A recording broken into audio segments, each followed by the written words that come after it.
Chapter 1. On the Upper Deck. Sic iter ad astra. One morning in December, the steamer Tabo was laboriously ascending the tortuous course of the Pasig, carrying a large crowd of passengers toward the province of La Laguna. She was a heavily built steamer, almost round, like the tabu from which she derived her name, quite dirty in spite of her pretensions to whiteness, majestic and grave from her leisurely motion. Altogether, she was held in great affection in that region, perhaps from her Tagalog name, or from the fact that she bore the characteristic impress of things in the country, representing something like a triumph over progress, a steamer that was not a steamer at all, an organism, stolid, imperfect, yet unimpeachable, which, when it wished to pose as being rankly progressive, proudly contented itself with putting on a fresh coat of paint. Indeed, the happy steamer was genuinely Filipino. If a person were only reasonably considerate, she might even have been taken for the ship of state, constructed, as she had been, under the inspection of reverendos and illustrissimos. Bathed in the sunlight of a morning that made the waters of the river sparkle, and the breezes rustle in the bending bamboo on its banks, there she goes with her white silhouette throwing out great clouds of smoke. The ship of state, so the joke runs, also has the vice of smoking. The whistle shrieks at every moment, hoarse and commanding like a tyrant who would rule by shouting, so that no one on board can hear his own thoughts. She menaces everything she meets. Now she looks as though she would grind to bits the salambaw, insecure fishing apparatus, which in their movements resemble skeletons of giants saluting an antediluvian tortoise. Now she speeds straight toward the clumps of bamboo, or against the amphibian structures, karihan or wayside lunch stands, which, amid gumaemlas and other flowers, look like indecisive bathers who, with their feet already in the water, cannot bring themselves to make the final plunge. At times, following a sort of channel marked out in the river by tree trunks, she moves along with a satisfied air, except when a sudden shock disturbs the passengers and throws them off their balance, all the result of a collision with a sandbar which no one dreamed was there. Moreover, if the comparison with the ship of state is not yet complete, note the arrangement of the passengers. On the lower deck appear brown faces and black heads, types of Indians, one Chinese and mestizos, wedged in between bales of merchandise and boxes. While there on the upper deck, beneath an awning that protects them from the sun, are seated in comfortable chairs a few passengers dressed in the fashion of Europeans, friars, and government clerks, each with his puro cigar, and gazing at the landscape apparently, without heeding the efforts of the captain and the sailors to overcome the obstacles in the river. The captain was a man of kindly aspect, well along in years, an old sailor who in his youth had plunged into far vaster seas, but who now in his age had to exercise much greater attention, care, and vigilance to avoid dangers of a trivial character. And they were the same for each day. The same sandbars, the same hulk of unwieldy steamer wedged into the same curves, like a corpulent dame in a jammed throng. So, at each moment, the good man had to stop to back up, to go forward at half speed, sending now to port, now to starboard. The 5 sailors equipped with long bamboo poles to give force to the turn the rudder had suggested. He was like a veteran who, after leading men through hazardous campaigns, had in his age become the tutor of a capricious, disobedient, and lazy boy. Doña Victorina, the only lady seated in the European group, could say whether the Tabo was not lazy, disobedient, and capricious. Doña Victorina, who, nervous as ever, was hurling invectives against the cascos, bancas, rafts of coconuts, the Indians paddling about, and even the washerwomen and bathers who fretted her with their mirth and chatter. Yes, the Tabo would move along very well if there were no Indians in the river, no Indians in the country. Yes, if there were not a single Indian in the world. Regardless of the fact that the helmsmen were Indians, the sailors Indians, Indians the engineers, Indians 99% of the passengers, and she herself also an Indian if the rouge were scratched off and her pretentious gown removed. That morning Doña Victorina was more irritated than usual because the members of the group took very little notice of her, reason for which was not lacking. For just consider, there could be found 3 friars, convinced that the world would move backwards the very day they should take a single step to the right, an indefatigable Don Custodio who was sleeping peacefully, satisfied with his projects, a prolific writer like Ben Zabe, anagram of Ibanez, who believed that the people of Manila thought because he, Ben Zabe, was a thinker, a canon like Padre Irene, who added luster to the clergy with his rubicund face, carefully shaven, from which towered a beautiful Jewish nose, and his silken cassock of neat cut and small buttons, and a wealthy jeweler like Simeon, who was reputed to be the adviser and inspirer of all the acts of His Excellency, the Captain General. Just consider the presence there of these pillars sine quibus non of the country, seated there in agreeable discourse, showing little sympathy for a renegade Filipina who dyed her hair red. Now wasn't this enough to exhaust the patience of a female job? A sobriquet Doña Victorina always applied to herself when put out with anyone.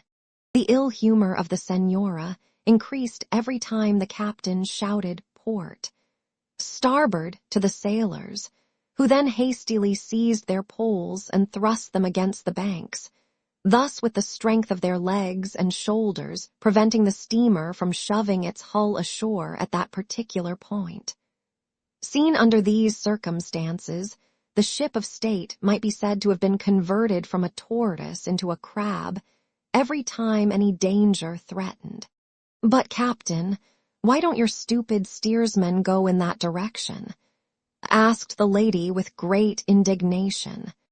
Because it's very shallow in the other, señora, answered the captain, deliberately, slowly winking one eye, a little habit which he had cultivated as if to say to his words on their way out, slowly, slowly. Half speed, botheration, half speed, protested Doña Victorina disdainfully. Why not full? Because we should then be traveling over those rice fields, señora, replied the imperturbable captain, pursing his lips to indicate the cultivated fields and indulging in 2 circumspect winks. This Doña Victorina was well known in the country for her caprices and extravagances. She was often seen in society, where she was tolerated whenever she appeared in the company of her niece, Paulita Gomez, a very beautiful and wealthy orphan, to whom she was a kind of guardian. At a rather advanced age, she had married a poor wretch named Don Tiburcio de Espadana, and at the time we now see her, carried upon herself 15 years of wedded life, false frizzes, and a half-European costume. For her whole ambition had been to Europeanize herself, with the result that from the ill-omened day of her wedding she had gradually, thanks to her criminal attempts, succeeded in so transforming herself that at the present time quatrefages and Virchow together could not have told where to classify her among the known races. Her husband, who had borne all her impositions with the resignation of a fakir through so many years of married life, at last on one luckless day had had his bad half-hour and administered to her a superb whack with his crutch. The surprise of Madame Job at such an inconsistency of character made her insensible to the immediate effects, and only after she had recovered from her astonishment and her husband had fled did she take notice of the pain, then remaining in bed for several days, to the great delight of Paulita, who was very fond of joking and laughing at her aunt. As for her husband, horrified at the impiety of what appeared to him to be a terrific parricide, he took to flight, pursued by the matrimonial furies, 2 curs and a parrot. With all the speed his lameness permitted, climbed into the first carriage he encountered, jumped into the first banca he saw on the river, and a Philippine Ulysses began to wander from town to town, from province to province, from island to island, pursued and persecuted by his bespectacled Calypso, who bored everyone that had the misfortune to travel in her company. She had received a report of his being in the province of La Laguna, concealed in one of the towns, so thither she was bound to seduce him back with her dyed frizzes. Her fellow travelers had taken measures of defense by keeping up among themselves a lively conversation on any topic whatsoever. At that moment, the windings and turnings of the river led them to talk about straightening the channel, and, as a matter of course, about the port works. Benzabe, the journalist with the countenance of a friar, was disputing with a young friar who in turn had the countenance of an artilleryman. Both were shouting, gesticulating, waving their arms, spreading out their hands, stamping their feet, talking of levels, fish corrals, the San Mateo River, 2 of Cascos, of Indians, and so on, to the great satisfaction of their listeners and the undisguised disgust of an elderly Franciscan, remarkably thin and withered, and a handsome Dominican about whose lips flitted constantly a scornful smile. The thin Franciscan, understanding the Dominican's smile, decided to intervene and stop the argument. He was undoubtedly respected, for with a wave of his hand he cut short the speech of both at the moment when the friar artilleryman was talking about experience and the journalist friar about scientists. Scientists, Benzabe, do you know what they are? Asked the Franciscan in a hollow voice, scarcely stirring in his seat and making only a faint gesture with his skinny hand. Here you have in the province a bridge, constructed by a brother of ours, which was not completed because the scientists, relying on their theories, condemned it as weak and scarcely safe. Yet look, it is the bridge that has withstood all the floods and earthquakes. 3. That's it, pugnales, that very thing, that was exactly what I was going to say, exclaimed the friar artilleryman, thumping his fists down on the arms of his bamboo chair. That's it, that bridge and the scientists. That was just what I was going to mention, Padre Salvi, pugnales. Benzabe remained silent, half smiling, either out of respect or because he really did not know what to reply, and yet his was the only thinking head in the Philippines. Padre Irene nodded his approval as he rubbed his long nose. Padre Salvi, the thin and withered cleric, appeared to be satisfied with such submissiveness and went on in the midst of the silence. But this does not mean that you may not be as near right as Padre Camorra, the friar artilleryman. The trouble is in the lake. The fact is there isn't a single decent lake in this country, interrupted Doña Victorina, highly indignant, and getting ready for a return to the assault upon the citadel. The besieged gazed at one another in terror, but with the promptitude of a general, the jeweler Simeon rushed in to the rescue. The remedy is very simple, he said in a strange accent, a mixture of English and South American. And I really don't understand why it hasn't occurred to somebody. All turned to give him careful attention, even the Dominican. The jeweler was a tall, meager, nervous man, very dark, dressed in the English fashion and wearing a pith helmet. Remarkable about him was his long white hair contrasted with a sparse black beard, indicating a mestizo origin. To avoid the glare of the sun, he wore constantly a pair of enormous blue goggles, which completely hid his eyes and a portion of his cheeks, thus giving him the aspect of a blind or weak-sighted person. He was standing with his legs apart as if to maintain his balance, with his hands thrust into the pockets of his coat. "The remedy is very simple," he repeated, "and wouldn't cost a cuarto." The attention now redoubled, for it was whispered in Manila that this man controlled the Captain General, and all saw the remedy in process of execution. Even Don Custodio himself turned to listen. Dig a canal straight from the source to the mouth of the river, passing through Manila. That is, make a new river channel and fill up the old Pasig. That would save land, shorten communication, and prevent the formation of sandbars. The project left all his hearers astounded, accustomed as they were to palliative measures. "It's a Yankee plan," observed Ben Zabe, to ingratiate himself with Simeon, who had spent a long time in North America. All considered the plan wonderful, and so indicated by the movements of their heads. Only Don Custodio, the liberal Don Custodio, owing to his independent position and his high offices, thought it his duty to attack a project that did not emanate from himself. That was a usurpation. He coughed, stroked the ends of his mustache, and with a voice as important as though he were at a formal session of the Ayuntamiento, said, "Excuse me, Señor Simeon, my respected friend, if I should say that I am not of your opinion. It would cost a great deal of money and might perhaps destroy some towns." "Then destroy them," rejoined Simeon coldly. "And the money to pay the laborers." "Don't pay them. Use the prisoners and convicts." "But there aren't enough, Señor Simeon." "Then, if there aren't enough, let all the villagers, the old men, the youths, the boys, work. Instead of the 15 days of obligatory service, let them work 3, 4, 5 months for the state, with the additional obligation that each one provide his own food and tools."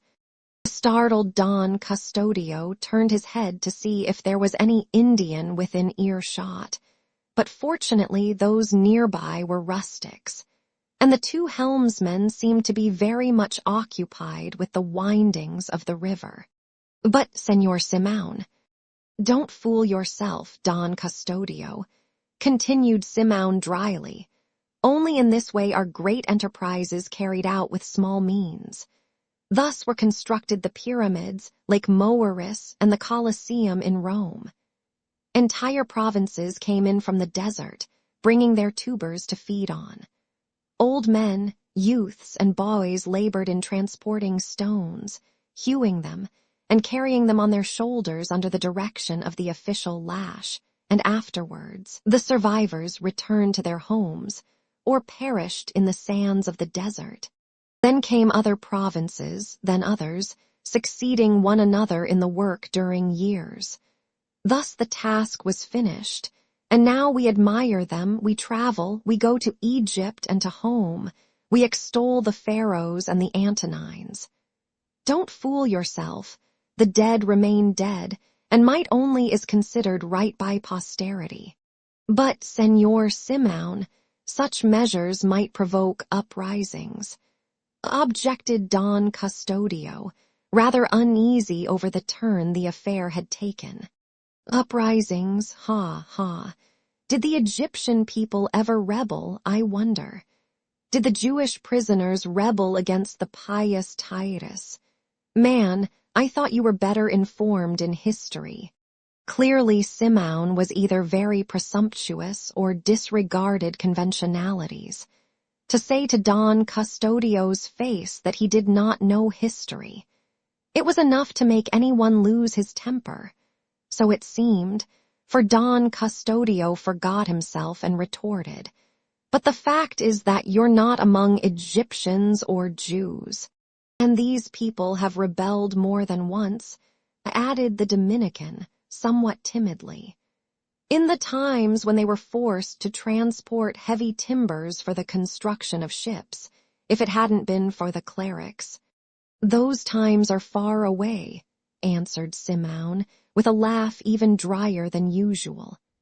"These islands will never again rebel, no matter how much work and taxes they have. Haven't you lauded to me Padre Salvi," he added, turning to the Franciscan, "the house and hospital at Los Baños where His Excellency is at present?" Padre Salvi gave a nod and looked up, evading the question. "Well, didn't you tell me that both buildings were constructed by forcing the people to work on them under the whip of a lay brother? Perhaps that wonderful bridge was built in the same way. Now tell me, did these people rebel?" "The fact is, they have rebelled before," replied the Dominican, "and ab actu ad posse valet elatio." No, nothing of the kind," continued Simeon, starting down a hatchway to the cabin. "What's said is said, and you, Padre Sibylla, don't talk either Latin or nonsense. What are you friars good for if the people can rebel?" Taking no notice of the replies and protests, Simeon descended the small companionway that led below, repeating disdainfully, "Bosh, bosh." Padre Sibylla turned pale. This was the first time that he, vice-rector of the university, had ever been credited with nonsense. Don Custodio turned green. At no meeting in which he had ever found himself had he encountered such an adversary. "An American mulatto," he fumed. "A British Indian," observed Benzabe in a low tone. "An American, I tell you, and shouldn't I know?" retorted Don Custodio in ill humor. "His Excellency has told me so. He's a jeweler whom the latter knew in Havana, and, as I suspect, the one who got him advancement by lending him money. So to repay him, he has had him come here to let him have a chance and increase his fortune by selling diamonds, imitations, who knows? And he's so ungrateful that, after getting money from the Indians, he wishes." The sentence was concluded by a significant wave of the hand. No one dared to join in this diatribe. Don Custodio could discredit himself with His Excellency, if he wished, but neither Benzabe, nor Padre Irene, nor Padre Salvi, nor the offended Padre Sibylla had any confidence in the discretion of the others. The fact is that this man, being an American, thinks no doubt that we are dealing with the Redskins.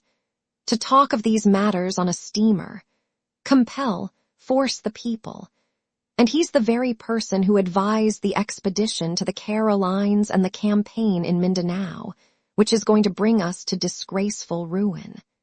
He's the one who has offered to superintend the building of the cruiser, and I say, what does a jeweler, no matter how rich and learned he may be, know about naval construction?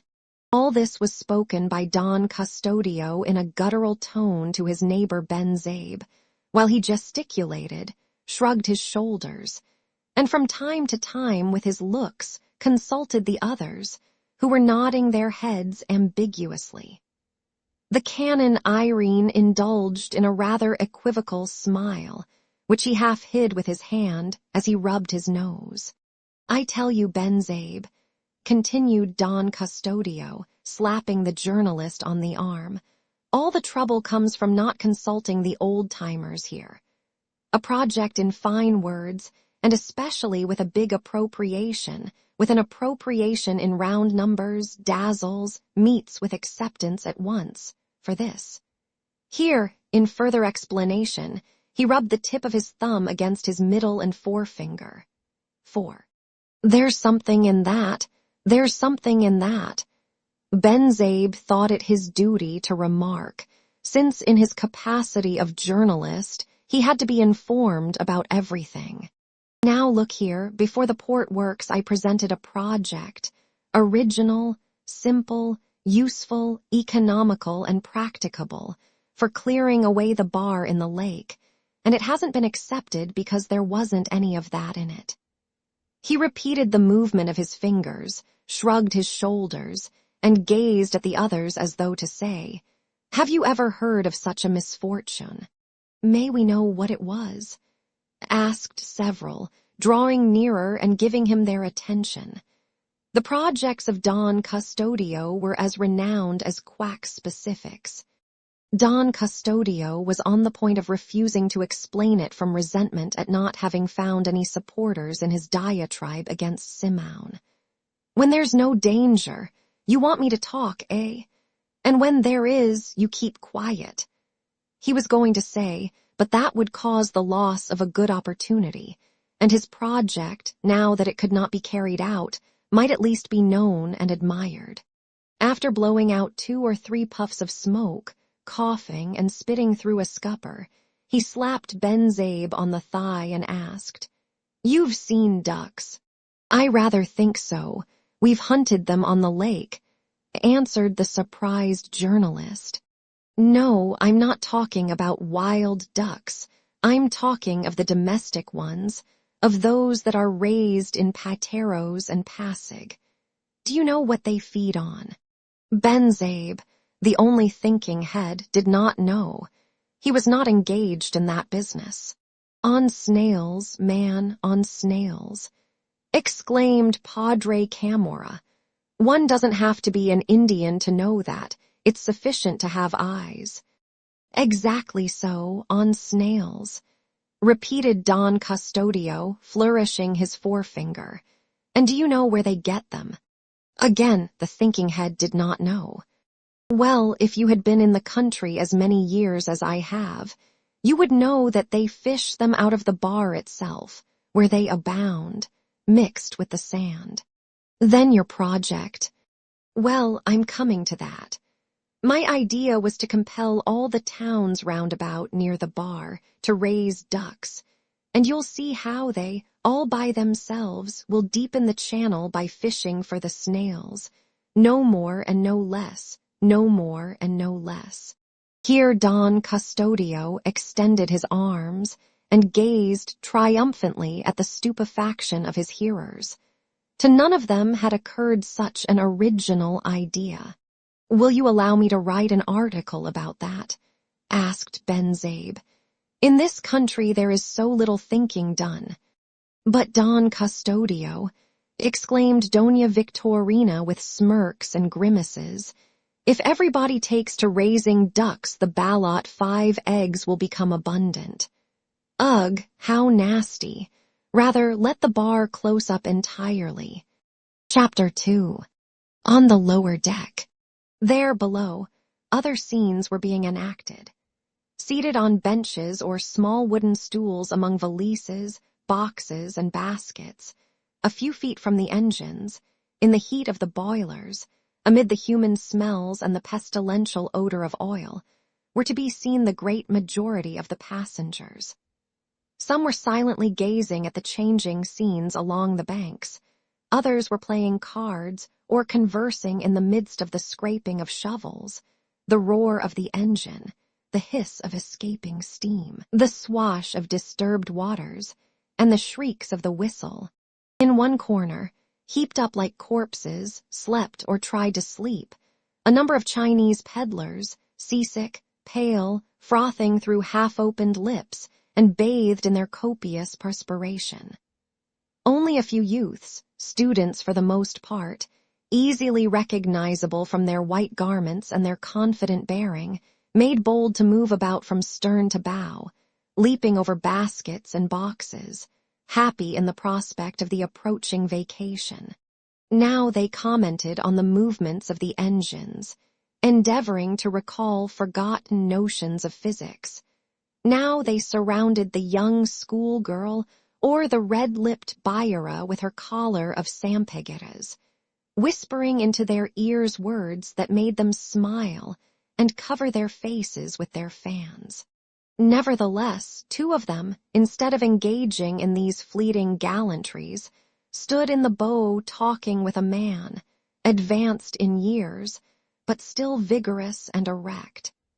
Both these youths seemed to be well known and respected, to judge from the deference shown them by their fellow passengers.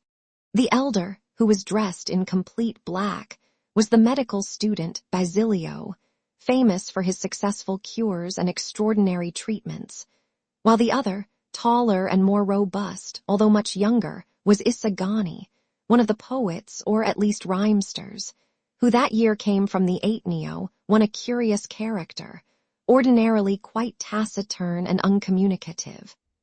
The man talking with them was the rich Capitan Basilio, who was returning from a business trip to Manila. "Capitan Tiago is getting along about the same as usual, yes, sir," said the student Basilio, shaking his head. "He won't submit to any treatment. At the advice of a certain person, he is sending me to San Diego under the pretext of looking after his property, but in reality so that he may be left to smoke his opium with complete liberty." When the student said a certain person, he really meant Padre Irene, a great friend and adviser of Capitan Tiago in his last days. "Opium is one of the plagues of modern times," replied the Capitan with the disdain and indignation of a Roman senator. "The ancients knew about it but never abused it. While the addiction to classical studies lasted, mark this well, young men, opium was used solely as a medicine, and besides, tell me who smoke it the most. Chinamen who don't understand a word of Latin. Ah, if Capitan Tiago had only devoted himself to Cicero." Here, the most classical disgust painted itself on his carefully shaven Epicurean face. Isagani regarded him with attention. That gentleman was suffering from nostalgia for antiquity. But to get back to this Academy of Castilian, Capitan Basilio continued, "I assure you, gentlemen, that you won't materialize it." "Yes, sir, from day to day we're expecting the permit," replied Isagani. "Padre Irene, whom you may have noticed above, and to whom we've presented a team of bays, has promised it to us. He's on his way now to confer with the general." "That doesn't matter. Padre Sibylla is opposed to it." "Let him oppose it. That's why he's here on the steamer, in order to, at Los Baños before the general." And the student Basilio filled out his meaning by going through the pantomime of striking his fists together. "That's understood," observed Capitan Basilio, smiling. "But even though you get the permit, where'll you get the funds?" "We have them, sir. Each student has contributed a real." "But what about the professors?" "We have them, half Filipinos and half peninsulars." "Two. And the house?" "Macarag, the wealthy Macarag, has offered one of his." Capitan Basilio had to give in. These young men had everything arranged. "For the rest," he said with a shrug of his shoulders, "it's not altogether bad, it's not a bad idea, and now that you can't know Latin at least you may know Castilian. Here you have another instance, namesake, of how we are going backwards. In our times we learned Latin because our books were in Latin. Now you study Latin a little but have no Latin books. On the other hand, your books are in Castilian, and that language is not taught. Eras parentum pejor avis chalit nos nequirs, as Horace said. With this quotation, he moved away majestically, like a Roman emperor. The youths smiled at each other. "These men of the past," remarked Isagani, "find obstacles for everything.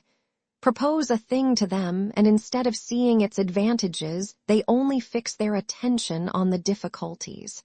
They want everything to come smooth and round as a billiard ball." "He's right at home with your uncle," observed Basilio. "They talk of past times. But listen, speaking of uncles, what does yours say about Paulita? Isagani blushed. He preached me a sermon about the choosing of a wife. I answered him that there wasn't in Manila another like her, beautiful, well-bred, an orphan. Very wealthy, elegant, charming, with no defect other than a ridiculous aunt, added Basilio, at which both smiled. In regard to the aunt, do you know that she has charged me to look for her husband, Doña Victorina, and you've promised in order to keep your sweetheart? Naturally, but the fact is that her husband is actually hidden in my uncle's house. Both burst into a laugh at this, while Isagani continued. That's why my uncle, being a conscientious man, won't go on the upper deck, fearful that Doña Victorina will ask him about Don Tiburcio. Just imagine, when Doña Victorina learned that I was a steerage passenger, she gazed at me with a disdain that. At that moment Simeon came down and, catching sight of the two young men, greeted Basilio in a patronizing tone. "Hello, Don Basilio, you're off for the vacation. Is the gentleman a townsman of yours?" Basilio introduced Isagani with the remark that he was not a townsman, but that their homes were not very far apart. Isagani lived on the seashore of the opposite coast. Simeon examined him with such marked attention that he was annoyed, turned squarely around, and faced the jeweler with a provoking stare. "Well, what is the province like?" the latter asked, turning again to Basilio. "Why, aren't you familiar with it?" "How the devil am I to know it when I've never set foot in it? I've been told that it's very poor and doesn't buy jewels." "We don't buy jewels because we don't need them," rejoined Isagani dryly, piqued in his provincial pride. A smile played over Simeon's pallid lips. "Don't be offended, young man," he replied. "I had no bad intentions, but as I've been assured that nearly all the money is in the hands of the native priests, I said to myself, the friars are dying for curacies and the Franciscans are satisfied with the poorest. So when they give them up to the native priests, the truth must be that the king's profile is unknown there. But enough of that. Come and have a beer with me, and we'll drink to the prosperity of your province." The youths thanked him, but declined the offer. "You do wrong," Simeon said to them, visibly taken aback. "Beer is a good thing, and I heard Padre Camorra say this morning that the lack of energy noticeable in this country is due to the great amount of water the inhabitants drink." Isagani was almost as tall as the jeweler, and at this he drew himself up. "Then tell Padre Camorra," Basilio hastened to say, while he nudged Isagani slyly. "Tell him that if he would drink water instead of wine or beer, perhaps we might all be the gainers, and he would not give rise to so much talk. And tell him also," added Isagani, paying no attention to his friend's nudges, "that water is very mild and can be drunk, but that it drowns out the wine and beer and puts out the fire, that heated it becomes steam, and that ruffled it is the ocean, that it once destroyed mankind and made the earth tremble to its foundations." 3. Simeon raised his head. Although his looks could not be read through the blue goggles, on the rest of his face surprise might be seen. "Rather a good answer," he said, "but I fear that he might get facetious and ask me when the water will be converted into steam and when into an ocean. Padre Camorra is rather incredulous and is a great wag. When the fire heats it, when the rivulets that are now scattered through the steep valleys, forced by fatality, rush together in the abyss that men are digging," replied Isagani. "No, Señor Simeon," interposed Basilio, changing to a jesting tone. Rather keep in mind the verses of my friend Isagani himself. Fire you say, and water we. Then as you wish, so let it be. But let us live in peace and right, nor shall the fire e'er see us fight, so joined by wisdom's glowing flame, that without anger, hate, or blame, we form the steam, the fifth element, progress and light, life and movement. Utopia, utopia, responded Simone dryly. The engine is about to meet. In the meantime, I'll drink my beer. So, without any word of excuse, he left the two friends. But what's the matter with you today that you're so quarrelsome? Asked Basilio. Nothing. I don't know why, but that man fills me with horror, fear almost. I was nudging you with my elbow. Don't you know that he's called the Brown Cardinal?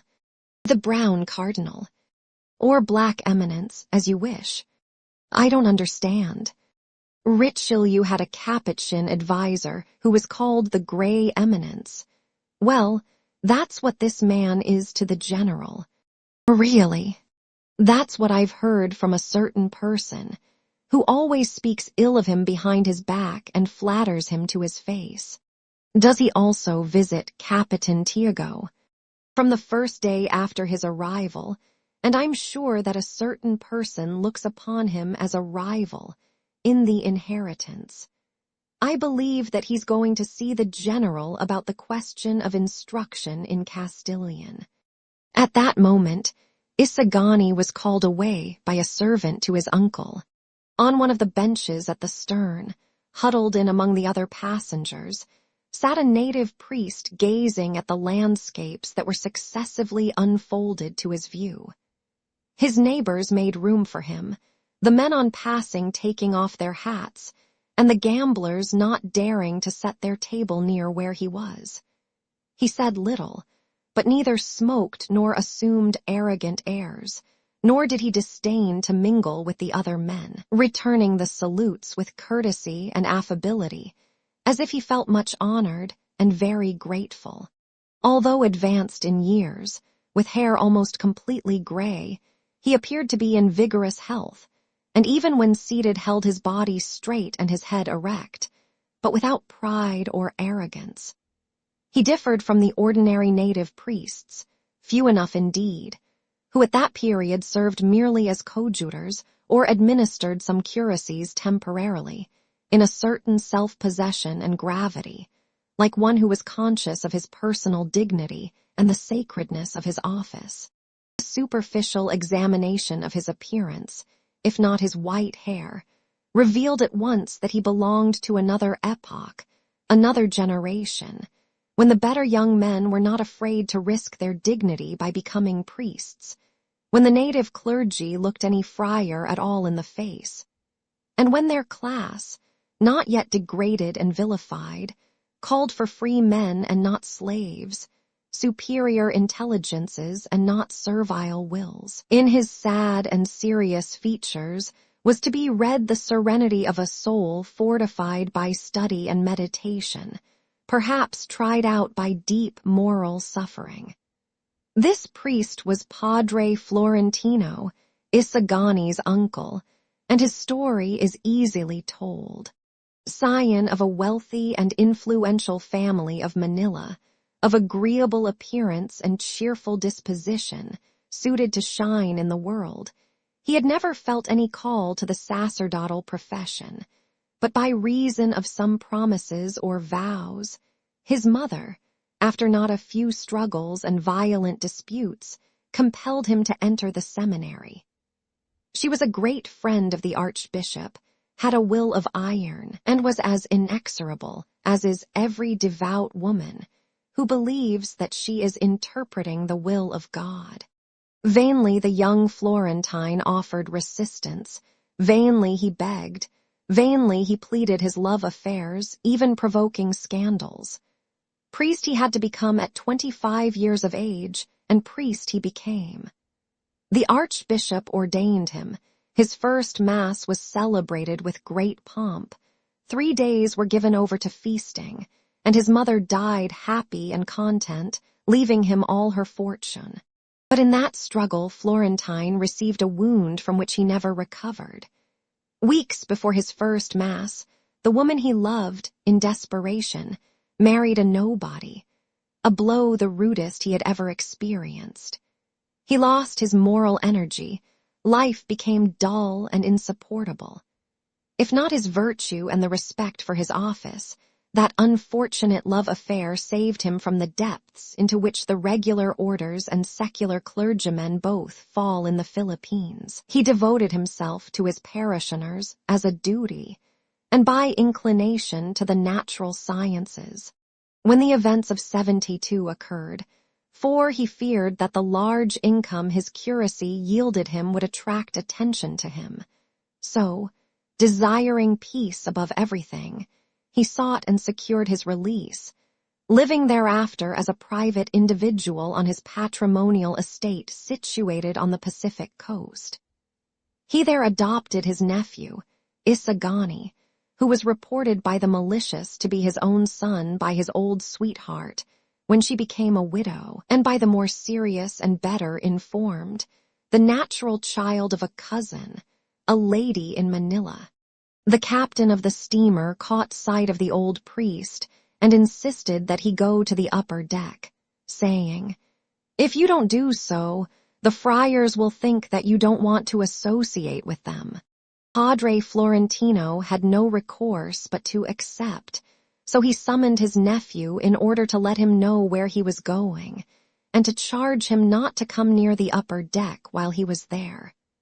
"If the captain notices you, he'll invite you also, and we should then be abusing his kindness." My uncle's way, thought Isagani, also that I won't have any reason for talking with Doña Victorina. Chapter 3. Legends. Ich weiß nicht, was soll es bedeuten. Das ich so traurig bin. When Padre Florentino joined the group above, the bad humor provoked by the previous discussion had entirely disappeared. Perhaps their spirits had been raised by the attractive houses of the town of Pasig, or the glasses of sherry they had drunk in preparation for the coming meal, or the prospect of a good breakfast.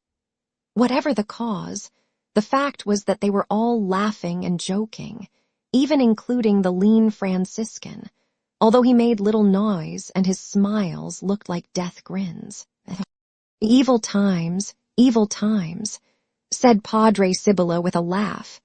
Get out, don't say that, Vice-Rector, responded the Canon Irene, giving the other's chair a shove. In Hong Kong you're doing a fine business, putting up every building that, ha. Tut, tut, was the reply. You don't see our expenses, and the tenants on our estates are beginning to complain. Here, enough of complaints, pugnales, else I'll fall to weeping, cried Padre Camorra gleefully. We're not complaining, and we haven't either estates or banking houses. You know that my Indians are beginning to haggle over the fees and to flash schedules on me.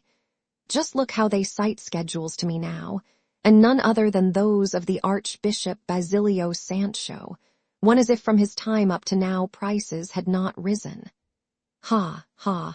Why should a baptism cost less than a chicken? But I play the deaf man, collect what I can, and never complain. We're not avaricious, are we, Padre Salvi? At that moment, Simeon's head appeared above the hatchway. Well, where have you been keeping yourself? Don Custodio called to him, having forgotten all about their dispute. You're missing the prettiest part of the trip. Pshaw, retorted Simeon as he ascended. I've seen so many rivers and landscapes that I'm only interested in those that call up legends. As for legends, the Pasig has a few, observed the captain, who did not relish any depreciation of the river where he navigated and earned his livelihood. Here you have that of Malapad na Bato, a rock sacred before the coming of the Spaniards as the abode of spirits. Afterwards, when the superstition had been dissipated and the rock profaned, it was converted into a nest of chalisanes, since from its crest they easily captured the luckless Bankas, which had to contend against both the currents and men. Later in our time, in spite of human interference, there are still told stories about wrecked Bankas, and if on rounding it I didn't steer with my 6 senses, I'd be smashed against its sides. Then you have another legend, that of Doña Jeronima's cave, which Padre Florentino can relate to you. Everybody knows that, remarked Padre Sibylla disdainfully.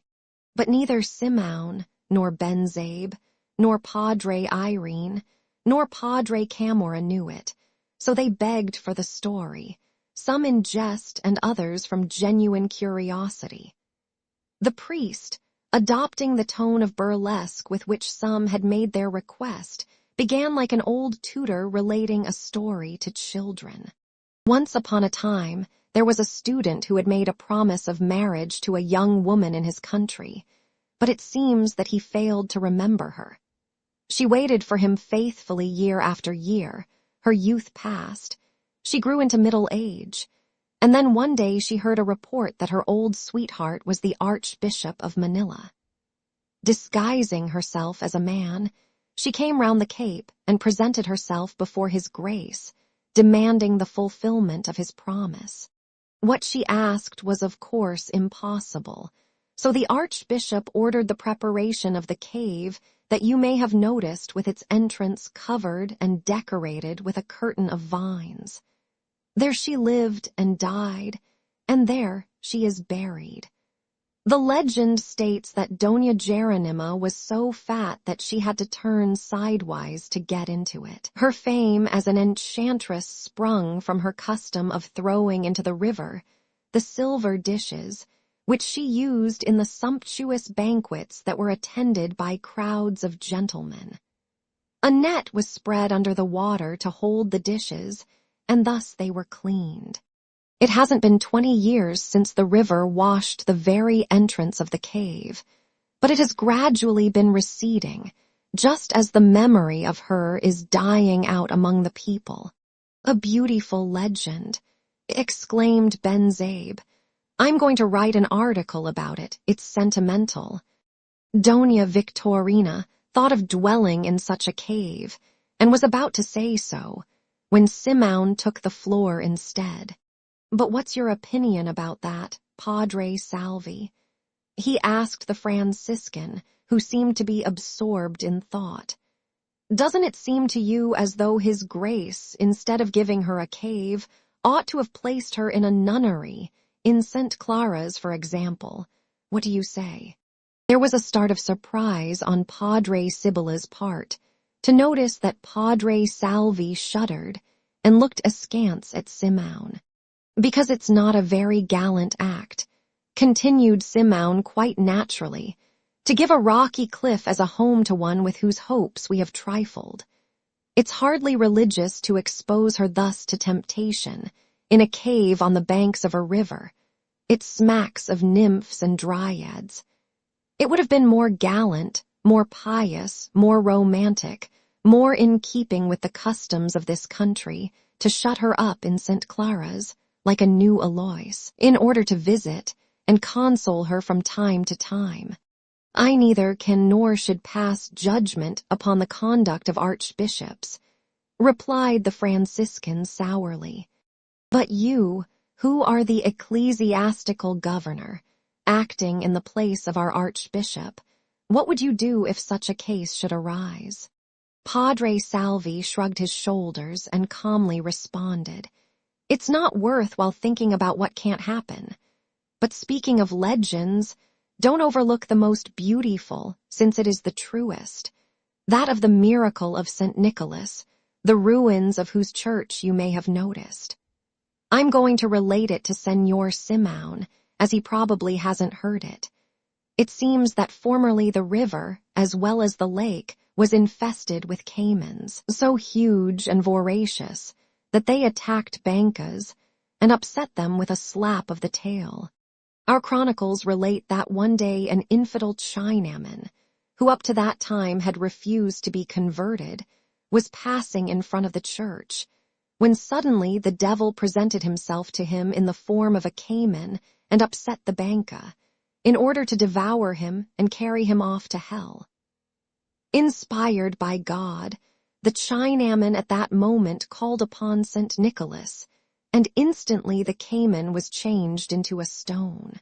The old people say that in their time the monster could easily be recognized in the pieces of stone that were left.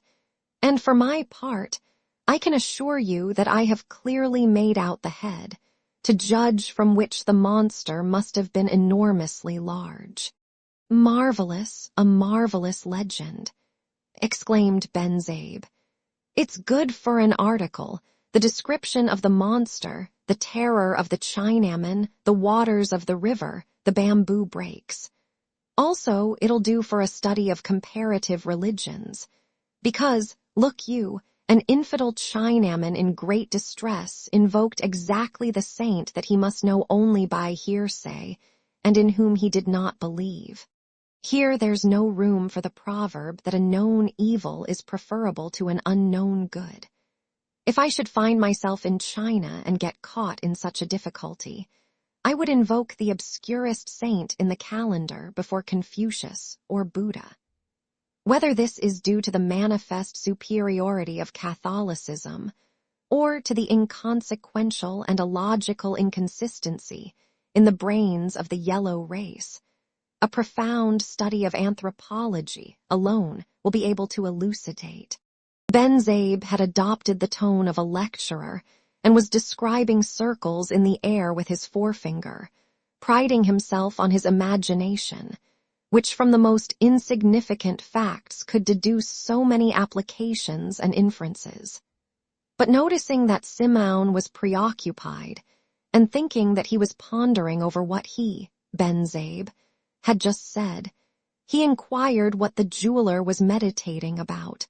About two very important questions, answered Simeon. Two questions that you might add to your article. First, what may have become of the devil on seeing himself suddenly confined within a stone? Did he escape? Did he stay there? Was he crushed? Second, if the petrified animals that I have seen in various European museums may not have been the victims of some antediluvian saint.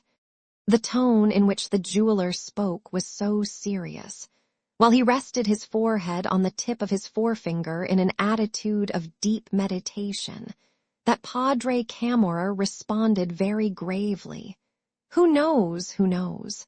Since we're busy with legends and are now entering the lake, remarked Padre Sibylla, the captain must know many. At that moment, the steamer crossed the bar, and the panorama spread out before their eyes was so truly magnificent that all were impressed. In front extended the beautiful lake bordered by green shores and blue mountains, like a huge mirror, framed in emeralds and sapphires, reflecting the sky in its glass.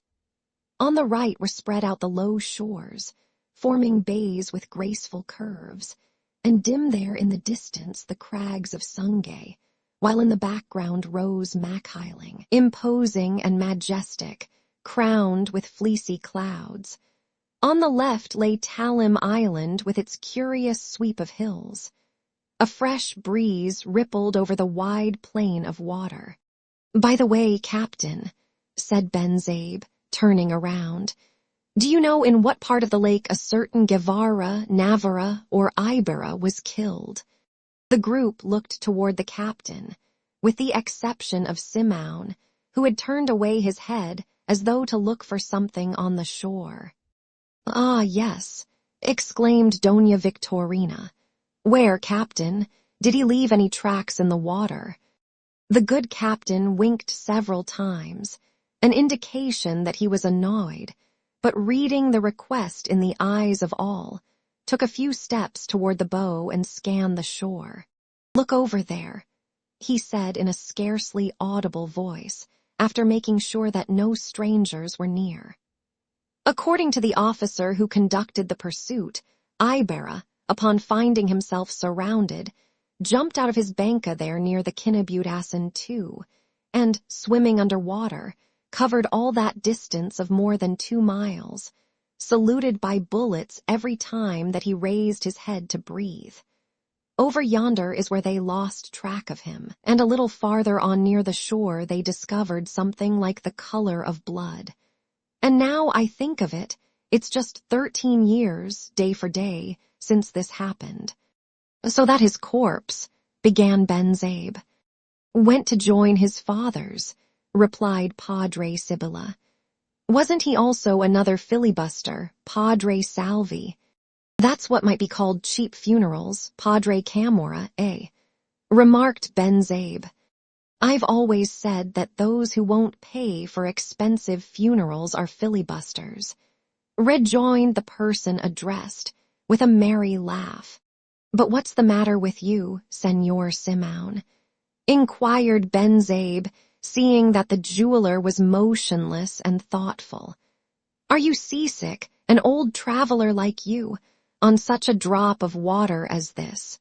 I want to tell you, broke in the captain, who had come to hold all those places in great affection, that you can't call this a drop of water. It's larger than any lake in Switzerland and all those in Spain put together. I've seen old sailors who got seasick here. Chapter 4. Cabesang Tales. Those who have read the first part of this story will perhaps remember an old woodcutter who lived in the depths of the forest. One Tandang Silo is still alive, and though his hair has turned completely white, he yet preserves his good health. He no longer hunts or cuts firewood, for his fortunes have improved and he works only at making brumis. His son Tails, abbreviation of Telesforo, had worked at first on shares on the lands of a capitalist, but later, having become the owner of 2 carabaos and several hundred pesos, determined to work on his own account, aided by his father, his wife, and his 3 children. So they cut down and cleared away some thick woods which were situated on the borders of the town, and which they believed belonged to no one. During the labors of cleaning and cultivating the new land, the whole family fell ill with malaria, and the mother died, along with the eldest daughter, Lucia, in the flower of her age. This, which was the natural consequence of breaking up new soil infested with various kinds of bacteria, they attributed to the anger of the woodland spirit, so they were resigned and went on with their labor, believing him pacified.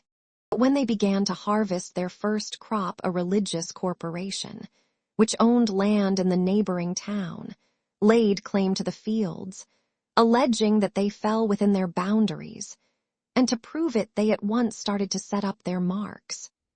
However, the administrator of the religious order left to them, for humanity's sake, the usufruct of the land on condition that they pay a small sum annually, a mere bagatelle, 20 or 30 pesos.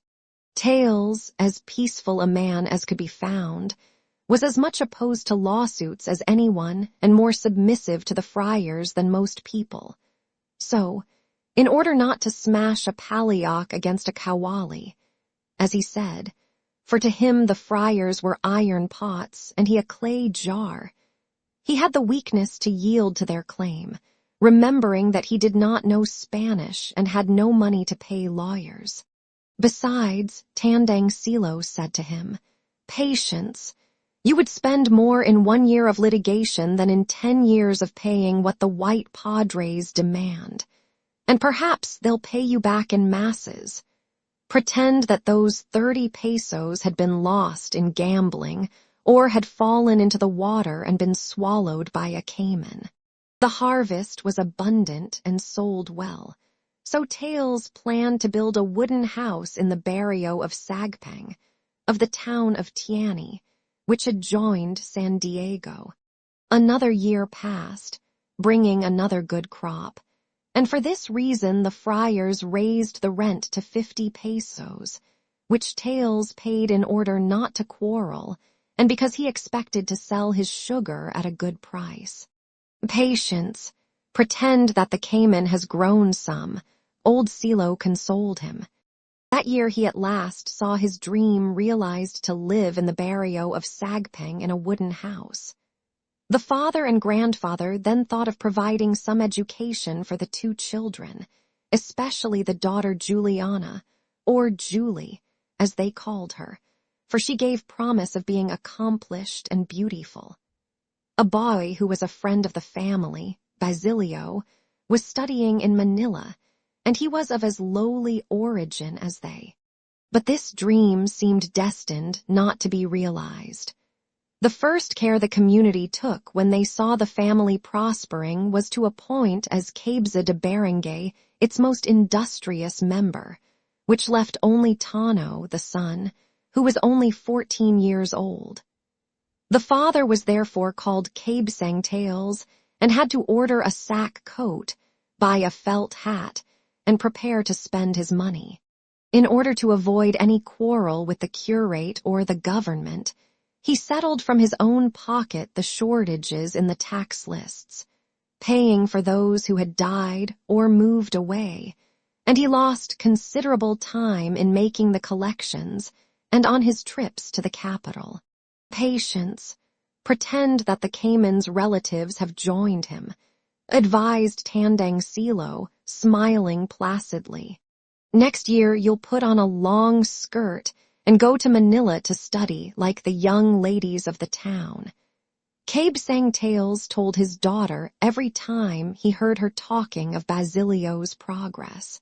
But that next year did not come, and in its stead there was another increase in the rent. Cabesang Tails became serious and scratched his head. The clay jar was giving up all its rice to the iron pot. When the rent had risen to 200 pesos, Tails was not content with scratching his head and sighing. He murmured and protested. The friar administrator then told him that if he could not pay, someone else would be assigned to cultivate that land. Many who desired it had offered themselves. He thought at first that the friar was joking, but the friar was talking seriously, and indicated a servant of his to take possession of the land. Poor Tails turned pale. He felt a buzzing in his ears. He saw in the red mist that rose before his eyes his wife and daughter, pallid, emaciated, dying, victims of the intermittent fevers. Then he saw the thick forest converted into productive fields. He saw the stream of sweat watering its furrows. He saw himself plowing under the hot sun, bruising his feet against the stones and roots, while this friar had been driving about in his carriage with the wretch who was to get the land following like a slave behind his master. No, 1,000 times no. First let the fields sink into the depths of the earth and bury them all. Who was this intruder that he should have any right to his land? Had he brought from his own country a single handful of that soil? Had he crooked a single one of his fingers to pull up the roots that ran through it?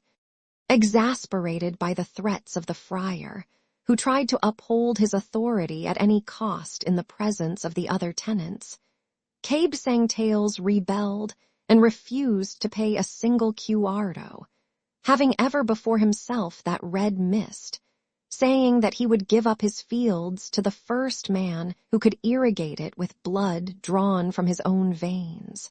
Old Silo, on looking at his son's face, did not dare to mention the Cayman, but tried to calm him by talking of clay jars, reminding him that the winner in a lawsuit was left without a shirt to his back. "We shall all be turned to clay, father, and without shirts we were born," was the reply. So he resolutely refused to pay or to give up a single span of his land, unless the friars should first prove the legality of their claim by exhibiting a title deed of some kind. As they had none, a lawsuit followed, and Cabesang Tails entered into it, confiding that some at least, if not all, were lovers of justice and respecters of the law. "I serve and have been serving the king with my money and my services," he said to those who remonstrated with him.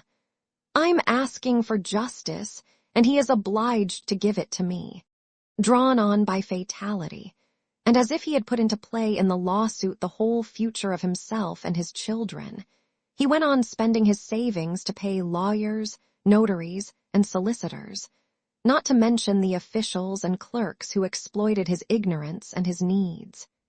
He moved to and fro between the village and the capital, passed his days without eating and his nights without sleeping, while his talk was always about briefs, exhibits, and appeals.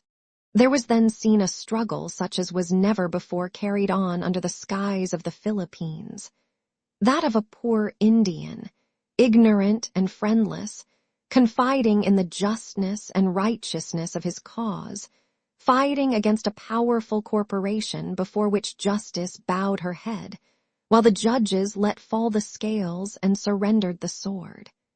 He fought as tenaciously as the ant which bites when it knows that it is going to be crushed, as does the fly which looks into space only through a pane of glass.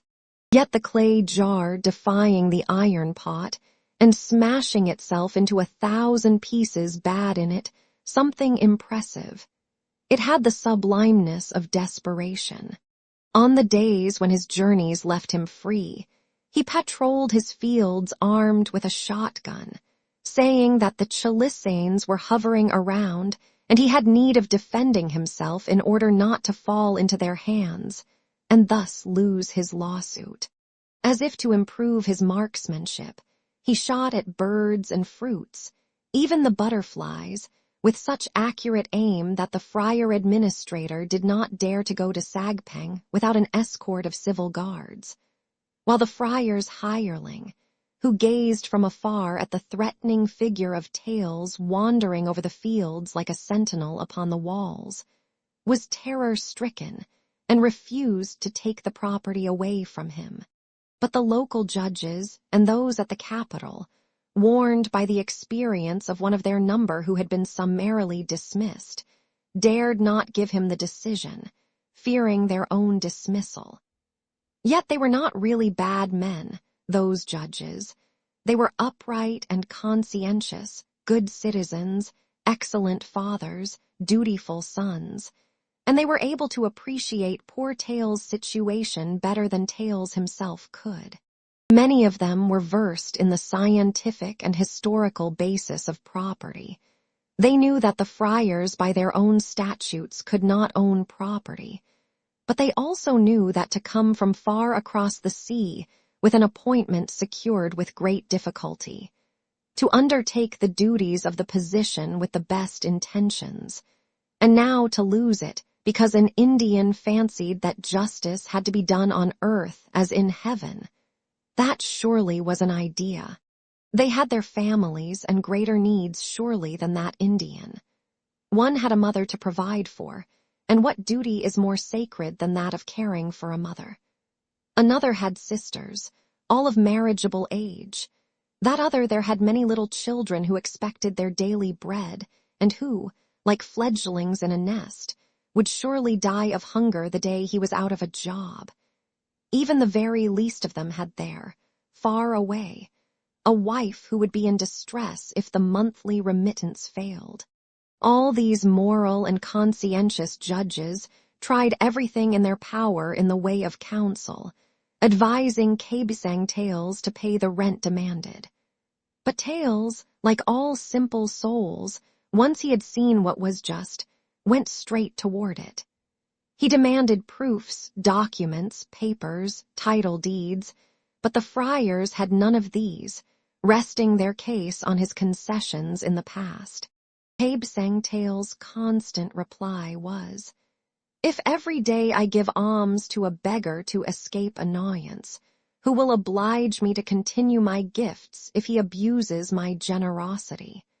From this stand no one could draw him, nor were there any threats that could intimidate him. In vain Governor M. made a trip expressly to talk to him and frighten him. His reply to it all was, "You may do what you like, Mr. Governor. I'm ignorant and powerless.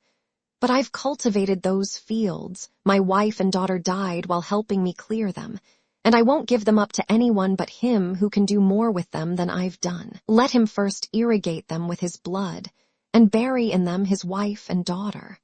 The upshot of this obstinacy was that the honorable judges gave the decision to the friars, and everybody laughed at him, saying that lawsuits are not won by justice. But José appealed, loaded his shotgun, and patrolled his fields with deliberation. During this period, his life seemed to be a wild dream.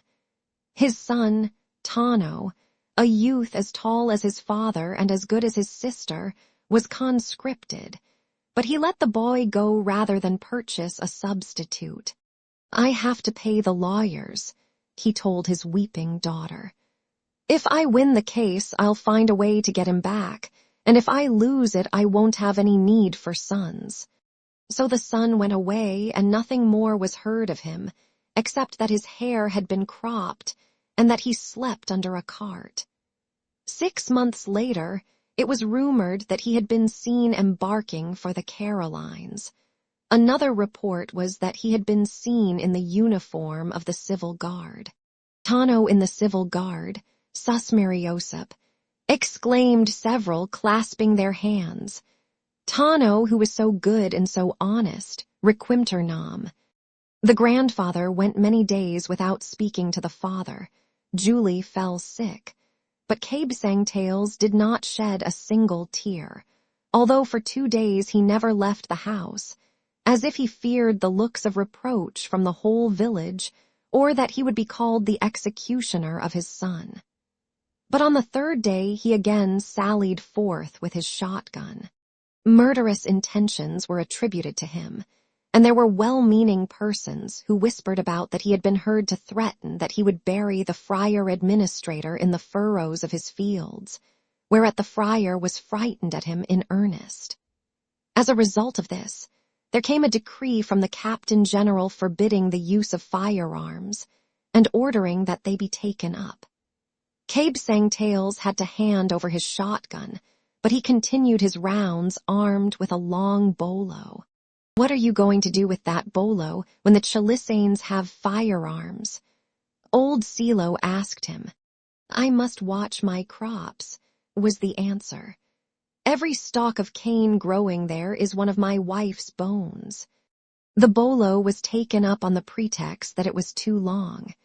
He then took his father's old axe, and with it on his shoulder, continued his sullen rounds. Every time he left the house, Tandang Silo and Julie trembled for his life. The latter would get up from her loom, go to the window, pray, make vows to the saints, and recite novenas. The grandfather was at times unable to finish the handle of a broom and talked of returning to the forest. Life in that house was unbearable. At last their fears were realized. As the fields were some distance from the village, José, in spite of his axe, fell into the hands of Chilesanes who had revolvers and rifles. They told him that since he had money to pay judges and lawyers, he must have some also for the outcasts and the hunted. They therefore demanded a ransom of 500 pesos through the medium of a rustic, with the warning that if anything happened to their messenger, the captive would pay for it with his life. 2 days of grace were allowed. This news threw the poor family into the wildest terror, which was augmented when they learned that the civil guard was going out in pursuit of the bandits. In case of an encounter, the first victim would be the captive. This they all knew. The old man was paralyzed, while the pale and frightened daughter tried often to talk but could not. Still, another thought more terrible, an idea more cruel, roused them from their stupor. The rustic sent by the Chilesanes said that the band would probably have to move on, and if they were slow in sending the ransom, the 2 days would elapse and José would have his throat cut. This drove those 2 beings to madness, weak and powerless as they were. Tandang Silo got up, sat down, went outside, came back again, knowing not where to go, where to seek aid. Julie appealed to her images, counted and recounted her money, but her 200 pesos did not increase or multiply. Soon she dressed herself, gathered together all her jewels, and asked the advice of her grandfather if she should go to see the gobernadorcillo, the judge, the notary, the lieutenant of the civil guard. The old man said yes to everything, or when she said no, he too said no. At length came the neighbors, their relatives and friends, some poorer than others, in their simplicity magnifying the fears. The most active of all was Sister Bali, a great penguinra, who had been to Manila to practice religious exercises in the nunnery of the sodality.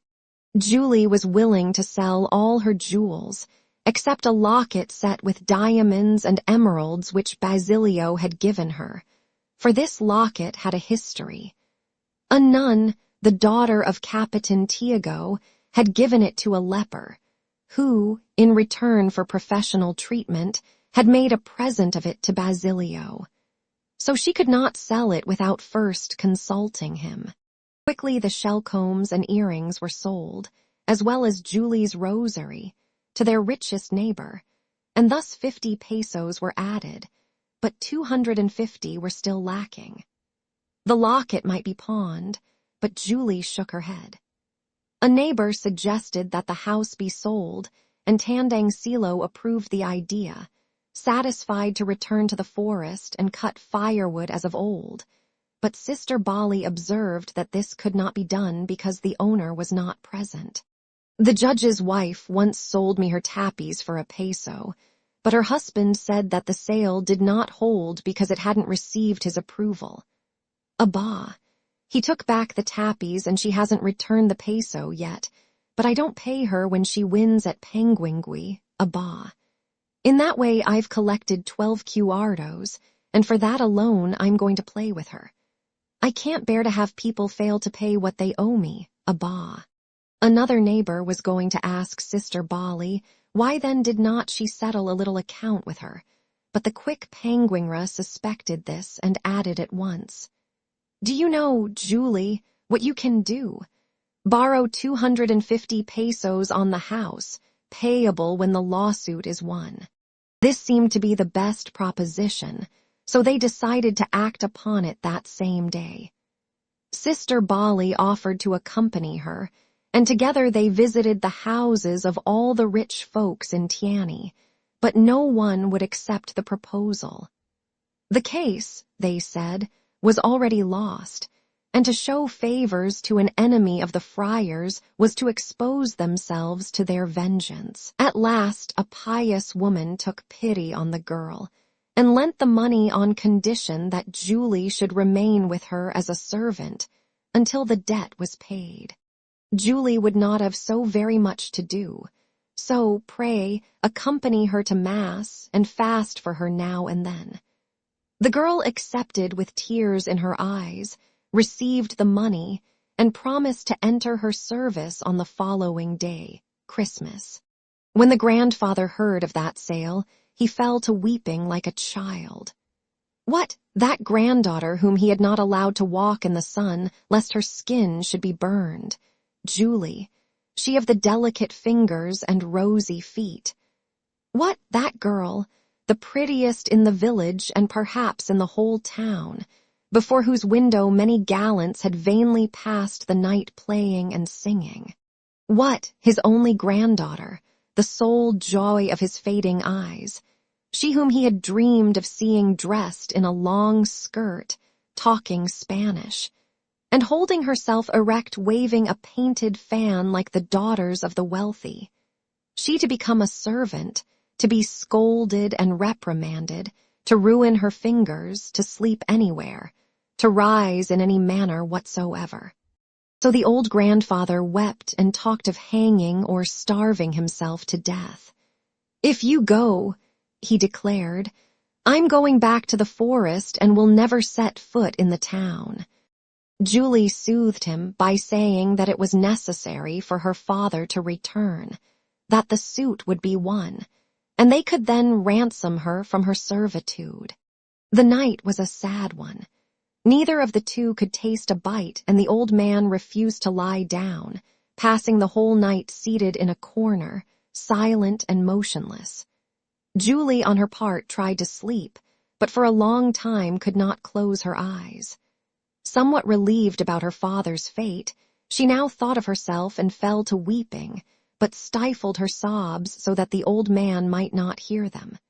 The next day she would be a servant, and it was the very day Basilio was accustomed to come from Manila with presents for her. Henceforward she would have to give up that love. Basilio, who was going to be a doctor, couldn't marry a pauper. In fancy, she saw him going to the church in company with the prettiest and richest girl in the town, both well-dressed, happy and smiling, while she, Julie, followed her mistress, carrying novenas, buyos, and the cuspidor. Here the girl felt a lump rise in her throat, a sinking at her heart, and begged the Virgin to let her die first. But, said her conscience, he will at least know that I preferred to pawn myself rather than the locket he gave me. This thought consoled her a little, and brought on empty dreams who knows but that a miracle might happen. She might find the 250 pesos under the image of the Virgin. She had read of many similar miracles. The sun might not rise nor morning come, and meanwhile the suit would be won. Her father might return, or Basilio put in his appearance. She might find a bag of gold in the garden. The Chalisanes would send the bag of gold. The curate, Padre Camorra, who was always teasing her, would come with the Chalisanes. So her ideas became more and more confused, until at length, worn out by fatigue and sorrow, she went to sleep with dreams of her childhood in the depths of the forest. She was bathing in the torrent along with her two brothers. There were little fishes of all colors that let themselves be caught like fools, and she became impatient because she found no pleasure in catching such foolish little fishes. Basilio was under the water, but Basilio, for some reason, had the face of her brother Tano. Her new mistress was watching them from the bank. Chapter 5. A Cachero's Christmas Eve. Basilio reached San Diego just as the Christmas Eve procession was passing through the streets. He had been delayed on the road for several hours because the cachero, having forgotten his cedula, was held up by the civil guard, had his memory jogged by a few blows from a rifle butt, and afterwards was taken before the commandant. Now the caramata was again detained to let the procession pass, while the abused cachero took off his hat reverently and recited a paternoster to the first image that came along, which seemed to be that of a great saint. It was the figure of an old man with an exceptionally long beard, seated at the edge of a grave under a tree filled with all kinds of stuffed birds. A callan with a clay jar, a mortar, and a calicut for mashing buyo were his only utensils, as if to indicate that he lived on the border of the tomb and was doing his cooking there. This was the Methuselah of the religious iconography of the Philippines. His colleague, and perhaps contemporary, is called in Europe Santa Claus, and is still more smiling and agreeable. In the time of the saints, thought the cachero, surely there were no civil guards, because one can't live long on blows from rifle butts. Behind the great old man came the 3 Magian kings on ponies that were capering about, especially that of the Negro Melchior, which seemed to be about to trample its companions. No, there couldn't have been any civil guards, decided the cachero, secretly envying those fortunate times, because if there had been, that Negro who is cutting up such capers beside those 2 Spaniards, Gaspar and Balthazar, would have gone to jail. Then, observing that the Negro wore a crown and was a king like the other 2, the Spaniards, his thoughts naturally turned to the king of the Indians, and he sighed. "Do you know, sir," he asked Basilio respectfully, "if his right foot is loose yet?" Basilio had him repeat the question. Whose right foot? "The kings," whispered the cochero mysteriously. "What kings?" "Our kings, the king of the Indians." Basilio smiled and shrugged his shoulders, while the cochero again sighed. "The Indians in the country places preserve the legend that their king, imprisoned and chained in the cave of San Mateo, will come someday to free them. Every 100th year he breaks one of his chains, so that he now has his hands and his left foot loose. Only the right foot remains bound. This king causes the earthquakes when he struggles or stirs himself, and he is so strong that in shaking hands with him it is necessary to extend to him a bone, which he crushes in his grasp. For some unexplainable reason the Indians call him King Bernardo, perhaps by confusing him with Bernardo del Carpio. 1. When he gets his right foot loose, muttered the cochero, stifling another sigh, "I'll give him my horses and offer him my services even to death, for he'll free us from the civil guard." With a melancholy gaze, he watched the three kings move on. The boys came behind in 2 files, sad and serious as though they were there under compulsion. They lighted their way, some with torches, others with tapers, and others with paper lanterns on bamboo poles, while they recited the rosary at the top of their voices, as though quarreling with somebody. Afterwards came St. Joseph on a modest float, with a look of sadness and resignation on his face, carrying his stalk of lilies, as he moved along between 2 civil guards, as though he were a prisoner. This enabled the cochero to understand the expression on the saint's face, but whether the sight of the guards troubled him, or he had no great respect for a saint who would travel in such company, he did not recite a single requiem. Behind St. Joseph came the girls bearing lights, their heads covered with handkerchiefs knotted under their chins, also reciting the rosary, but with less wrath than the boys. In their midst were to be seen several lads dragging along little rabbits made of Japanese paper, lighted by red candles, with their short paper tails erect. The lads brought those toys into the procession to enliven the birth of the Messiah. The little animals, fat and round as eggs, seemed to be so pleased that at times they would take a leap, lose their balance, fall, and catch fire. The owner would then hasten to extinguish such burning enthusiasm, puffing and blowing until he finally beat out the fire, and then, seeing his toy destroyed, would fall to weeping. The cochero observed with sadness that the race of little paper animals disappeared each year, as if they had been attacked by the pest like the living animals. He, the abused Sinong, remembered his 2 magnificent horses, which, at the advice of the curate, he had caused to be blessed to save them from plague, spending therefore 10 pesos. For neither the government nor the curates have found any better remedy for the epizootic, and they had died after all. Yet he consoled himself by remembering also that after the shower of holy water, the Latin phrases of the padre, and the ceremonies, the horses had become so vain and self-important that they would not even allow him, Sinong, a good Christian, to put them in harness, and he had not dared to whip them, because a tertiary sister had said that they were sanctified. The procession was closed by the Virgin dressed as the divine shepherd, with a pilgrim's hat of wide brim and long plumes to indicate the journey to Jerusalem.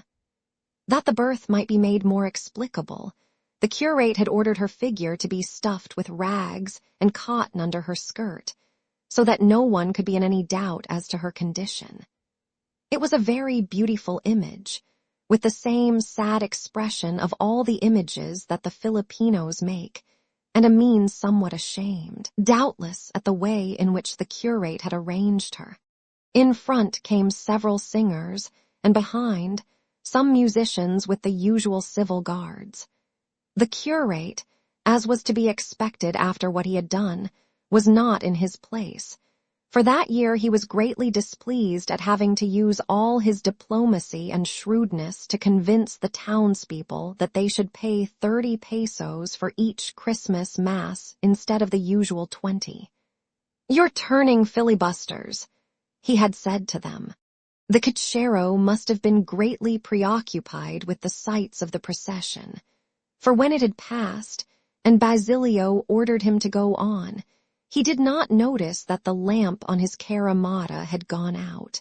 Neither did Basilio notice it, his attention being devoted to gazing at the houses, which were illuminated inside and out with little paper lanterns of fantastic shapes and colors, stars surrounded by hoops with long streamers which produced a pleasant murmur when shaken by the wind, and fishes of movable heads and tails, having a glass of oil inside, suspended from the eaves of the windows in the delightful fashion of a happy and home-like fiesta.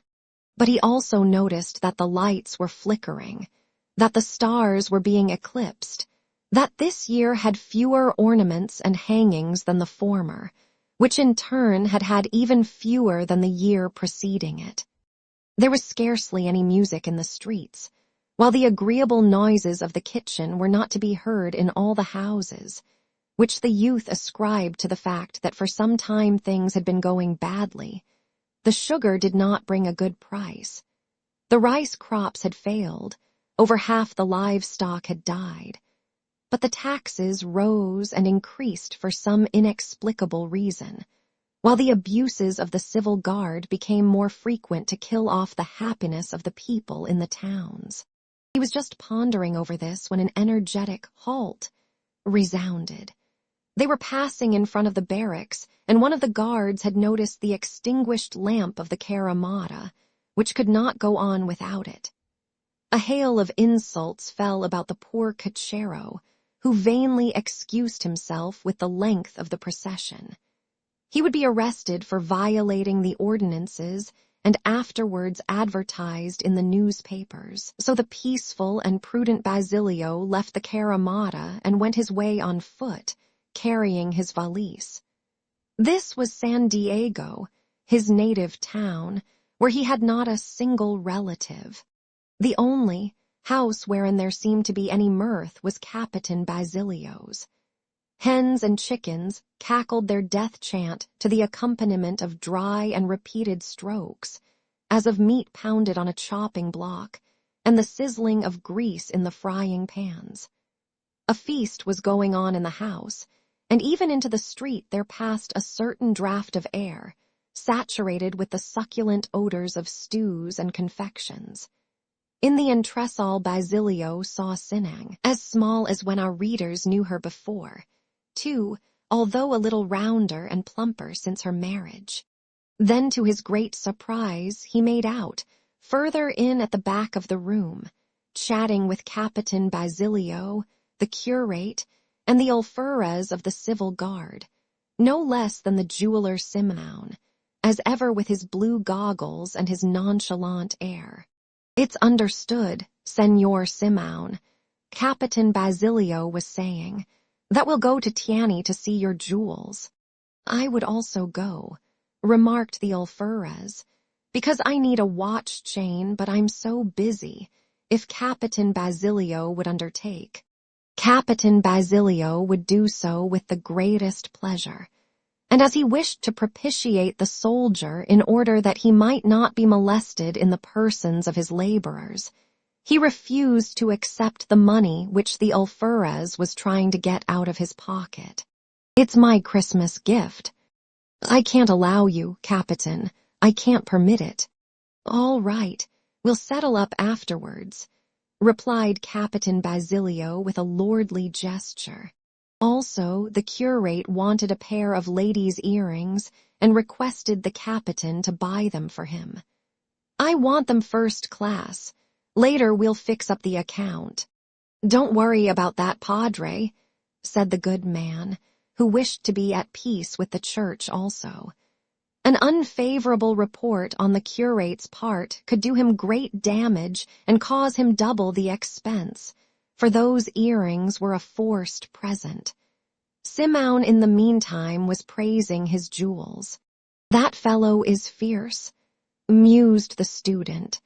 "He does business everywhere, and if I can believe a certain person, he buys from some gentleman for a half of their value the same jewels that he himself has sold for presents. Everybody in this country prospers but us." He made his way to his house, or rather Captain Tiago's, now occupied by a trustworthy man who had held him in great esteem since the day when he had seen him perform a surgical operation with the same coolness that he would cut up a chicken. This man was now waiting to give him the news. 2 of the laborers were prisoners, one was to be deported, and a number of Carabaos had died. "The same old story," exclaimed Basilio in a bad humor. "You always receive me with the same complaints."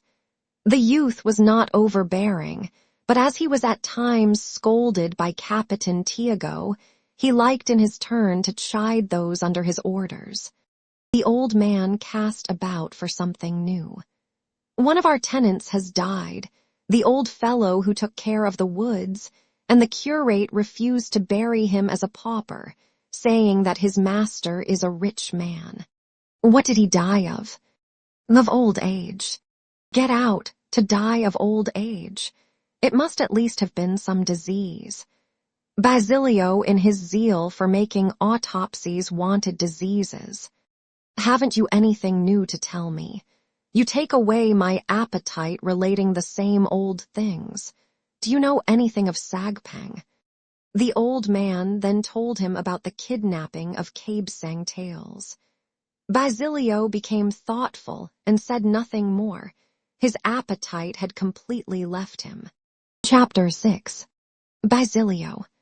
When the bells began their chimes for the midnight mass, and those who preferred a good sleep to fiestas and ceremonies arose grumbling at the noise and movement, Basilio cautiously left the house, took 2 or 3 turns through the streets to see that he was not watched or followed, and then made his way by unfrequented paths to the road that led to the ancient wood of the Iberas, which had been acquired by Captain Tiago when their property was confiscated and sold. As Christmas fell under the waning moon that year, the place was wrapped in darkness.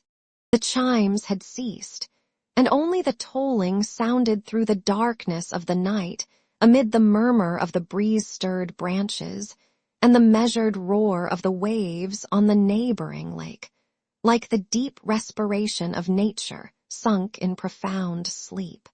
Awed by the time and place, the youth moved along with his head down, as if endeavoring to see through the darkness. But from time to time, he raised it to gaze at the stars through the open spaces between the treetops and went forward parting the bushes or tearing away the lianas that obstructed his path. At times he retraced his steps. His foot would get caught among the plants. He stumbled over a projecting root or a fallen log.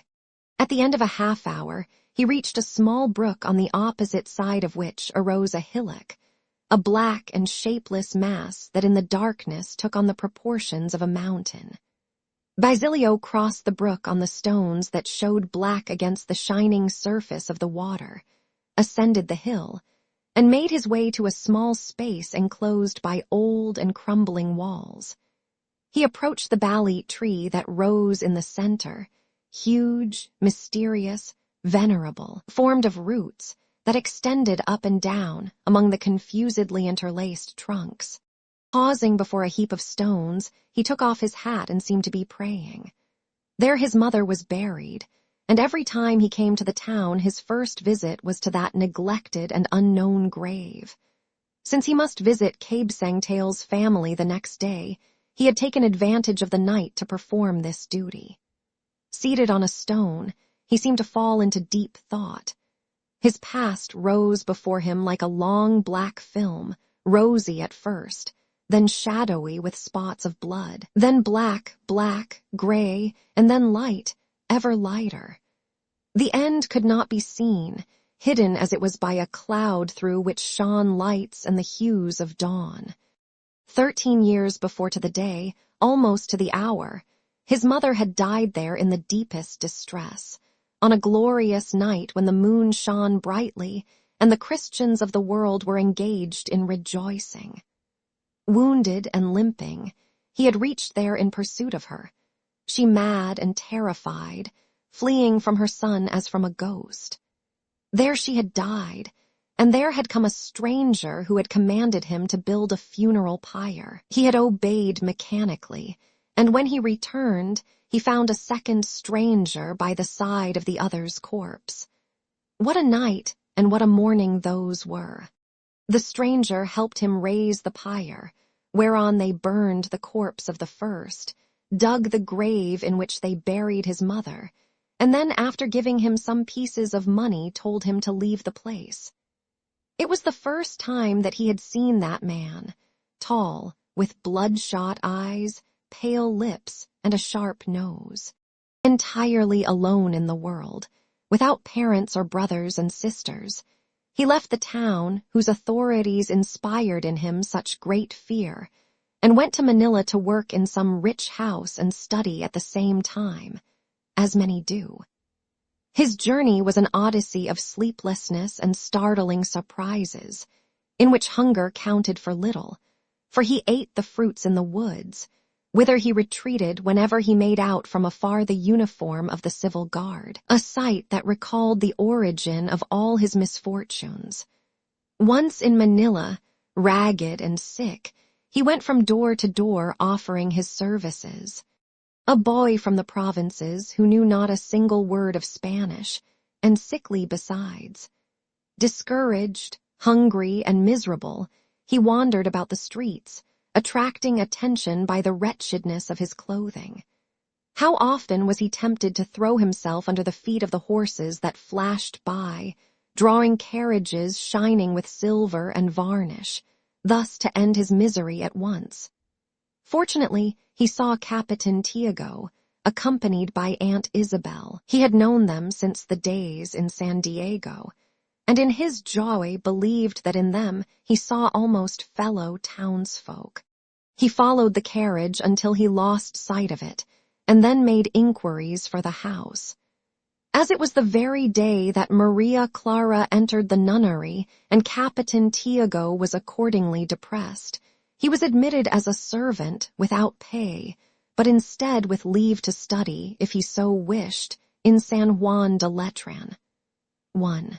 Dirty, poorly dressed, with only a pair of clogs for footwear, at the end of several months' stay in Manila, he entered the first year of Latin.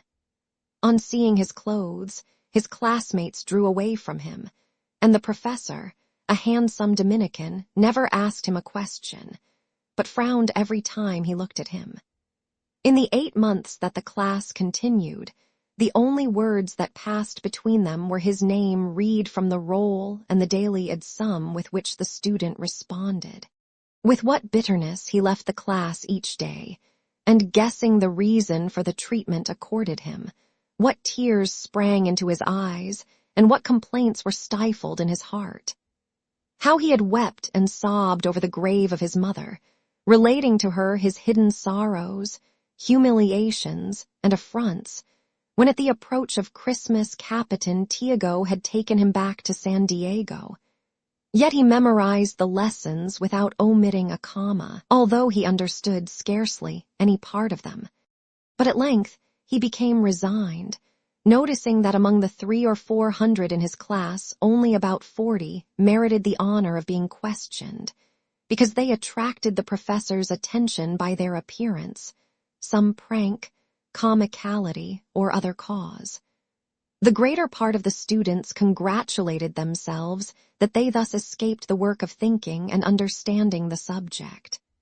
One goes to college, not to learn and study, but to gain credit for the course, so if the book can be memorized, what more can be asked? The year is thus gained. 2. Basilio passed the examinations by answering the solitary question asked him, like a machine, without stopping or breathing, and in the amusement of the examiners won the passing certificate. His 9 companions, they were examined in batches of 10 in order to save time, did not have such good luck, but were condemned to repeat the year of brutalization.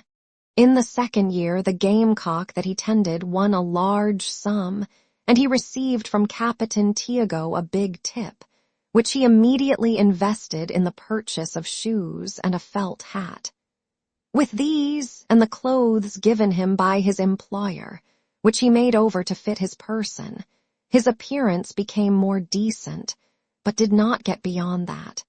In such a large class, a great deal was needed to attract the professor's attention, and the student who in the first year did not make himself known by some special quality, or did not capture the goodwill of the professors, could with difficulty make himself known in the rest of his school days. But Basilio kept on, for perseverance was his chief trait. His fortune seemed to change somewhat when he entered the third year. His professor happened to be a very jolly fellow, fond of jokes and of making the students laugh, complacent enough in that he almost always had his favorites recite the lessons. In fact, he was satisfied with anything.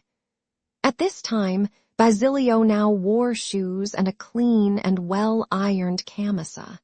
As his professor noticed that he laughed very little at the jokes, and that his large eyes seemed to be asking something like an eternal question, he took him for a fool, and one day decided to make him conspicuous by calling on him for the lesson. Basilio recited it from beginning to end, without hesitating over a single letter, so the professor called him a parrot and told a story to make the class laugh. Then, to increase the hilarity and justify the epithet, he asked several questions, at the same time winking to his favorites, as if to say to them, "You'll see how we're going to amuse ourselves." Basilio now understood Spanish and answered the questions with the plain intention of making no one laugh. This disgusted everybody. The expected absurdity did not materialize. No one could laugh, and the good friar never pardoned him for having defrauded the hopes of the class and disappointed his own prophecies. But who would expect anything worthwhile to come from a head so badly combed and placed on an Indian poorly shod, classified, until recently, among the arboreal animals? As in other centers of learning, where the teachers are honestly desirous that the students should learn, such discoveries usually delight the instructors. So in a college managed by men convinced that for the most part knowledge is an evil, at least for the students, the episode of Basilio produced a bad impression, and he was not questioned again during the year. Why should he be, when he made no one laugh? Quite discouraged and thinking of abandoning his studies, he passed to the 4th year of Latin. Why study at all? Why not sleep like the others and trust to luck? One of the 2 professors was very popular, beloved by all, passing for a sage, a great poet, and a man of advanced ideas. One day when he accompanied the collegians on their walk, he had a dispute with some cadets, which resulted in a skirmish and a challenge. No doubt recalling his brilliant youth, the professor preached a crusade and promised good marks to all who during the promenade on the following Sunday would take part in the fray. The week was a lively one. There were occasional encounters in which canes and sabers were crossed, and in one of these Basilio distinguished himself. Borne in triumph by the students and presented to the professor, he thus became known to him and came to be his favorite. Partly for this reason and partly from his diligence, that year he received the highest marks, medals included, in view of which Captain Tiago, who, since his daughter had become a nun, exhibited some aversion to the friars, in a fit of good humor induced him to transfer to the Ateneo Municipal, the fame of which was then in its apogee. Here a new world opened before his eyes, a system of instruction that he had never dreamed of. Except for a few superfluities and some childish things, he was filled with admiration for the methods there used, and with gratitude for the zeal of the instructors. His eyes at times filled with tears when he thought of the 4 previous years, during which, from lack of means, he had been unable to study at that center. He had to make extraordinary efforts to get himself to the level of those who had had a good preparatory course, and it might be said that in that 1 year he learned the whole 5 of the secondary curricula. He received his bachelor's degree, to the great satisfaction of his instructors, who in the examinations showed themselves to be proud of him before the Dominican examiners sent there to inspect the school. One of these, as if to dampen such great enthusiasm a little, asked him where he had studied the first years of Latin. "In San Juan de Letran, Padre," answered Basilio. "Aha, of course. He's not bad in Latin," the Dominican then remarked with a slight smile. From choice and temperament, he selected the course in medicine. Capitan Tiago preferred the law, in order that he might have a lawyer free, but knowledge of the laws is not sufficient to secure clientage in the Philippines. It is necessary to win the cases, and for this friendships are required, influence in certain spheres, a good deal of astuteness. Capitan Tiago finally gave in, remembering that medical students get on intimate terms with corpses, and for some time he had been seeking a poison to put on the gaffs of his gamecocks, the best he had been able to secure thus far being the blood of a Chinaman who had died of syphilis. With equal diligence, or more if possible, the young man continued this course, and after the 3rd year began to render medical services with such great success that he was not only preparing a brilliant future for himself, but also earning enough to dress well and save some money. This was the last year of the course, and in 2 months he would be a physician. He would come back to the town, he would marry Juliana, and they would be happy. The granting of his licentiateship was not only assured, but he expected it to be the crowning act of his school days, for he had been designated to deliver the valedictory at the graduation, and already he saw himself in the rostrum, before the whole faculty, the object of public attention. All those heads, leaders of Manila science, half hidden in their colored capes, all the women who came there out of curiosity and who years before had gazed at him, if not with disdain, at least with indifference. All those men whose carriages had once been about to crush him down in the mud like a dog. They would listen attentively, and he was going to say something to them that would not be trivial, something that had never before resounded in that place. He was going to forget himself in order to aid the poor students of the future, and he would make his entrance on his work in the world with that speech. Chapter 7. Simone. Over these matters, Basilio was pondering as he visited his mother's grave. He was about to start back to the town when he thought he saw a light flickering among the trees and heard the snapping of twigs, the sound of feet, and rustling of leaves. The light disappeared, but the noises became more distinct, coming directly toward where he was. Basilio was not naturally superstitious, especially after having carved up so many corpses and watched beside so many deathbeds. But the old legends about that ghostly spot, the hour, the darkness, the melancholy sighing of the wind, and certain tales heard in his childhood, asserted their influence over his mind and made his heart beat violently.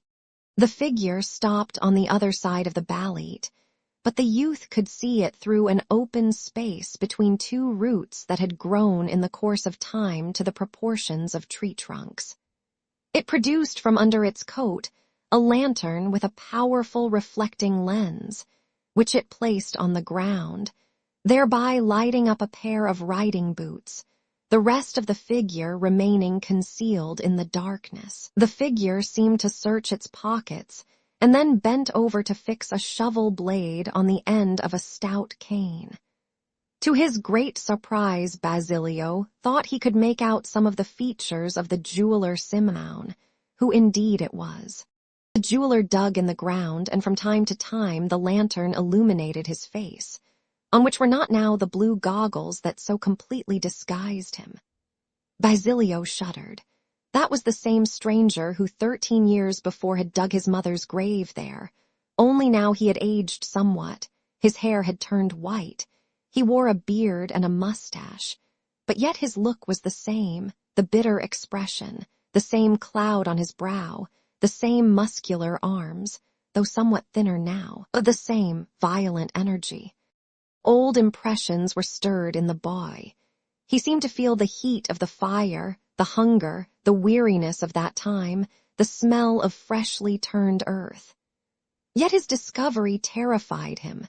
That jeweler Simeon, who passed for a British Indian, a Portuguese, an American, a mulatto, the brown cardinal, his black eminence, the evil genius of the Captain General, as many called him, was no other than the mysterious stranger, whose appearance and disappearance coincided with the death of the heir to that land.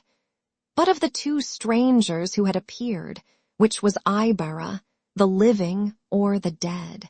This question, which he had often asked himself whenever Ibarra's death was mentioned, again came into his mind in the presence of the human enigma he now saw before him.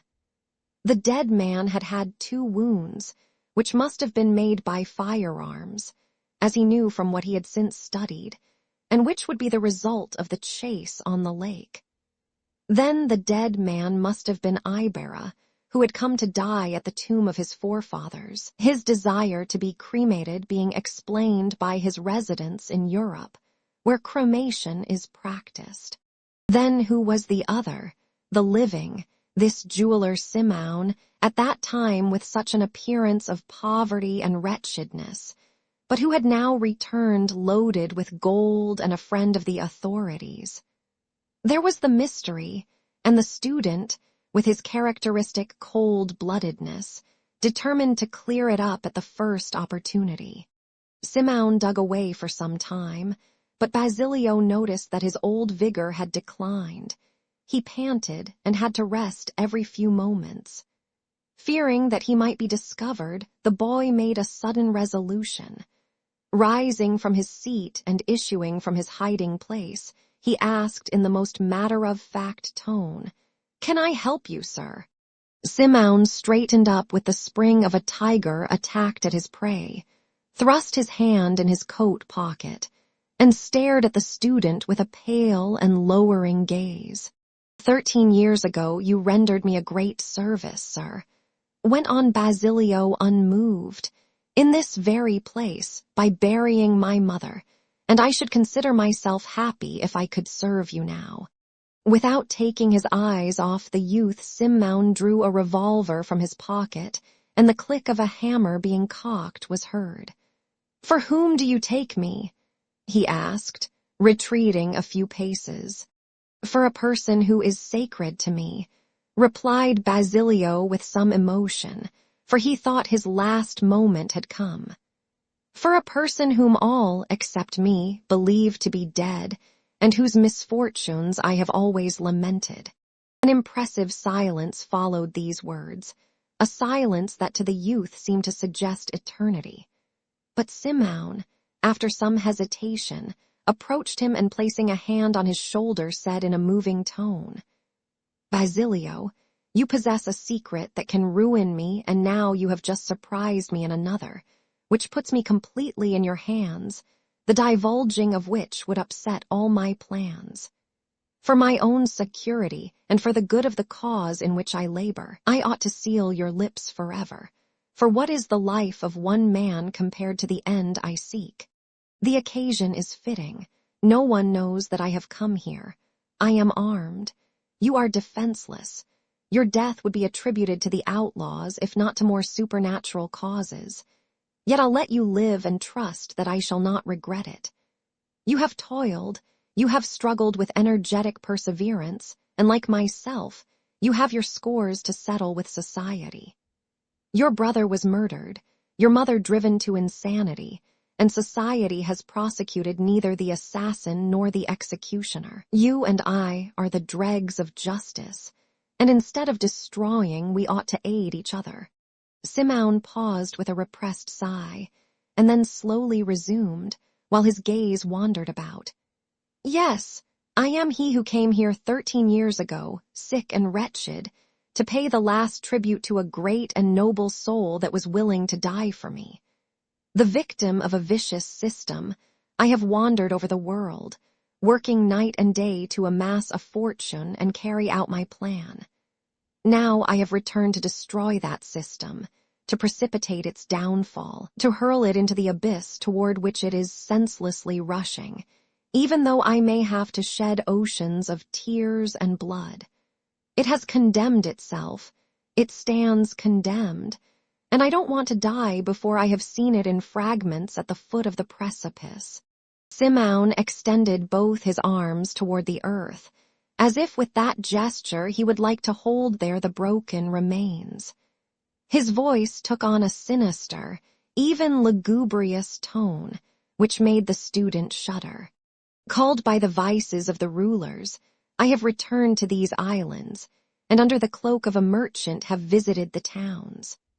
My gold has opened a way for me, and wheresoever I have beheld greed in the most execrable forms, sometimes hypocritical, sometimes shameless, sometimes cruel, fatten on the dead organism like a vulture on a corpse, I have asked myself, why was there not, festering in its vitals, the corruption, the ptomaine, the poison of the tombs, to kill the foul bird?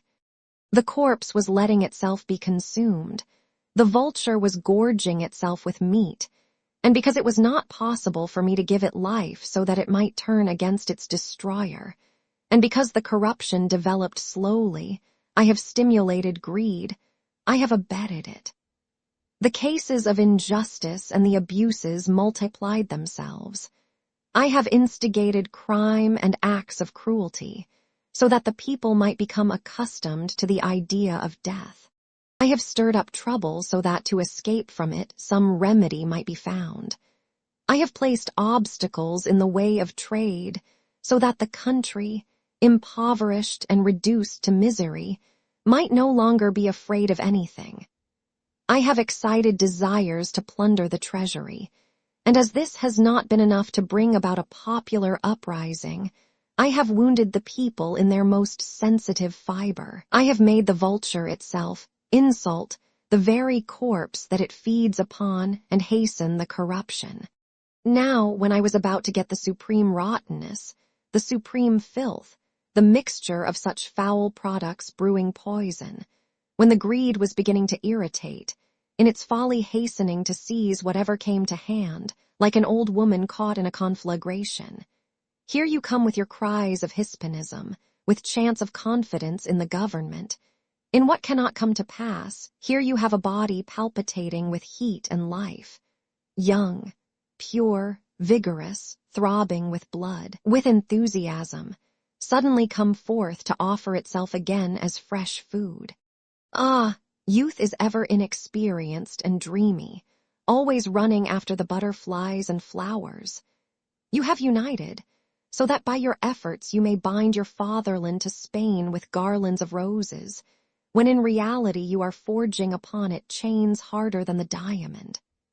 You ask for equal rights, the Hispanization of your customs, and you don't see that what you are begging for is suicide, the destruction of your nationality, the annihilation of your fatherland, the consecration of tyranny.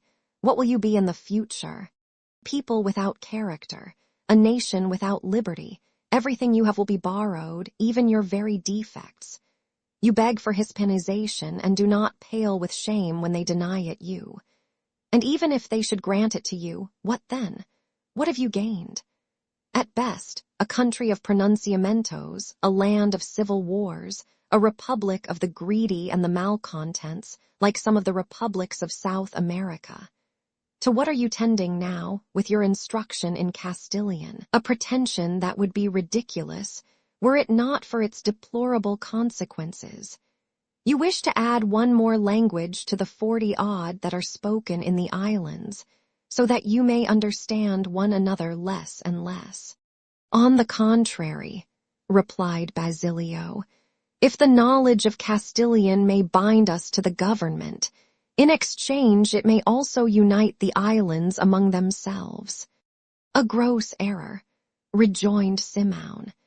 You are letting yourselves be deceived by big words and never go to the bottom of things to examine the results in their final analysis. Spanish will never be the general language of the country. The people will never talk it, because the conceptions of their brains and the feelings of their hearts cannot be expressed in that language. Each people has its own tongue, as it has its own way of thinking. What are you going to do with Castilian, the few of you who will speak it? Kill off your own originality, subordinate your thoughts to other brains, and instead of freeing yourselves, make yourselves slaves indeed. 9/10 of those of you who pretend to be enlightened are renegades to your country. He among you who talks that language neglects his own in such a way that he neither writes nor understands it. And how many have I not seen who pretended not to know a single word of it? But fortunately, you have an imbecile government. While Russia enslaves Poland by forcing the Russian language upon it, while Germany prohibits French in the conquered provinces, your government strives to preserve yours, and you, in return, a remarkable people under an incredible government, you are trying to despoil yourselves of your own nationality. One and all you forget that while a people preserves its language, it preserves the marks of its liberty, as a man preserves his independence while he holds to his own way of thinking. Language is the thought of the peoples. Luckily, your independence is assured. Human passions are looking out for that. Simeon paused and rubbed his hand over his forehead. The waning moon was rising and sent its faint light down through the branches of the trees, and with his white locks and severe features, illuminated from below by the lantern, the jeweler appeared to be the fateful spirit of the wood planning some evil. Basilio was silent before such bitter reproaches and listened with bowed head, while Simeon resumed. I saw this movement started and have passed whole nights of anguish, because I understood that among those youths there were exceptional minds and hearts, sacrificing themselves for what they thought to be a good cause, when in reality they were working against their own country. How many times have I wished to speak to you young men, to reveal myself and undeceive you? But in view of the reputation I enjoy, my words would have been wrongly interpreted and would perhaps have had a counter effect. How many times have I not longed to approach your Macareg, your Isagani? Sometimes I thought of their death. I wished to destroy them. Simeon checked himself. Here's why I let you live, Basilio, and by such imprudence I expose myself to the risk of being someday betrayed by you. But you know who I am. You know how much I must have suffered. Then believe in me.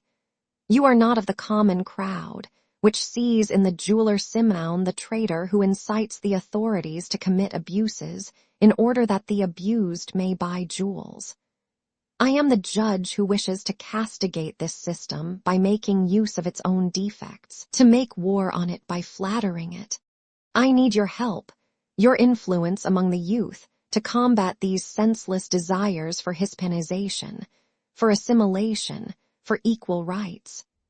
By that road you will become only a poor copy, and the people should look higher. It is madness to attempt to influence the thoughts of the rulers. They have their plan outlined, the bandage covers their eyes, and besides losing time uselessly, you are deceiving the people with vain hopes and are helping to bend their necks before the tyrant. What you should do is to take advantage of their prejudices to serve your needs? Are they unwilling that you be assimilated with the Spanish people? Good enough. Distinguish yourselves then by revealing yourselves in your own character. Try to lay the foundations of the Philippine fatherland. Do they deny you hope? Good. Don't depend on them, depend upon yourselves and work.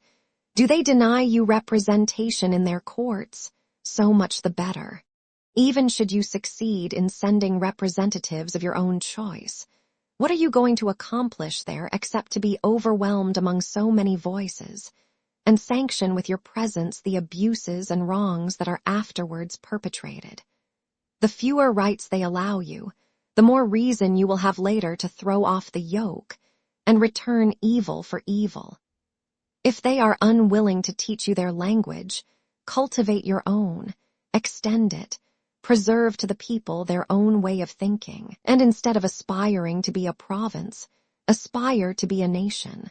Instead of subordinate thoughts, think independently, to the end that neither by right, nor custom, nor language, the Spaniard can be considered the master here, nor even be looked upon as a part of the country, but ever as an invader, a foreigner, and sooner or later you will have your liberty. Here's why I let you live. Basilio breathed freely, as though a great weight had been lifted from him, and after a brief pause replied, Sir, the honor you do me in confiding your plans to me is too great for me not to be frank with you, and tell you that what you ask of me is beyond my power. I am no politician, and if I have signed the petition for instruction in Castilian, it has been because I saw in it an advantage to our studies and nothing more. My destiny is different. My aspiration reduces itself to alleviating the physical sufferings of my fellow men. The jeweler smiled. What are physical sufferings compared to moral tortures? What is the death of a man in the presence of the death of a society? Someday you will perhaps be a great physician, if they let you go your way in peace, but greater yet will be he who can inject a new idea into this anemic people. You, what are you doing for the land that gave you existence, that supports your life, that affords you knowledge? Don't you realize that that is a useless life, which is not consecrated to a great idea? It is a stone wasted in the fields without becoming a part of any edifice. No, no, sir, replied Basilio modestly. I'm not folding my arms. I'm working like all the rest to raise up from the ruins of the past a people whose units will be bound together, that each one may feel in himself the conscience and the life of the whole. But however enthusiastic our generation may be, we understand that in this great social fabric there must be a division of labor. I have chosen my task and will devote myself to science. Science is not the end of man, declared Simón. The most civilized nations are tending toward it. Yes, but only as a means of seeking their welfare. Science is more eternal, it's more human, it's more universal, exclaimed the youth in a transport of enthusiasm. Within a few centuries, when humanity has become redeemed and enlightened, when there are no races, when all peoples are free, when there are neither tyrants nor slaves, colonies nor mother countries, when justice rules and man is a citizen of the world, the pursuit of science alone will remain.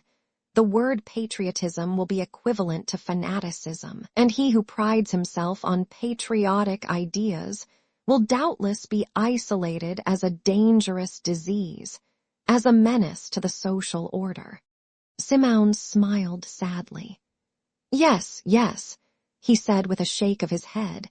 Yet to reach that condition it is necessary that there be no tyrannical and no enslaved peoples. It is necessary that man go about freely, that he know how to respect the rights of others in their own individuality. And for this there is yet much blood to be shed. The struggle forces itself forward. To overcome the ancient fanaticism that bound consciences, it was necessary that many should perish in the holocausts, so that the social conscience, in horror, declared the individual conscience free. It is also necessary that all answer the question which with each day the fatherland asks them, with its fettered hands extended. Patriotism can only be a crime in a tyrannical people, because then it is rapine under a beautiful name. But however perfect humanity may become, patriotism will always be a virtue among oppressed peoples, because it will at all times mean love of justice, of liberty, of personal dignity, nothing of chimerical dreams, of effeminate idols. The greatness of a man is not in living before his time, a thing almost impossible, but in understanding its desires, in responding to its needs, and in guiding it on its forward way. The geniuses that are commonly believed to have existed before their time only appear so because those who judge them see from a great distance, or take as representative of the age the line of stragglers. Simeon fell silent, seeing that he could awake no enthusiasm in that unresponsive mind. He turned to another subject and asked with a change of tone, "And what are you doing for the memory of your mother and your brother? Is it enough that you come here every year to weep like a woman over a grave?" And he smiled sarcastically. The shot hit the mark. Basilio changed color and advanced a step. "What do you want me to do?" he asked angrily. "Without means, without social position, how may I bring their murderers to justice? I would merely be another victim, shattered like a piece of glass hurled against a rock. Ah, you do ill to recall this to me, since it is wantonly reopening a wound. But what if I should offer you my aid?" Basilio shook his head and remained pensive. "All the tardy vindications of justice, all the revenge in the world, will not restore a single hair of my mother's head, or recall a smile to my brother's lips. Let them rest in peace. What should I gain now by avenging them?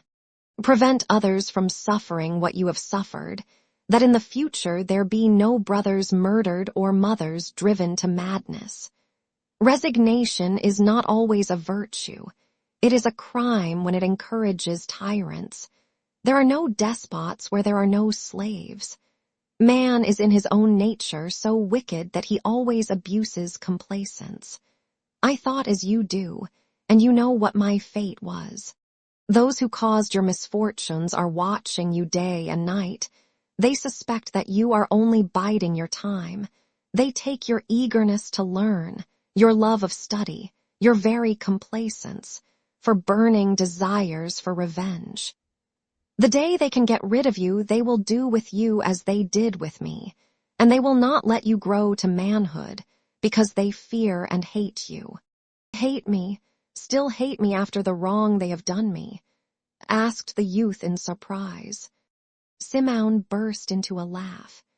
"It is natural for man to hate those whom he has wronged," said Tacitus, confirming the quos licerunt et oderunt of Seneca. When you wish to gauge the evil or the good that one people has done to another, you have only to observe whether it hates or loves. Thus is explained the reason why many who have enriched themselves here in the high offices they have filled, on their return to the peninsular, relieve themselves by slanders and insults against those who have been their victimus proprium humani ingenii est odis quern liceris.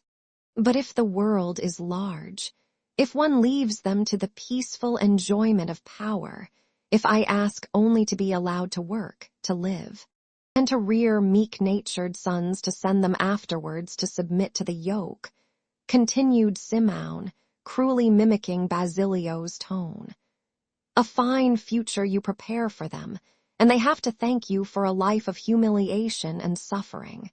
Good enough, young man. When a body is inert, it is useless to galvanize it. 20 years of continuous slavery, of systematic humiliation, of constant prostration, finally create in the mind a twist that cannot be straightened by the labor of a day. Good and evil instincts are inherited and transmitted from father to son. Then let your idyllic ideas live, your dreams of a slave who asks only for a bandage to wrap the chain so that it may rattle less and not ulcerate his skin. You hope for a little home and some ease, a wife and a handful of rice. Here is your ideal man of the Philippines. Well, if they give it to you, consider yourself fortunate. Basilio, accustomed to obey and bear with the caprices and humors of Capitan Tiago, was now dominated by Simeon, who appeared to him terrible and sinister on a background bathed in tears and blood. He tried to explain himself by saying that he did not consider himself fit to mix in politics, that he had no political opinions because he had never studied the question, but that he was always ready to lend his services the day they might be needed. That for the moment he saw only one need, the enlightenment of the people.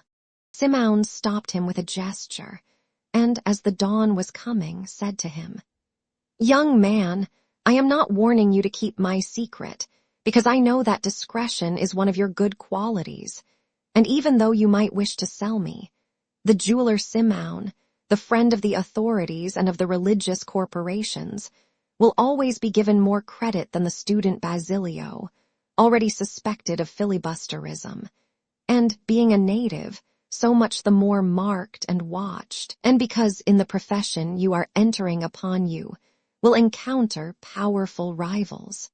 After all, even though you have not corresponded to my hopes, the day on which you change your mind, look me up at my house in the Escolta, and I'll be glad to help you." Basilio thanked him briefly and went away. "Have I really made a mistake?" mused Simeon when he found himself alone. "Is it that he doubts me and meditates his plan of revenge so secretly that he fears to tell it even in the solitude of the night? Or can it be that the years of servitude have extinguished in his heart every human sentiment, and there remain only the animal desires to live and reproduce? In that case the type is deformed and will have to be cast over again. Then the hecatomb is preparing. Let the unfit perish and only the strongest survive." Then he added sadly, as if apostrophizing someone, "Have patience, you who left me a name and a home, have patience. I have lost all, country, future, prosperity, your very tomb, but have patience. And thou, noble spirit, great soul, generous heart, who didst live with only one thought and didst sacrifice thy life without asking the gratitude or applause of anyone, have patience, have patience. The methods that I use may perhaps not be thine, but they are the most direct. The day is coming, and when it brightens, I myself will come to announce it to you who are now indifferent. Have patience." Chapter 8. Merry Christmas. When Julie opened her sorrowing eyes, she saw that the house was still dark, but the cocks were crowing. Her first thought was that perhaps the Virgin had performed the miracle, and the sun was not going to rise, in spite of the invocations of the cocks. She rose, crossed herself, recited her morning prayers with great devotion, and with as little noise as possible went out on the battleland. There was no miracle. The sun was rising and promised a magnificent morning. The breeze was delightfully cool. The stars were paling in the east, and the cocks were crowing as if to see who could crow best and loudest. That had been too much to ask. It were much easier to request the Virgin to send the 250 pesos. What would it cost the mother of the Lord to give them? But underneath the image she found only the letter of her father asking for the ransom of 500 pesos. There was nothing to do but go, so, seeing that her grandfather was not stirring, she thought him asleep and began to prepare breakfast. Strange, She was calm, she even had a desire to laugh. What had she had last night to afflict her so? She was not going very far. She could come every second day to visit the house. Her grandfather could see her. And as for Basilio, he had known for some time the bad turn her father's affairs had taken, since he had often said to her, "When I'm a physician, and we are married, your father won't need his fields." What a fool I was to cry so much, she said to herself as she packed her tampapy. Her fingers struck against the locket and she pressed it to her lips, but immediately wiped them from fear of contagion, for that locket set with diamonds and emeralds had come from a leper. Ah, then, if she should catch that disease, she could not get married. As it became lighter, she could see her grandfather seated in a corner, following all her movements with his eyes. So she caught up her tampapy of clothes and approached him smilingly to kiss his hand. The old man blessed her silently while she tried to appear merry. "When father comes back, tell him that I have at last gone to college. My mistress talks Spanish. It's the cheapest college I could find." Seeing the old man's eyes fill with tears, she placed the tampapy on her head and hastily went downstairs, her slippers slapping merrily on the wooden steps. But when she turned her head to look again at the house wherein had faded her childhood dreams and her maiden illusions, when she saw it sad, lonely, deserted, with the windows half closed, vacant and dark like a dead man's eyes, when she heard the low rustling of the bamboos, and saw them nodding in the fresh morning breeze as though bidding her farewell, then her vivacity disappeared. She stopped, her eyes filled with tears, and letting herself fall in a sitting posture on a log by the wayside, she broke out into disconsolate tears. Julie had been gone several hours, and the sun was quite high overhead, when Tandang Silo gazed from the window at the people in their festival garments going to the town to attend the high mass. Nearly all led by the hand, or carried in their arms, a little boy or girl decked out as if for a fiesta. Christmas Day in the Philippines is, according to the elders, a fiesta for the children, who are perhaps not of the same opinion and who, it may be supposed, have for it an instinctive dread. They are roused early, washed, dressed, and decked out with everything new, dear, and precious that they possess. High silk shoes, big hats, woolen or velvet suits, without overlooking 4 or 5 scapularies, which contain texts from St. John, and thus burdened they are carried to the high mass, where for almost an hour they are subjected to the heat and the human smells from so many crowding, perspiring people, and if they are not made to recite the rosary, they must remain quiet, bored, or asleep. At each movement or antic that may soil their clothing they are pinched and scolded. So the fact is that they do not laugh or feel happy, while in their round eyes can be read a protest against so much embroidery and a longing for the old shirt of weekdays. Afterwards, they are dragged from house to house to kiss their relatives' hands. There they have to dance, sing, and recite all the amusing things they know, whether in the humor or not, whether comfortable or not in their fine clothes, with the eternal pinchings and scoldings if they play any of their tricks. Their relatives give them cuartos which their parents seize upon, and of which they hear nothing more. The only positive results they are accustomed to get from the fiesta are the marks of the aforesaid pinchings, the vexations, and at best an attack of indigestion from gorging themselves with candy and cake in the houses of kind relatives.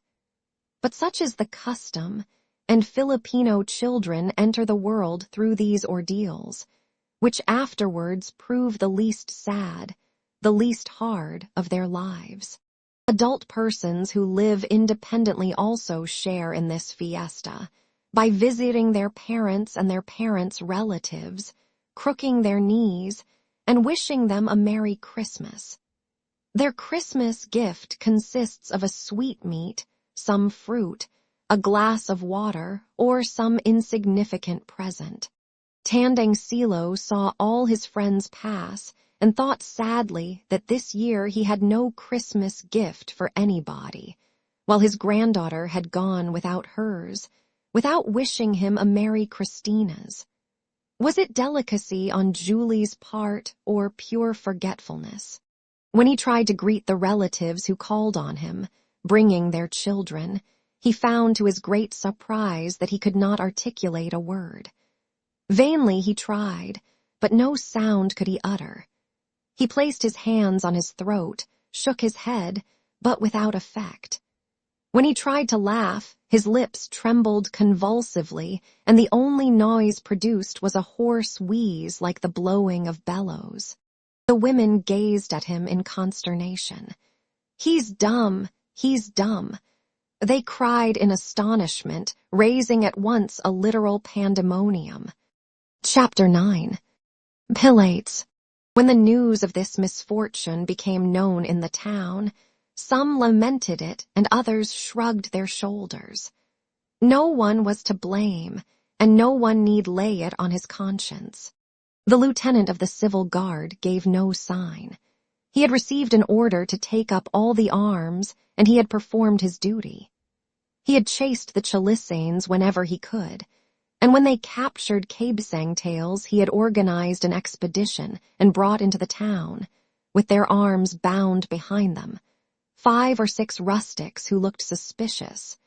So if Cabesangtails did not show up, it was because he was not in the pockets or under the skins of the prisoners, who were thoroughly shaken out. The friar administrator shrugged his shoulders. He had nothing to do with it. It was a matter of Chalisanes, and he had merely done his duty. True it was that if he had not entered the complaint, perhaps the arms would not have been taken up, and poor Tails would not have been captured. But he, Fray Clement, had to look after his own safety, and that Tails had a way of staring at him as if picking out a good target in some part of his body.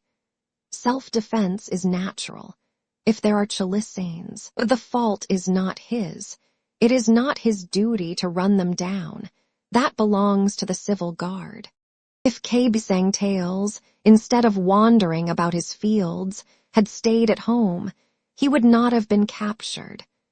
In short, that was a punishment from heaven upon those who resisted the demands of his corporation. When Sister Penchang, the pious old woman in whose service Julie had entered, learned of it, she ejaculated several susmeriosops, crossed herself, and remarked, "Often God sends these trials because we are sinners or have sinning relatives, to whom we should have taught piety, and we haven't done so." Those sinning relatives referred to Juliana, for to this pious woman Julie was a great sinner. Think of a girl of marriageable age who doesn't yet know how to pray. Jesus, how scandalous. If the wretch doesn't say the Dios te salve Maria without stopping at ease contigo, and the Santa Maria without a pause after peccadors, as every good Christian who fears God ought to do. She doesn't know the Ormus Gratiam, and says mentibus for maintibus. Anybody hearing her would think she was talking about something else. Susmeriosop. Greatly scandalized, she made the sign of the cross and thanked God, who had permitted the capture of the father in order that the daughter might be snatched from sin and learn the virtues which, according to the curates, should adorn every Christian woman. She therefore kept the girl constantly at work, not allowing her to return to the village to look after her grandfather. Julie had to learn how to pray, to read the books distributed by the friars, and to work until the 250 pesos should be paid. When she learned that Basilio had gone to Manila to get his savings and ransom Julie from her servitude, the good woman believed that the girl was forever lost, and that the devil had presented himself in the guise of the student. Dreadful as it all was, how true was that little book the curate had given her. Youths who go to Manila to study are ruined, and then ruin the others. Thinking to rescue Julie, she made her read and reread the book called Tandang Basio Machinat, one charging her always to go and see the curate in the convento, two as did the heroine, who is so praised by the author, a friar. Meanwhile, the friars had gained their point. They had certainly won the suit, so they took advantage of Sangtail's captivity to turn the fields over to the one who had asked for them, without the least thought of honor or the faintest twinge of shame. When the former owner returned and learned what had happened, when he saw his fields in another's possession, those fields that had cost the lives of his wife and daughter, when he saw his father dumb and his daughter working as a servant, and when he himself received an order from the town council, transmitted through the headman of the village, to move out of the house within 3 days, he said nothing. He sat down at his father's side and spoke scarcely once during the whole day. Chapter 10. Wealth and Want. On the following day, to the great surprise of the village, the jeweler Simeon, followed by 2 servants, each carrying a canvas-covered chest, requested the hospitality of Sangtails, who even in the midst of his wretchedness did not forget the good Filipino customs.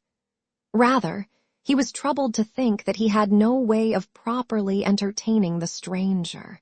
But Simeon brought everything with him, servants and provisions, and merely wished to spend the day and night in the house, because it was the largest in the village and was situated between San Diego and Tiani, towns where he hoped to find many customers. Simeon secured information about the condition of the roads and asked Sangtails if his revolver was a sufficient protection against the Chalisanes. "They have rifles that shoot a long way," was the rather absent-minded reply. "This revolver does no less," remarked Simeon, firing at an areca palm some 200 paces away. Sangtails noticed that some nuts fell, but remained silent and thoughtful. Gradually the families, drawn by the fame of the jeweler's wares, began to collect. They wished one another Merry Christmas. They talked of masses, saints, poor crops, but still were there to spend their savings for jewels and trinkets brought from Europe. It was known that the jeweler was the friend of the Captain General, so it wasn't lost labor to get on good terms with him, and thus be prepared for contingencies. Capitan Basilio came with his wife, daughter, and son-in-law, prepared to spend at least 3,000 pesos. Sister Penchang was there to buy a diamond ring she had promised to the Virgin of Antipolo. She had left Julie at home memorizing a booklet the curate had sold her for 4 cuartos, with 40 days of indulgence granted by the Archbishop to everyone who read it or listened to it read. "Jesus," said the pious woman to Capitana Tika, "that poor girl has grown up like a mushroom planted by the tikbalang. I've made her read the book at the top of her voice at least 50 times, and she doesn't remember a single word of it. She has a head like a sieve, full when it's in the water. All of us hearing her, even the dogs and cats, have won at least 20 years of indulgence." Simeon arranged his 2 chests on the table, one being somewhat larger than the other. "You don't want plated jewelry or imitation gemmes, this lady," turning to Sinang, "wants real diamonds." "That's it, yes, sir, diamonds, old diamonds, antique stones, you know," she responded. "Papa will pay for them because he likes antique things, antique stones." Sinang was accustomed to joke about the great deal of Latin her father understood and the little her husband knew. "It just happens that I have some antique jewels," replied Simeon, taking the canvas cover from the smaller chest, a polished steel case with bronze trimmings and stout locks. "I have necklaces of Cleopatras, real and genuine, discovered in the pyramids, rings of Roman senators and knights, found in the ruins of Carthage, probably those that Hannibal sent back after the Battle of Cannae," exclaimed Capitan Basilio seriously, while he trembled with pleasure. The good man thought he had read much about the ancients, had never, by reason of the lack of museums in Filipinas, seen any of the objects of those times. "I have brought besides costly earrings of Roman ladies, discovered in the villa of Annius Mutius Papilinus in Pompeii." Capitan Ezilio nodded to show that he understood and was eager to see such precious relics. The women remarked that they also wanted things from Rome, such as rosaries blessed by the Pope, holy relics that would take away sins without the need of confessions, and so on. When the chest was opened and the cotton packing removed, there was exposed a tray filled with rings, reliquaries, lockets, crucifixes, brooches, and such like. The diamonds set in among variously colored stones flashed out brightly and shimmered among golden flowers of varied hues, with petals of enamel, all of peculiar designs and rare arabesque workmanship. Simeon lifted the tray and exhibited another filled with quaint jewels that would have satisfied the imaginations of 7 debutantes on the eves of the balls in their honor. Designs, one more fantastic than the other, combinations of precious stones and pearls worked into the figures of insects with azure backs and transparent forewings, sapphires, emeralds, rubies, turquoises, diamonds, joined to form dragonflies, wasps, bees, butterflies, beetles, serpents, lizards, fishes, sprays of flowers. There were diadems, necklaces of pearls and diamonds, so that some of the girls could not withhold a naku of admiration, and Sinang gave a cluck with her tongue, whereupon her mother pinched her to prevent her from encouraging the jeweler to raise his prices. For Capitana, Tika still pinched her daughter even after the latter was married. "Here you have some old diamonds," explained the jeweler. "This ring belonged to the Princess Lamballe and those earrings to one of Marie Antoinette's ladies. They consisted of some beautiful solitaire diamonds, as large as grains of corn, with somewhat bluish lights, and pervaded with a severe elegance, as though they still reflected in their sparkles the shuddering of the reign of terror." "Those 2 earrings," exclaimed Sinang, looking at her father and instinctively covering the arm next to her mother. "Something more ancient yet, something Roman," said Capitan Basilio with a wink. The pious Sister Pensheng thought that with such a gift the Virgin of Antipolo would be softened and grant her her most vehement desire. For some time she had begged for a wonderful miracle to which her name would be attached, so that her name might be immortalized on earth, and she then ascend into heaven, like the Capitana Inez of the curates.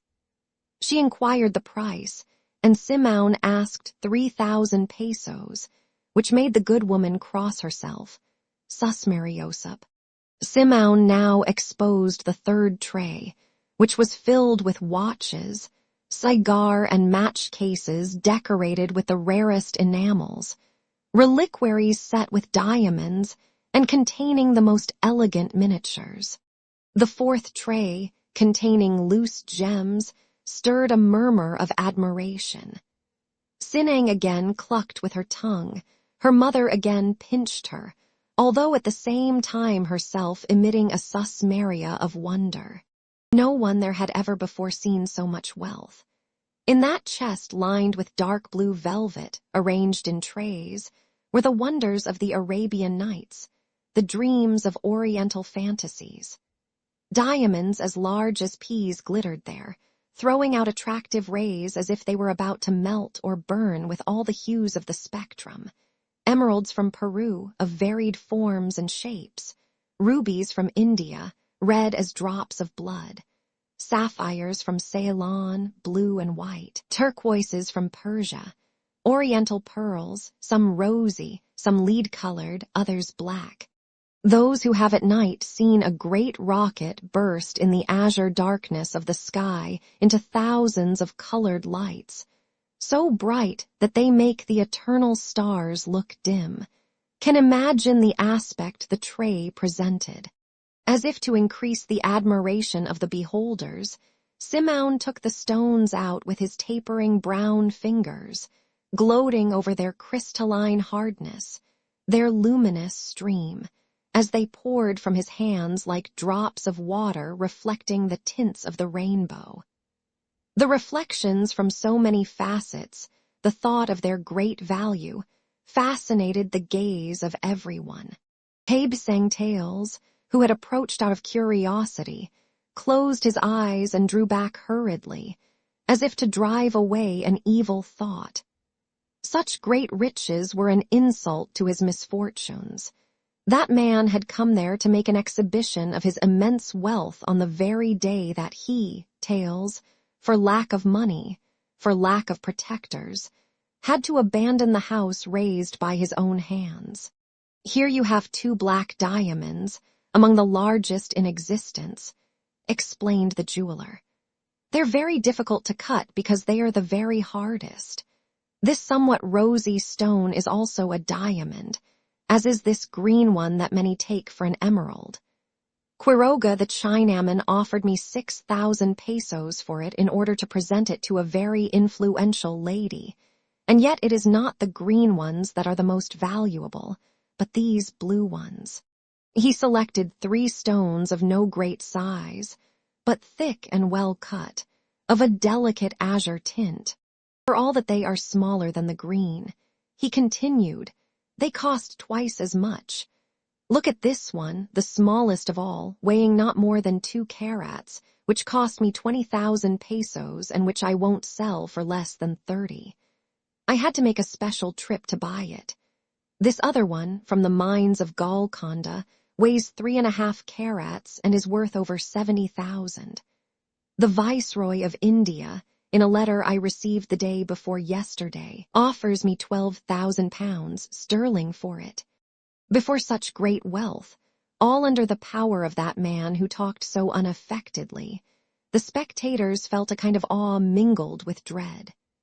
Sineng clucked several times, and her mother did not pinch her, perhaps because she too was overcome, or perhaps because she reflected that a jeweler like Simeon was not going to try to gain 5 pesos more or less, as a result of an exclamation more or less indiscreet. All gazed at the gems, but no one showed any desire to handle them. They were so awe-inspiring. Curiosity was blunted by wonder. Cabe Sangtails stared out into the field, thinking that with a single diamond, perhaps the very smallest there, he could recover his daughter, keep his house, and perhaps rent another farm. Could it be that those gems were worth more than a man's home, the safety of a maiden, the peace of an old man in his declining days?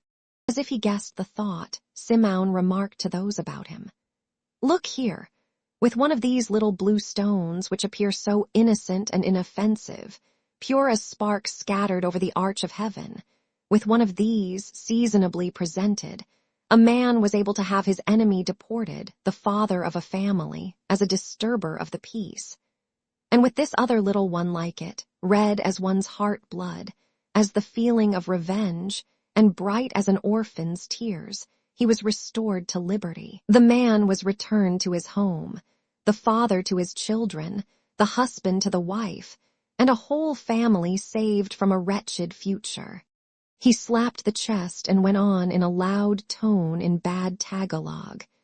"Here I have, as in a medicine chest, life and death, poison and balm, and with this handful I can drive to tears all the inhabitants of the Philippines." The listeners gazed at him awestruck, knowing him to be right. In his voice there could be detected a strange ring, while sinister flashes seemed to issue from behind the blue goggles. Then, as if to relieve the strain of the impression made by the gems on such simple folk, he lifted up the tray and exposed at the bottom the sanctum sanctorum. Cases of Russian leather, separated by layers of cotton, covered a bottom lined with gray velvet. All expected wonders, and Sinang's husband thought he saw carbuncles, gems that flashed fire and shone in the midst of the shadows. Capitan Basilio was on the threshold of immortality. He was going to behold something real, something beyond his dreams. "This was a necklace of Cleopatra's," said Simeon, taking out carefully a flat case in the shape of a half-moon. "It's a jewel that can't be appraised, an object for a museum, only for a rich government." It was a necklace fashioned of bits of gold representing little idols among green and blue beetles, with a vulture's head made from a single piece of rare jasper at the center between two extended wings, the symbol and decoration of Egyptian queens. Sinang turned up her nose and made a grimace of childish depreciation, while Capitan Basilio, with all his love for antiquity, could not restrain an exclamation of disappointment.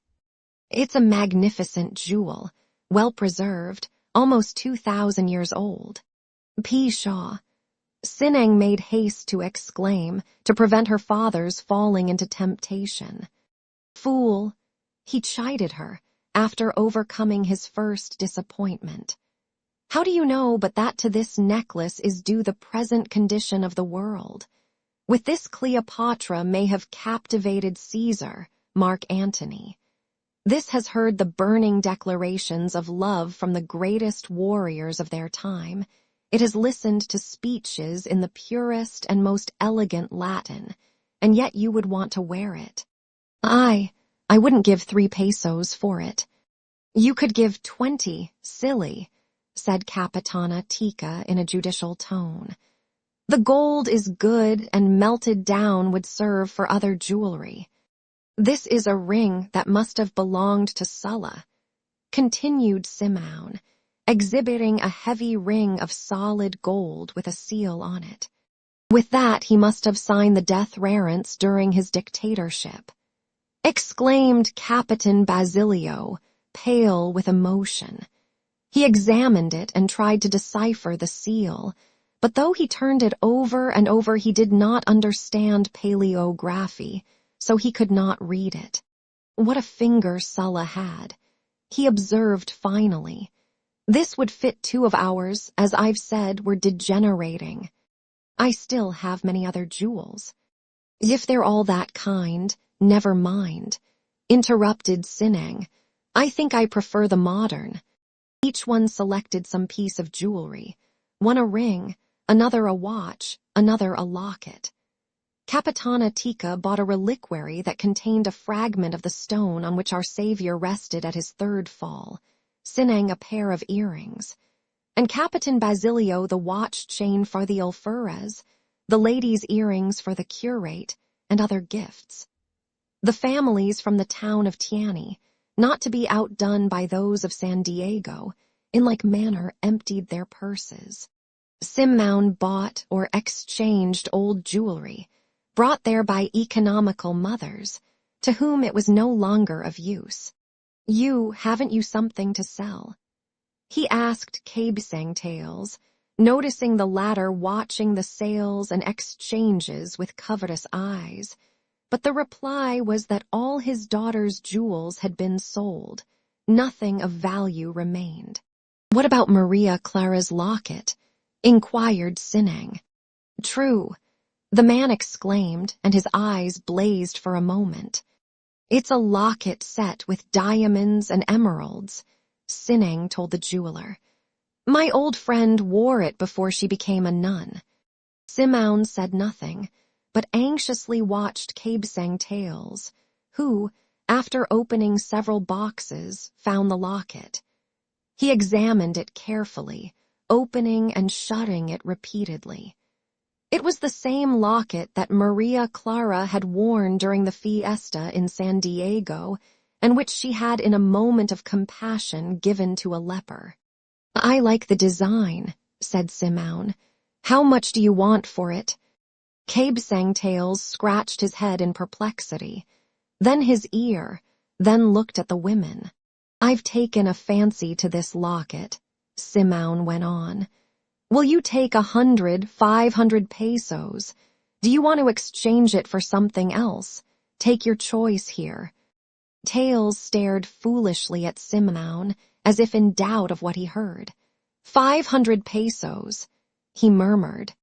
500, repeated the jeweler in a voice shaking with emotion. Cabsang Tails took the locket and made several turns about the room, with his heart beating violently and his hands trembling. Dared he ask more? That locket could save him. This was an excellent opportunity, such as might not again present itself. The women winked at him to encourage him to make the sale, excepting Penchang, who, fearing that Julie would be ransomed, observed piously, "I would keep it as a relic. Those who have seen Maria Clara in the nunnery say she has got so thin and weak that she can scarcely talk, and it's thought that she'll die a saint.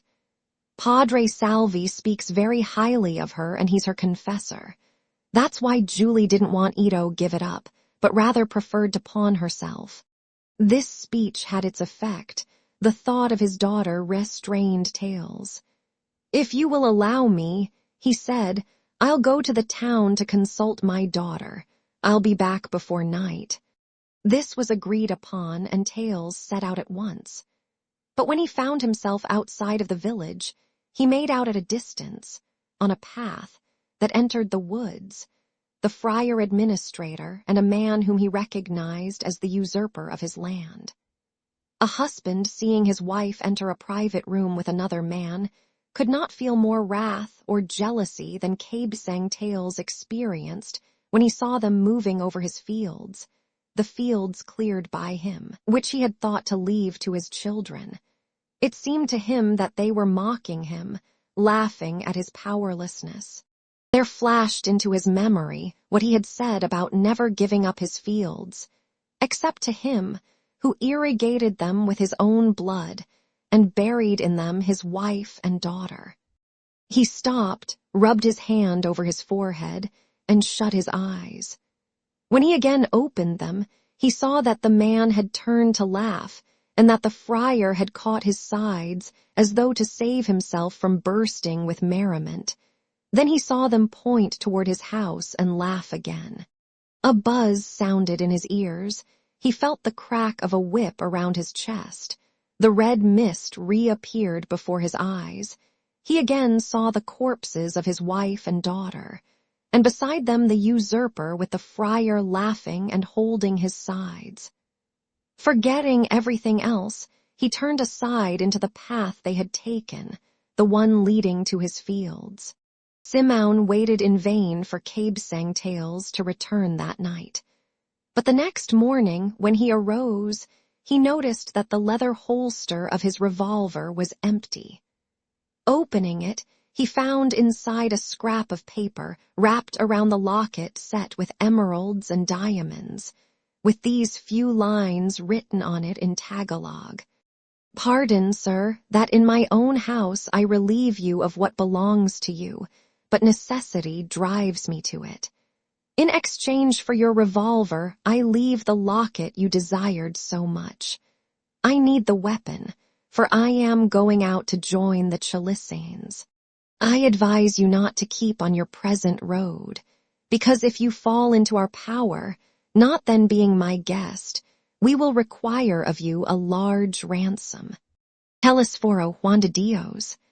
"At last I've found my man," muttered Simão with a deep breath. "He's somewhat scrupulous, but so much the better he'll keep his promises." He then ordered a servant to go by boat over the lake to Los Baños with the larger chest and await him there. He would go on overland, taking the smaller chest, the one containing his famous jewels. The arrival of 4 civil guards completed his good humor. They came to arrest Cabsang Tails, and not finding him took Tandang Silo away instead. 3 murders had been committed during the night. The friar administrator and the new tenant of Cabsang Tails' land had been found dead, with their heads split open and their mouths full of earth, on the border of the fields.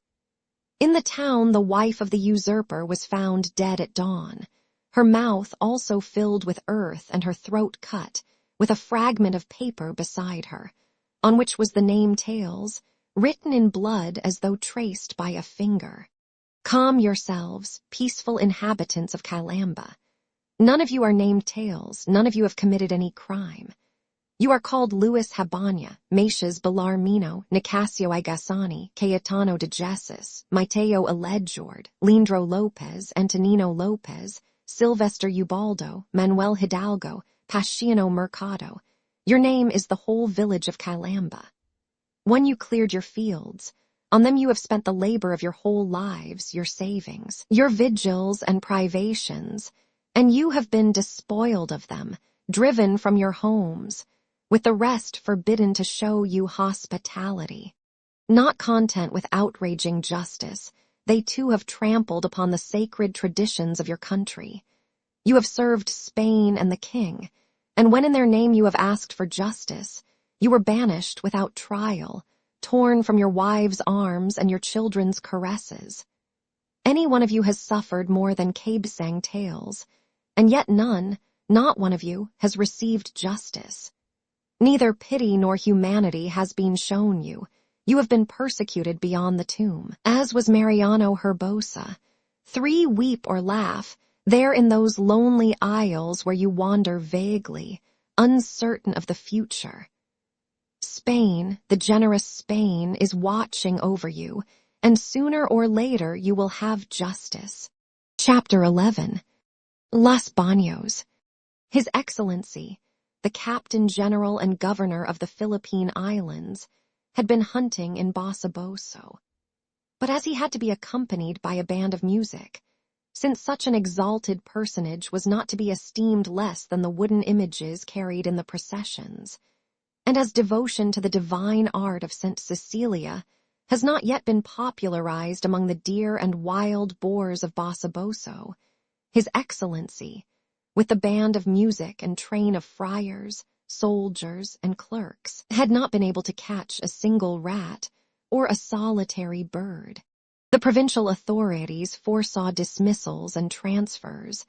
The poor gobernadorcillos and Cabeses de Berenguer were restless and sleepless, fearing that the mighty hunter in his wrath might have a notion to make up with their persons for the lack of submissiveness on the part of the beasts of the forest, as had been done years before by an alcalde who had traveled on the shoulders of impressed porters, because he found no horses gentle enough to guarantee his safety. There was not lacking an evil rumor that His Excellency had decided to take some action, since in this he saw the first symptoms of a rebellion which should be strangled in its infancy.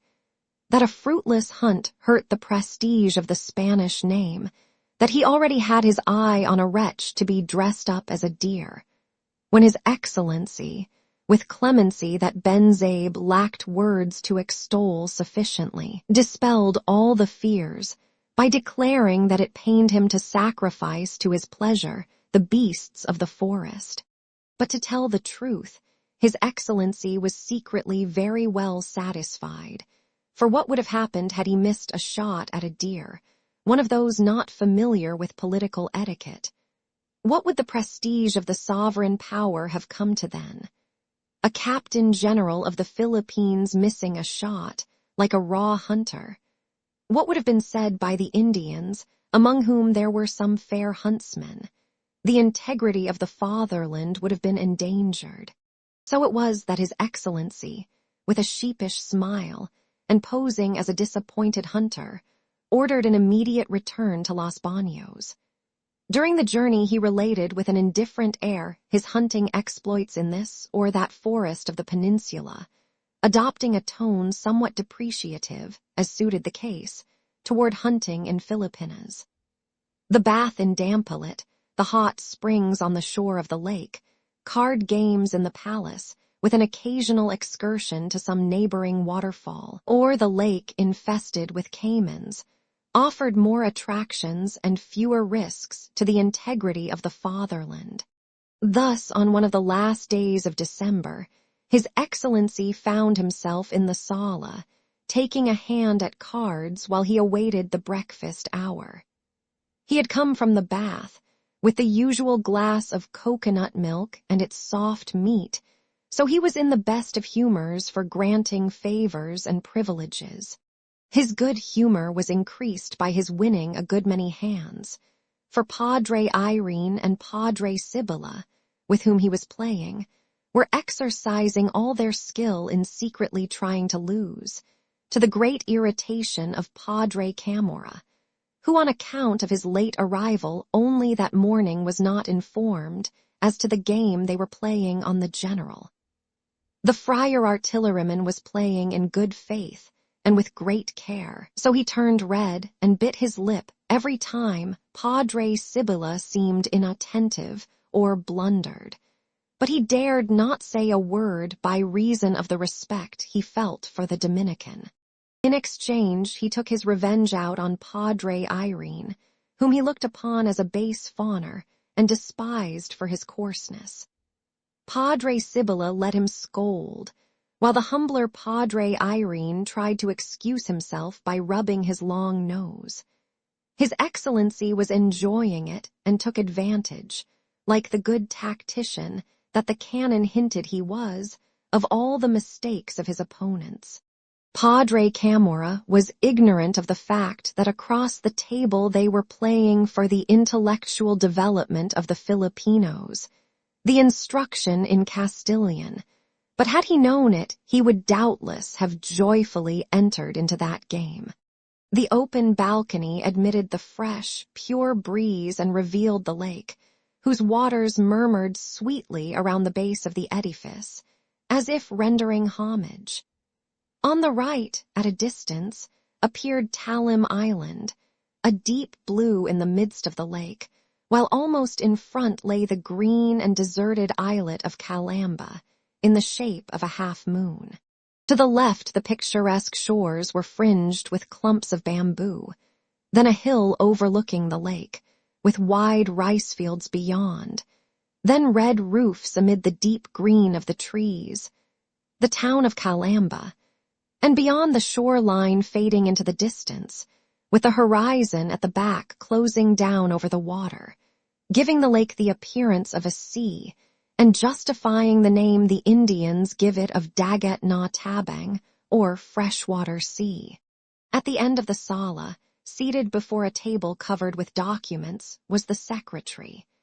His Excellency was a great worker and did not like to lose time, so he attended to business in the intervals of the game or while dealing the cards. Meanwhile, the board secretary yawned and despaired. That morning he had worked, as usual, over transfers, suspensions of employees, deportations, pardons, and the like, but had not yet touched the great question that had stirred so much interest, the petition of the students requesting permission to establish an academy of Castilian. Pacing from one end of the room to the other, and conversing animatedly, but in low tones were to be seen Don Custodio, a high official, and a friar named Padre Fernandez, who hung his head with an air either of meditation or annoyance.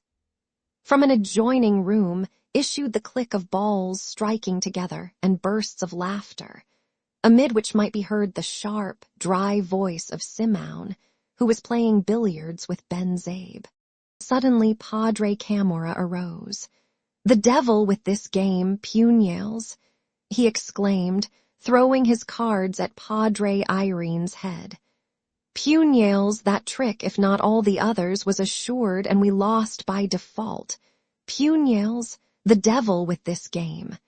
He explained the situation angrily to all the occupants of the sala, addressing himself especially to the three walking about, as if he had selected them for judges. The general played thus. He replied with such a card. Padre Irene had a certain card. He led, and then that fool of a Padre Irene didn't play his card. Padre Irene was giving the game away. It was a devil of a way to play. His mother's son had not come here to rack his brains for nothing and lose his money. Then he added, turning very red, "If the booby thinks my money grows on every bush," on top of the fact that my Indians are beginning to haggle over payments. Fuming and disregarding the excuses of Padre Irene, who tried to explain while he rubbed the tip of his beak in order to conceal his sly smile, he went into the billiard room. "Padre Fernandez, would you like to take a hand?" asked Fray Sibylla. "I'm a very poor player," replied the friar with a grimace. "Then get Simeon," said the general. Simeon, mister, won't you try a hand?" "What is your disposition concerning the arms for sporting purposes?" asked the secretary, taking advantage of the pause. Simeon thrust his head through the doorway. "Don't you want to take Padre Camora's place, Senor Sindbad?"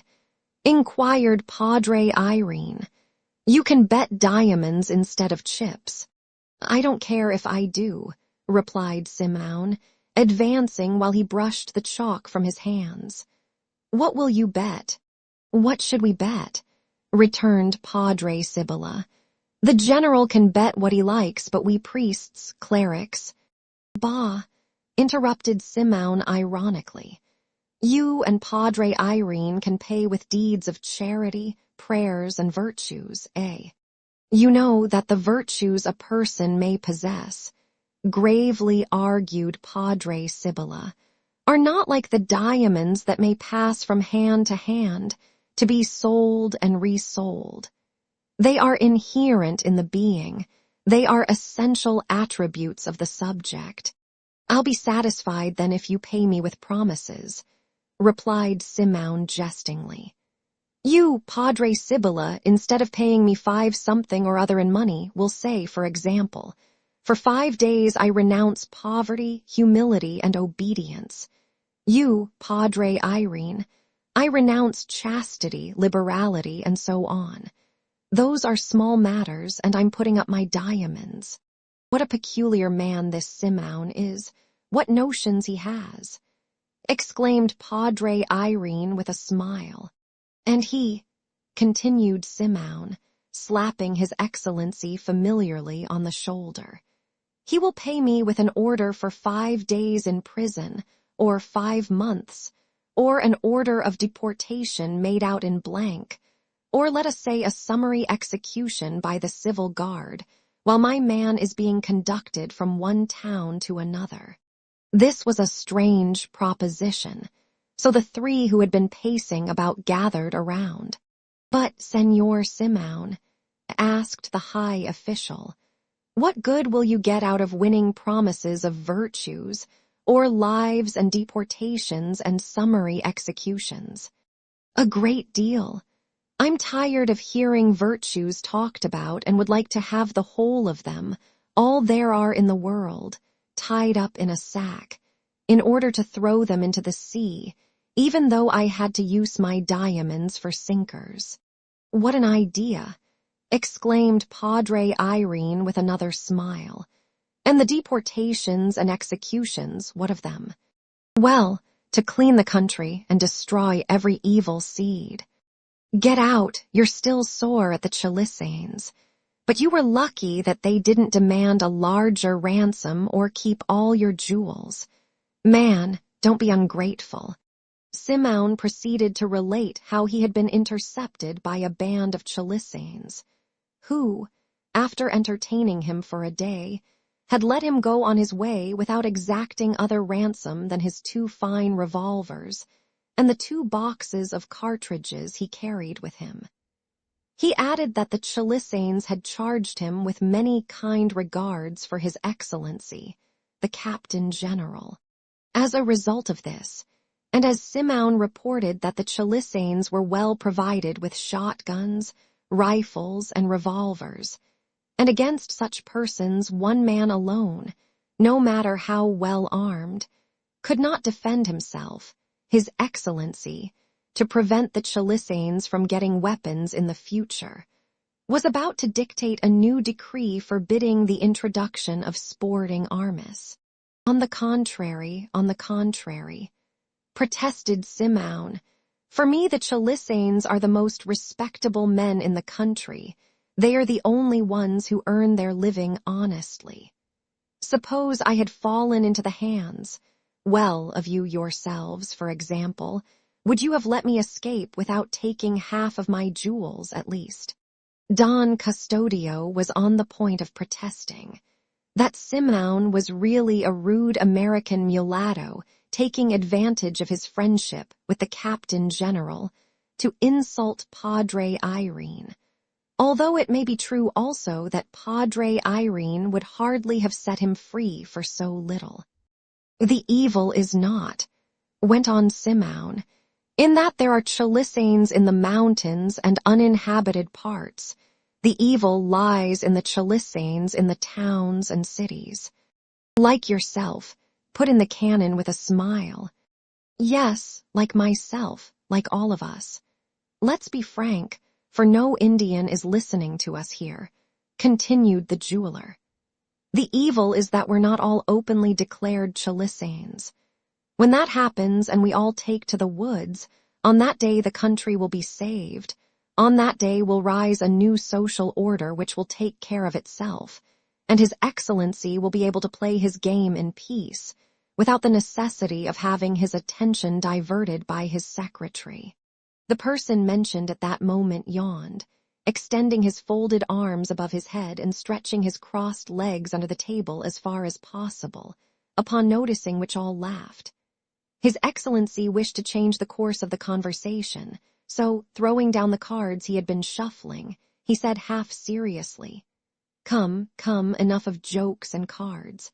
Let's get to work in earnest, since we still have a half hour before breakfast. Are there many matters to be got through with? All now gave their attention. That was the day for joining battle over the question of instruction in Castilian, for which purpose Padre Sibylla and Padre Irene had been there several days. It was known that the former, as vice-rector, was opposed to the project, and that the latter supported it, and his activity was in turn supported by the Countess. What is there? Asked His Excellency impatiently. The petition about sporting arms, replied the secretary with a stifled yawn. Forbidden. Pardon, General, said the high official gravely. Your Excellency will permit me to invite your attention to the fact that the use of sporting arms is permitted in all the countries of the world. The General shrugged his shoulders and remarked dryly, We are not imitating any nation in the world. Between His Excellency and the high official, there was always a difference of opinion, so it was sufficient that the latter offer any suggestion whatsoever to have the former remain stubborn. The high official tried another tack. Sporting arms can harm only rats and chickens, they'll say. But are we chickens? Interrupted the General, again shrugging his shoulders. Am I? I've demonstrated that I'm not. But there's another thing, observed the secretary. 4 months ago, when the possession of arms was prohibited, the foreign importers were assured that sporting arms would be admitted. His Excellency knitted his brows. That can be arranged, suggested Simeon. How? Very simply. Sporting arms nearly all have a caliber of 6 millimeters, at least those now in the market. Authorize only the sale of those that haven't these 6 millimeters.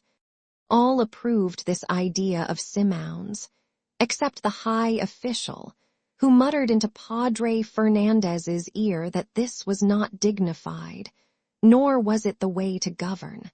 The schoolmaster of Tiani, preceded the secretary, shuffling some papers about, asks for a better location for.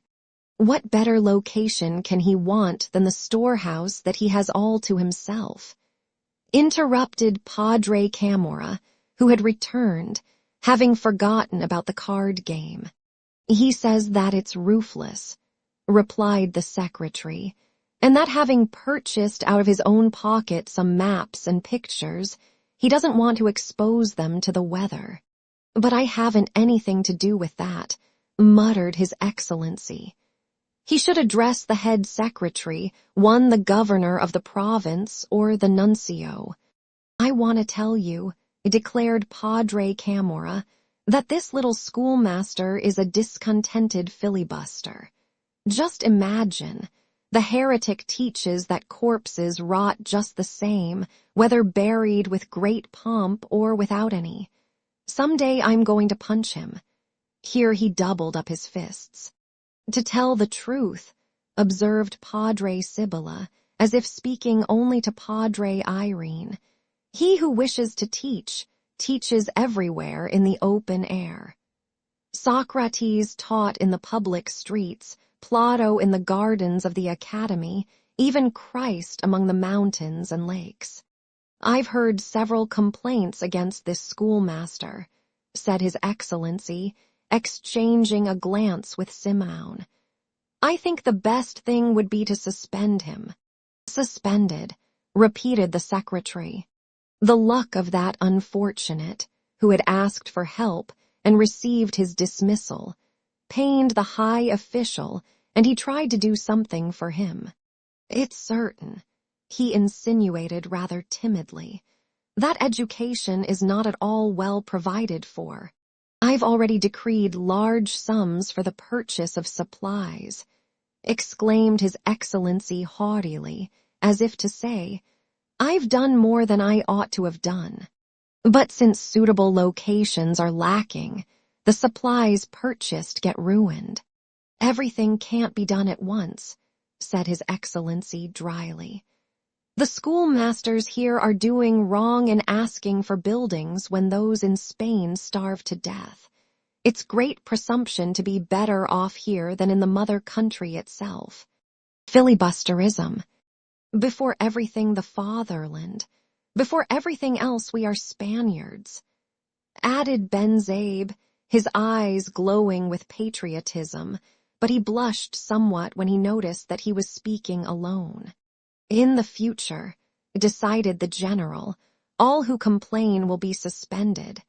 If my project were accepted, Don Custodio ventured to remark, as if talking to himself, for the construction of schoolhouses.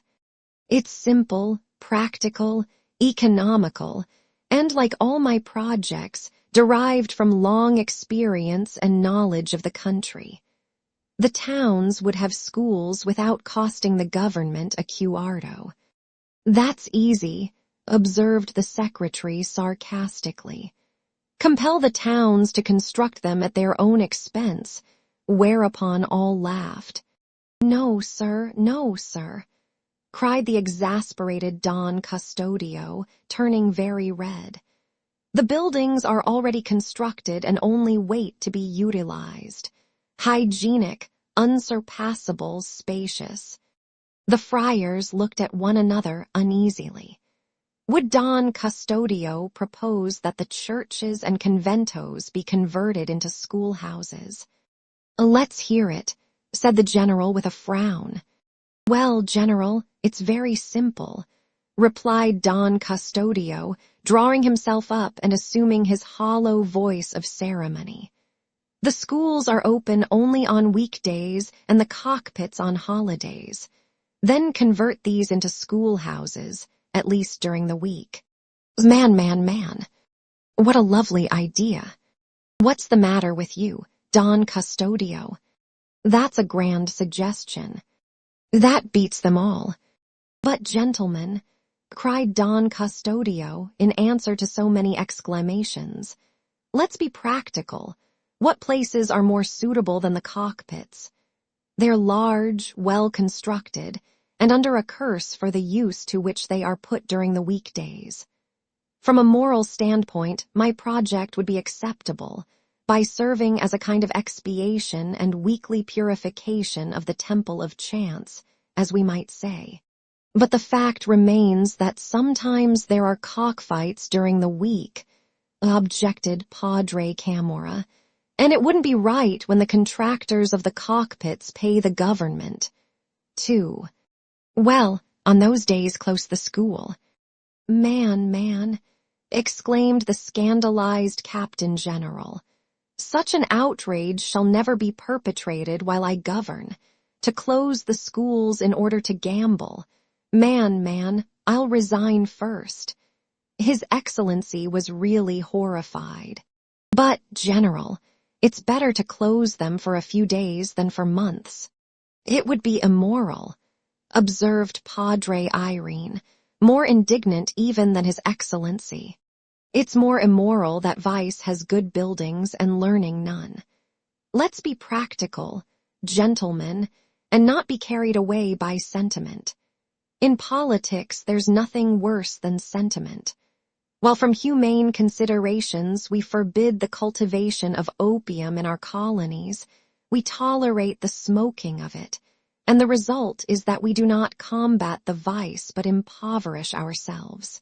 But remember that it yields to the government, without any effort, more than 450,000 pesos, objected Padre Irene, who was getting more and more on the governmental side. Enough, exclaimed His Excellency to end the discussion. I have my own plans in this regard and will devote special attention to the matter of public instruction. Is there anything else? The secretary looked uneasily toward Padre Sibylla and Padre Irene. The cat was about to come out of the bag. Both prepared themselves. The petition of the students requesting authorization to open an Academy of Castilian, answered the secretary. A general movement was noted among those in the room. After glancing at one another, they fixed their eyes on the general to learn what his disposition would be. For 6 months, the petition had lain there awaiting a decision, and had become converted into a kind of casus belli in certain circles. His Excellency had lowered his eyes, as if to keep his thoughts from being read. The silence became embarrassing, as the general understood, so he asked the high official, "What do you think?" "What should I think, General?" responded the person addressed, with a shrug of his shoulders and a bitter smile. "What should I think but that the petition is just, very just, and that I am surprised that 6 months should have been taken to consider it. The fact is that it involves other considerations," said Padre Sibylla coldly, as he half closed his eyes. The high official again shrugged his shoulders, like one who did not comprehend what those considerations could be.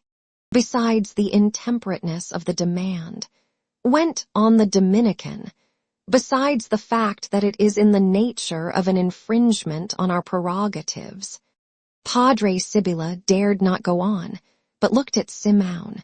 The petition has a somewhat suspicious character, corroborated that individual, exchanging a look with the Dominican, who winked several times. Padre Irene noticed these things, and realized that his cause was almost lost. Simone was against him. "It's a peaceful rebellion, a revolution on stamped paper," added Padre Sibylla. "Revolution, rebellion," inquired the high official, staring from one to the other as if he did not understand what they could mean. "It's headed by some young men charged with being too radical and too much interested in reforms, not to use stronger terms," remarked the secretary, with a look at the Dominican. "Among them is a certain Isagani, a poorly balanced head, nephew of a native priest. He's a pupil of mine," put in Padre Fernandez, "and I'm much pleased with him." "Puñals, I like your taste," exclaimed Padre Camorra. "On the steamer we nearly had a fight. He's so insolent that when I gave him a shove aside he returned it.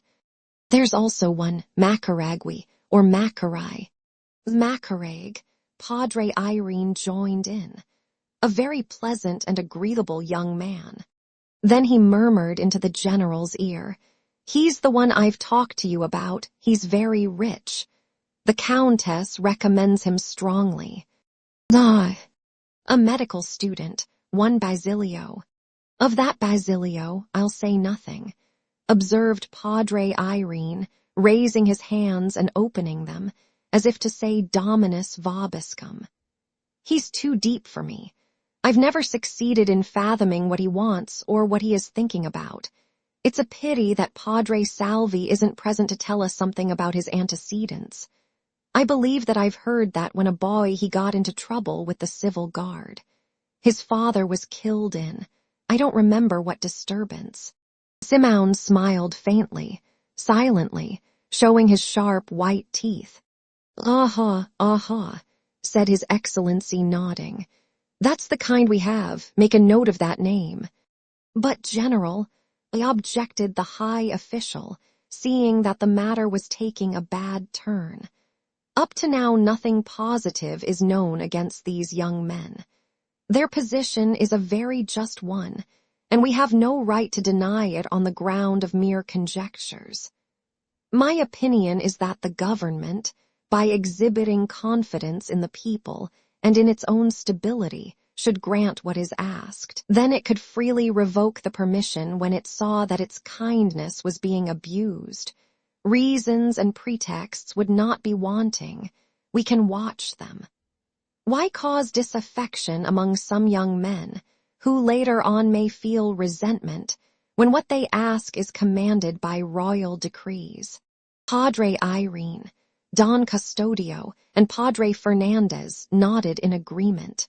"But the Indians must not understand Castilian, you know," cried Padre Camorra. "They mustn't learn it, for then they'll enter into arguments with us, and the Indians must not argue but obey and pay. They mustn't try to interpret the meaning of the laws and the books. They're so tricky and pedophagish. Just as soon as they learn Castilian, they become enemies of God and of Spain. Just read the Tandang Basio Machinat. That's a book. It tells truths like this." And he held up his clenched fists. Padre Sibylla rubbed his hand over his tonsure in sign of impatience. "One word," he began in the most conciliatory tone, though fuming with irritation. "Here we're not dealing with the instruction in Castilian alone. Here there is an underhand fight between the students and the University of Santo Tomas. If the students win this, our prestige will be trampled in the dirt. They will say that they've beaten us and will exult accordingly. Then, goodbye to moral strength, goodbye to everything. The first dike broken down, who will restrain this youth? With our fall we do no more than signal your own. After us, the government." "Puñals, that's not so," exclaimed Padre Camorra. "We'll see first who has the biggest fists."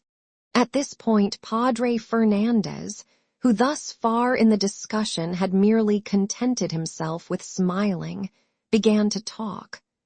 All gave him their attention, for they knew him to be a thoughtful man. "Don't take it ill of me, Padre Sibylla, if I differ from your view of the affair, but it's my peculiar fate to be almost always in opposition to my brethren. I say, then, that we ought not to be so pessimistic. The instruction in Castilian can be allowed without any risk whatever, and in order that it may not appear to be a defeat of the university, we Dominicans ought to put forth our efforts and be the first to rejoice over it. That should be our policy. To what end are we to be engaged in an everlasting struggle with the people, when after all we are the few and they are the many, when we need them and they do not need us? Wait, Padre Camorra, wait. Admit that now the people may be weak and ignorant. I also believe that, but it will not be true tomorrow or the day after.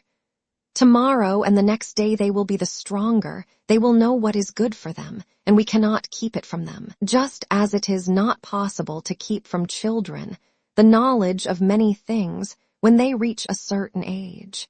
I say, then, why should we not take advantage of this condition of ignorance to change our policy completely, to place it upon a basis solid and enduring, on the basis of justice, for example, instead of on the basis of ignorance. There's nothing like being just, that I've always said to my brethren, but they won't believe me. The Indian idolizes justice, like every race in its youth. He asks for punishment when he has done wrong, just as he is exasperated when he has not deserved it. Is theirs a just desire? Then grant it. Let's give them all the schools they want until they are tired of them. Youth is lazy, and what urges them to activity is our opposition. Our bond of prestige, Padre Sibylla, is about worn out, so let's prepare another, the bond of gratitude, for example. Let's not be fools. Let's do as the crafty Jesuits. Padre Fernandez. Anything could be tolerated by Padre Sibylla except to propose the Jesuits to him as a model. Pale and trembling, he broke out into bitter recrimination. A Franciscan first, anything before a Jesuit. He was beside himself. Padre. A general discussion broke out, regardless of the Captain General. All talked at once. They yelled. They misunderstood and contradicted one another. Ben Zabe and Padre Camorra shook their fists in each other's faces, one talking of simpletons and the other of ink-slingers. Padre Sibylla kept harping on the capitulum, and Padre Fernandez on the Summa of St. Thomas, until the curate of Los Baños entered to announce that breakfast was served. His Excellency arose, and so ended the discussion. "Well, gentlemen," he said, "we've worked like niggers, and yet we're on a vacation. Someone has said that grave matters should be considered at dessert. I'm entirely of that opinion." "We might get indigestion," remarked the secretary, alluding to the heat of the discussion. "Then we'll lay it aside until tomorrow." As they rose, the high official whispered to the general, "Your Excellency, the daughter of Cabesangtails has been here again begging for the release of her sick grandfather, who was arrested in place of her father." His Excellency looked at him with an expression of impatience and rubbed his hand across his broad forehead. "Carambas! Can't one be left to eat his breakfast in peace? This is the third day she has come. She's a poor girl." "Oh, the devil!" exclaimed Padre Camorra. "I've just thought of it. I have something to say to the general about that. That's what I came over for, to support that girl's petition." The general scratched the back of his ear and said, "Oh, go along. Have the secretary make out an order to the lieutenant of the civil guard for the old man's release. They shan't say that we're not clement and merciful." He looked at Ben Zabe. The journalist winked. Chapter 12. Placido Penitent. Reluctantly, and almost with tearful eyes, Placido Penitent was going along the Escolta on his way to the University of Santo Tomas. It had hardly been a week since he had come from his town, yet he had already written to his mother twice, reiterating his desire to abandon his studies and go back there to work. His mother answered that he should have patience, that at the least he must be graduated as a Bachelor of Arts, since it would be unwise to desert his books after 4 years of expense and sacrifices on both their parts. Whence came to Penitent this aversion to study, when he had been one of the most diligent in the famous college conducted by Padre Valerio in Tanawan? Their Penitent had been considered one of the best Latinists and the subtlest disputants, one who could tangle or untangle the simplest as well as the most abstruse questions. His townspeople considered him very clever, and his curate, influenced by that opinion, already classified him as a filibuster, a sure proof that he was neither foolish nor incapable. His friends could not explain those desires for abandoning his studies and returning. He had no sweethearts, was not a gambler, hardly knew anything about Hunkian and rarely tried his luck at the more familiar Rivasino. He did not believe in the advice of the curates, laughed at Tandang Basio Macanat, had plenty of money and good clothes, yet he went to school reluctantly and looked with repugnance on his books. On the Bridge of Spain, a bridge whose name alone came from Spain, since even its ironwork came from foreign countries, he fell in with the long procession of young men on their way to the walled city to their respective schools. Some were dressed in the European fashion and walked rapidly, carrying books and notes, absorbed in thoughts of their lessons and essays. These were the students of the Ateneo. Those from San Juan de Letran were nearly all dressed in the Filipino costume, but were more numerous and carried fewer books. Those from the university are dressed more carefully and elegantly and saunter along carrying canes instead of books. The collegians of the Philippines are not very noisy or turbulent. They move along in a preoccupied manner, such that upon seeing them one would say that before their eyes shone no hope, no smiling future. Even though here and there the line is brightened by the attractive appearance of the schoolgirls of the Escuela Municipal, one with their sashes across their shoulders, and their books in their hands, followed by their servants, yet scarcely a laugh resounds or a joke can be heard. Nothing of song or jest, at best a few heavy jokes or scuffles among the smaller boys. The older ones nearly always proceed seriously and composedly, like the German students. Placido was proceeding along the Paseo de Magallanes toward the breach, formerly the gate, of Santo Domingo, when he suddenly felt a slap on the shoulder, which made him turn quickly in ill humor. "Hello, penitent. Hello, penitent." It was his schoolmate Juanito Peles, the barbero or pet of the professors, as big a rascal as he could be, with a roguish look and a clownish smile. The son of a Spanish mestizo, a rich merchant in one of the suburbs who based all his hopes and joys on the boy's talent.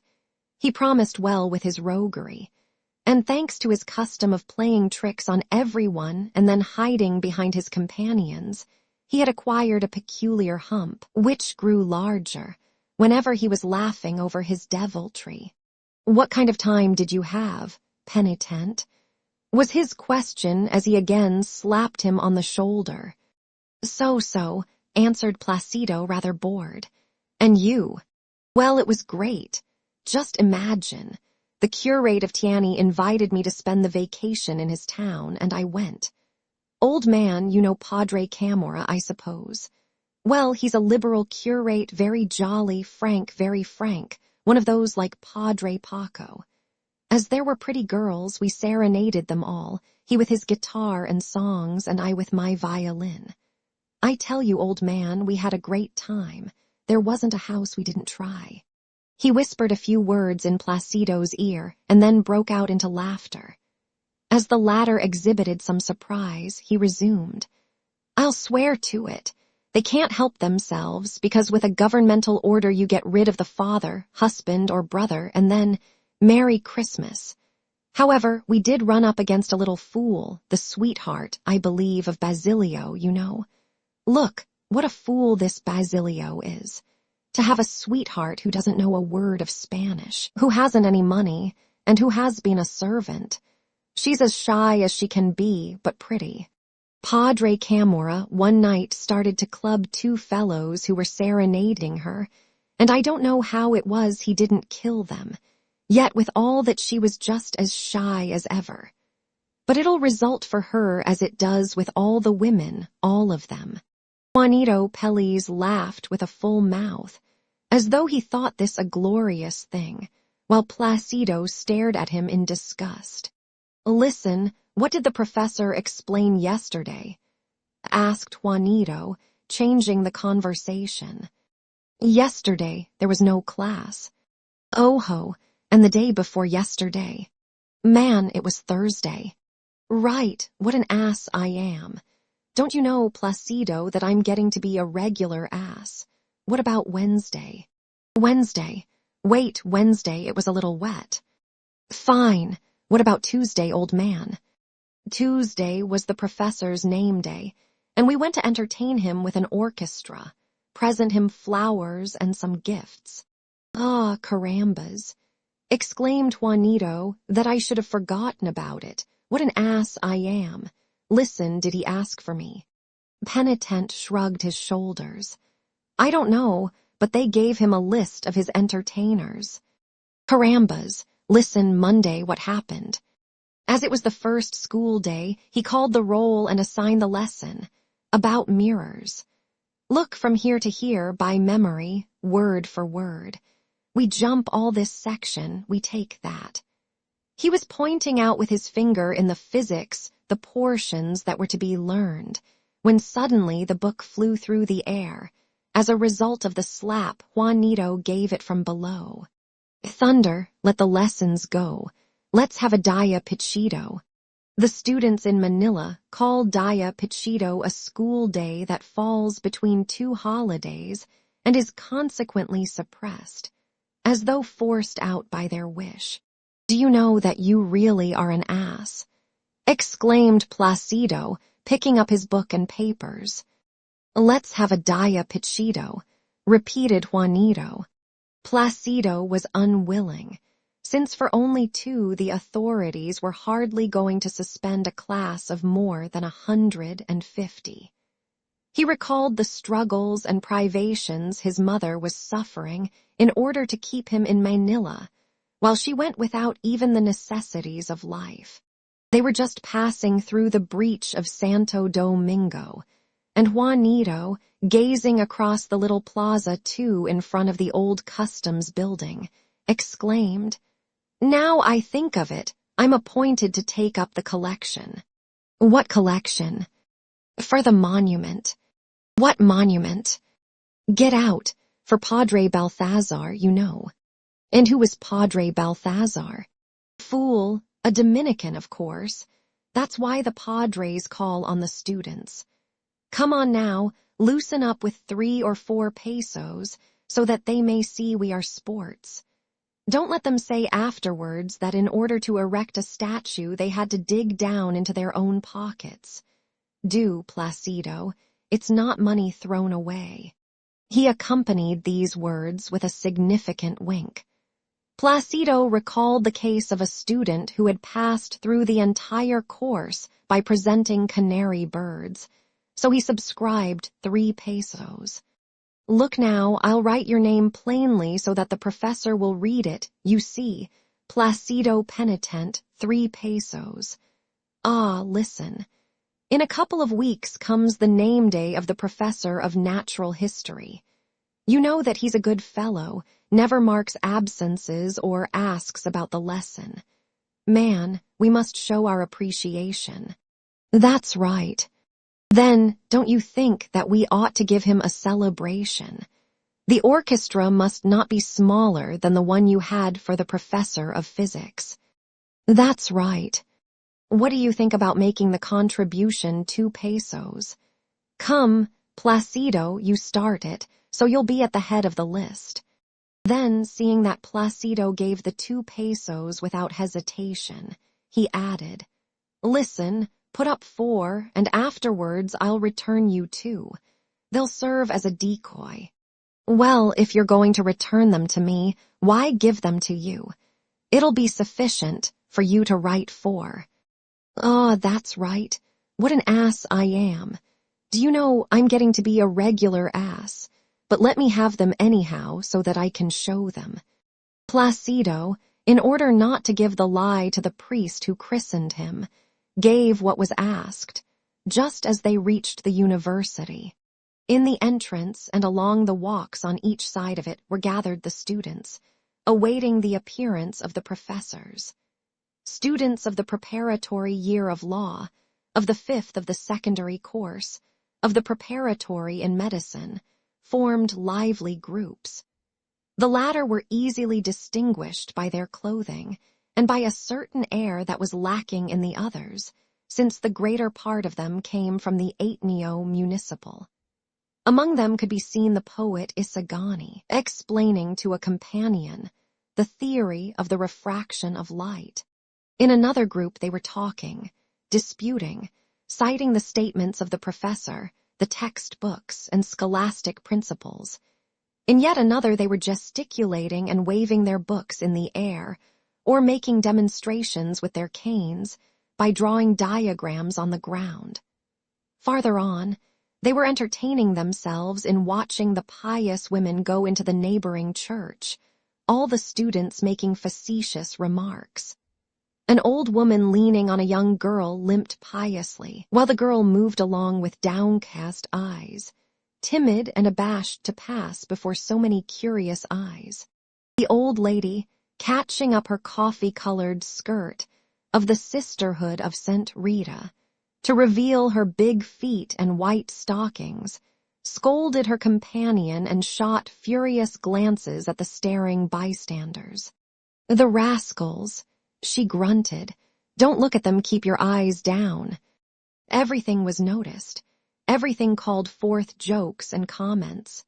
Now it was a magnificent Victoria, which stopped at the door to set down a family of votaries on their way to visit the Virgin of the Rosary 3 on her favorite day, while the inquisitive sharpened their eyes to get a glimpse of the shape and size of the young ladies' feet as they got out of the carriages.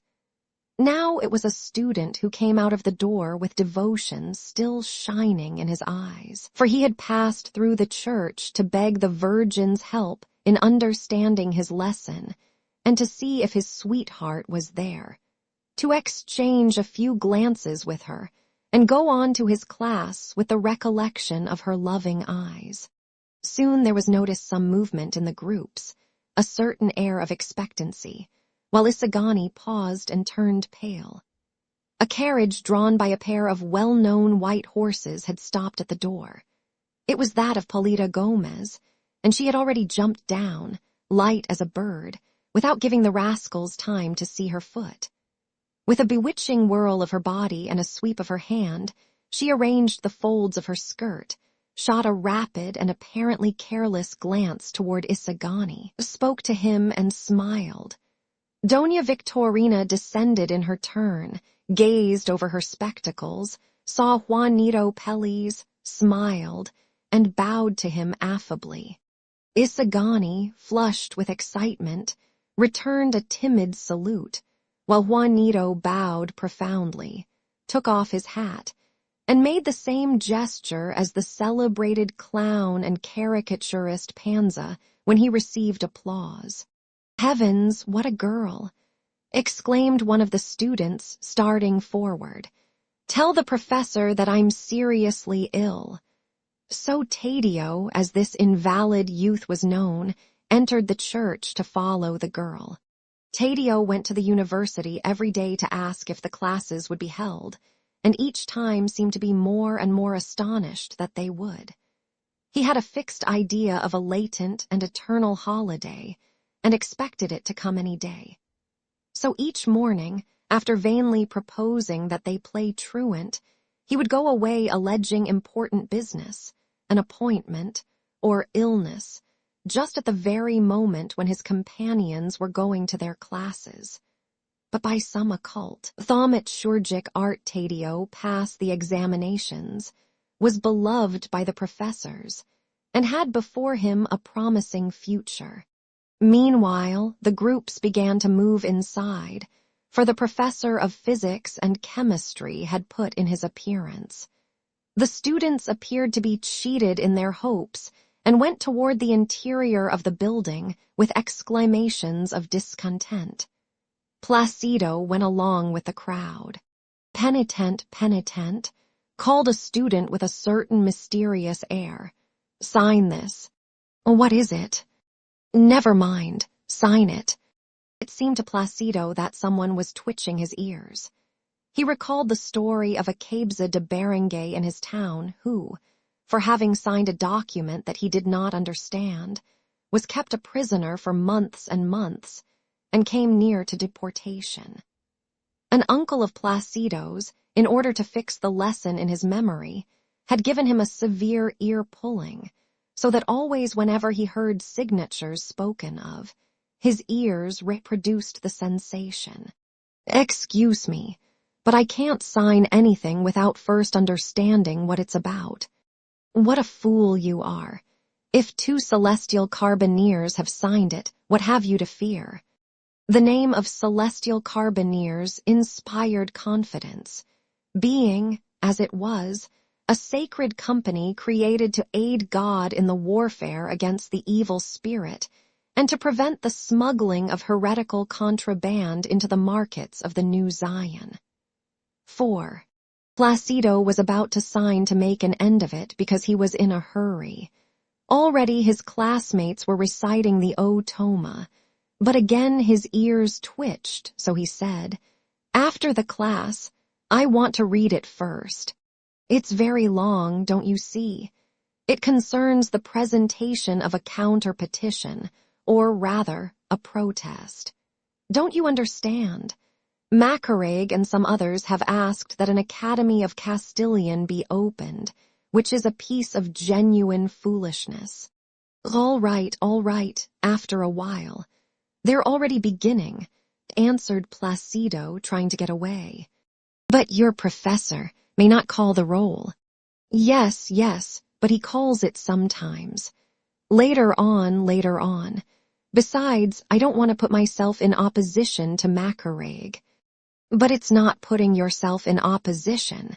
It's only—" Placido heard no more, for he was already far away, hurrying to his class. He heard the different voices. Edsum.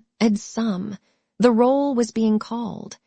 Hastening his steps, he got to the door just as the letter Q was reached. "Tinamon and tilde G. 5," he muttered, biting his lips. He hesitated about entering, for the mark was already down against him and was not to be erased. One did not go to the class to learn, but in order not to get this absence mark, for the class was reduced to reciting the lesson from memory, reading the book, and at the most answering a few abstract, profound, captious, enigmatic questions. True, the usual preachment was never lacking, the same as ever, about humility, submission, and respect to the clerics, and he, Placido, was humble, submissive, and respectful. So he was about to turn away when he remembered that the examinations were approaching, and his professor had not yet asked him a question nor appeared to notice him. This would be a good opportunity to attract his attention and become known. To be known was to gain a year, for if it cost nothing to suspend one who was not known, it required a hard heart not to be touched by the sight of a youth who by his daily presence was a reproach over a year of his life wasted.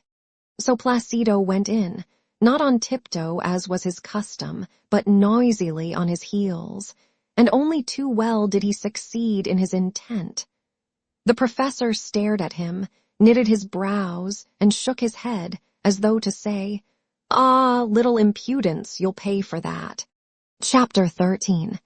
The class in physics. The classroom was a spacious rectangular hall with large grated windows that admitted an abundance of light and air. Along the 2 sides extended 3 wide tiers of stone covered with wood, filled with students arranged in alphabetical order. At the end, opposite the entrance, under a print of St. Thomas Aquinas, rose the professor's chair on an elevated platform with a little stairway on each side. With the exception of a beautiful blackboard in a narrow frame, scarcely ever used, since there was still written on it the viva that had appeared on the opening day, no furniture, either useful or useless, was to be seen. The walls, painted white and covered with glazed tiles to prevent scratches, were entirely bare, having neither a drawing nor a picture, nor even an outline of any physical apparatus. The students had no need of any. No one missed the practical instruction in an extremely experimental science. For years and years it has been so taught, and the country has not been upset, but continues just as ever. Now and then some little instrument descended from heaven and was exhibited to the class from a distance, like the monstrance to the prostrate worshippers. Look, but touch not.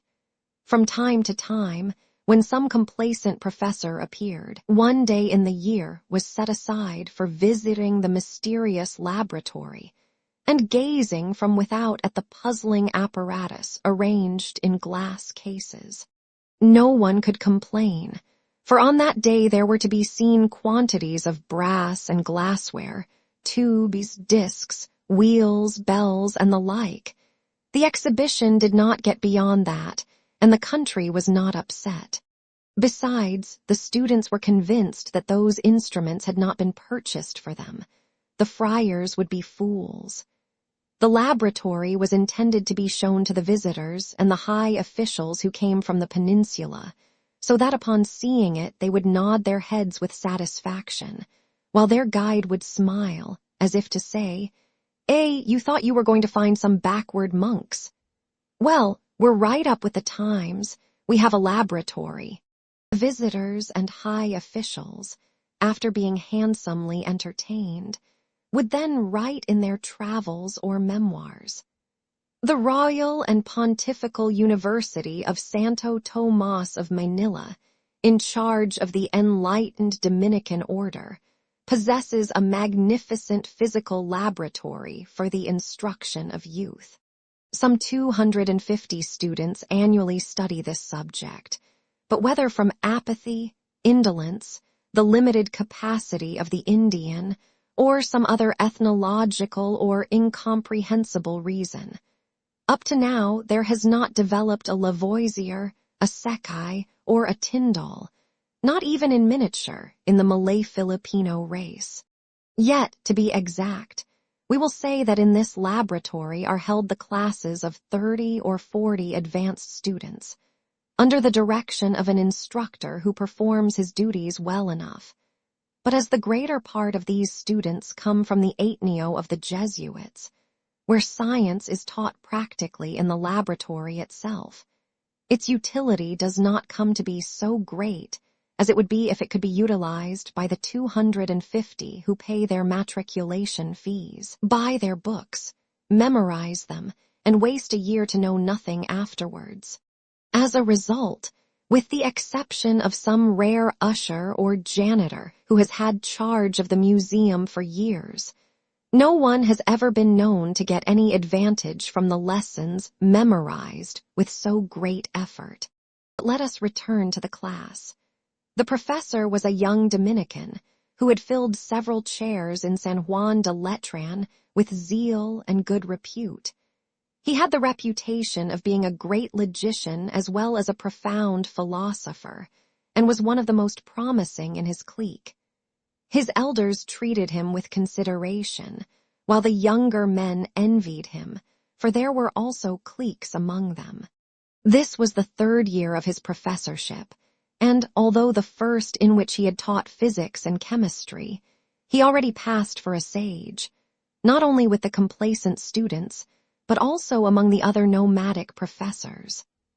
Padre Millen did not belong to the common crowd, who each year changed their subject in order to acquire scientific knowledge. Students among other students, with the difference only that they follow a single course, that they quiz instead of being quizzed, that they have a better knowledge of Castilian, and that they are not examined at the completion of the course. Padre Millen went deeply into science, knew the physics of Aristotle and Padre Amat, read carefully his Ramos, and sometimes glanced at Ganot. With all that, he would often shake his head with an air of doubt as he smiled and murmured, "Transit."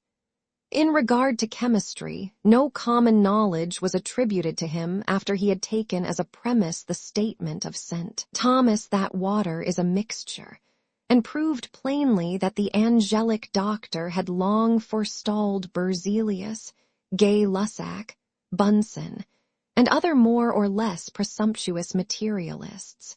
Moreover, in spite of having been an instructor in geography, He still entertained certain doubts as to the rotundity of the earth and smiled maliciously when its rotation and revolution around the sun were mentioned, as he recited the verses. El mentir de las estrellas. Es un comodo mentir. 1. He also smiled maliciously in the presence of certain physical theories and considered visionary, if not actually insane, the Jesuit Sekai, to whom he imputed the making of triangulations on the host as a result of his astronomical mania, for which reason it was said that he had been forbidden to celebrate Mass. Many persons also noticed in him some aversion to the sciences that he taught, but these vagaries were trifles, scholarly and religious prejudices that were easily explained, not only by the fact that the physical sciences were eminently practical, of pure observation and deduction, while his forte was philosophy, purely speculative of abstraction and induction, but also because, like any good Dominican, jealous of the fame of his order, he could hardly feel any affection for a science in which none of his brethren had excelled.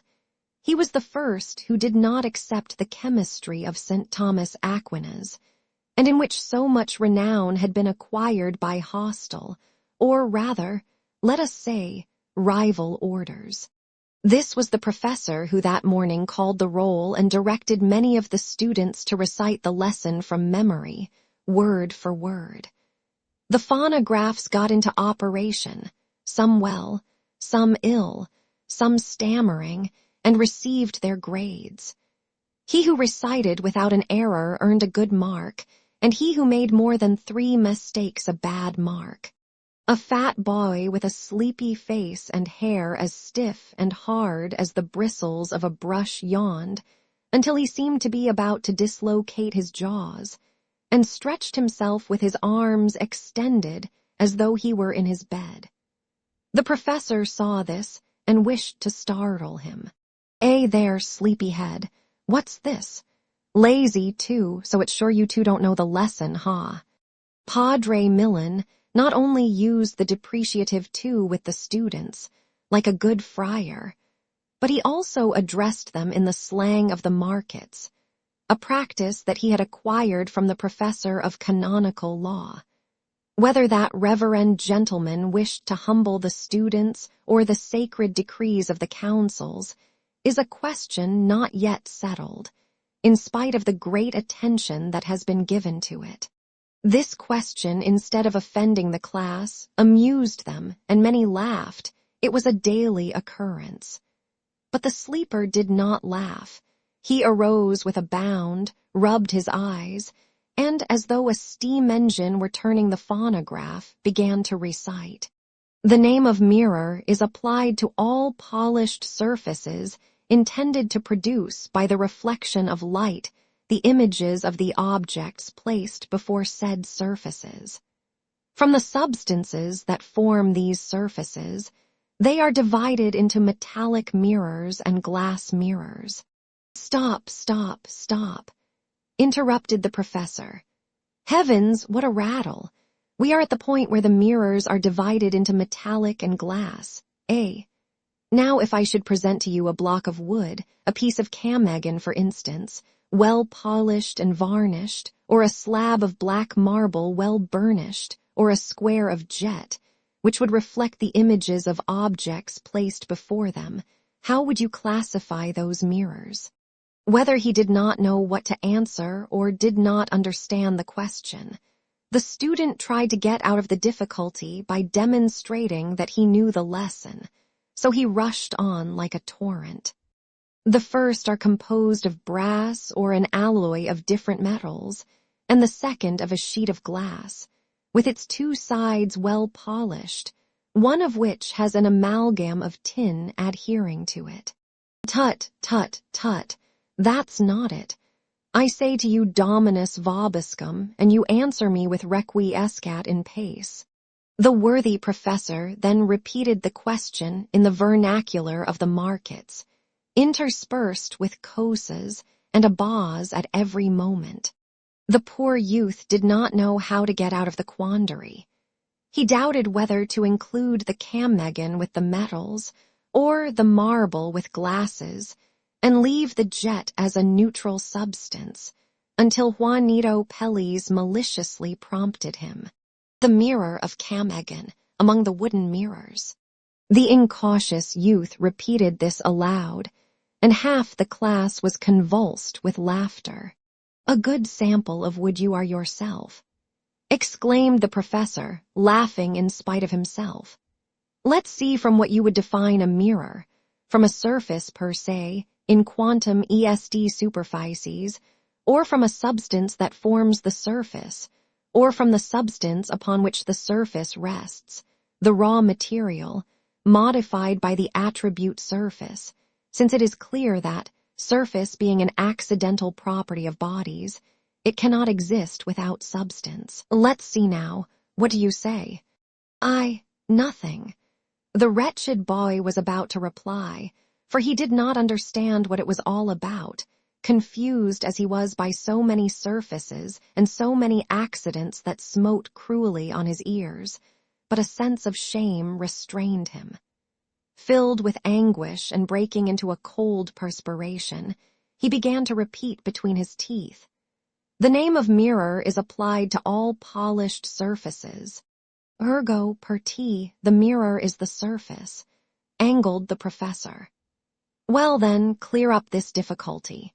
If the surface is the mirror, it must be of no consequence to the essence of the mirror what may be found behind this surface, since what is behind it does not affect the essence that is before it, idest, the surface, qui super facem est, quia vocatur superficies, facies e qui supra viter. Do you admit that, or do you not admit it?" The poor youth's hair stood up straighter than ever, as though acted upon by some magnetic force. "Do you admit it, or do you not admit it?" "Anything, whatever you wish, Padre," was his thought, but he did not dare to express it from fear of ridicule. That was a dilemma indeed, and he had never been in a worse one. He had a vague idea that the most innocent thing could not be admitted to the friars, but that they, or rather their estates and curacies, would get out of it all the results and advantages imaginable. So his good angel prompted him to deny everything with all the energy of his soul and refractoriness of his hair, and he was about to shout a proud nego, for the reason that he who denies everything does not compromise himself in anything, as a certain lawyer had once told him. But the evil habit of disregarding the dictates of one's own conscience, of having little faith in legal folk, and of seeking aid from others where one is sufficient unto himself, was his undoing.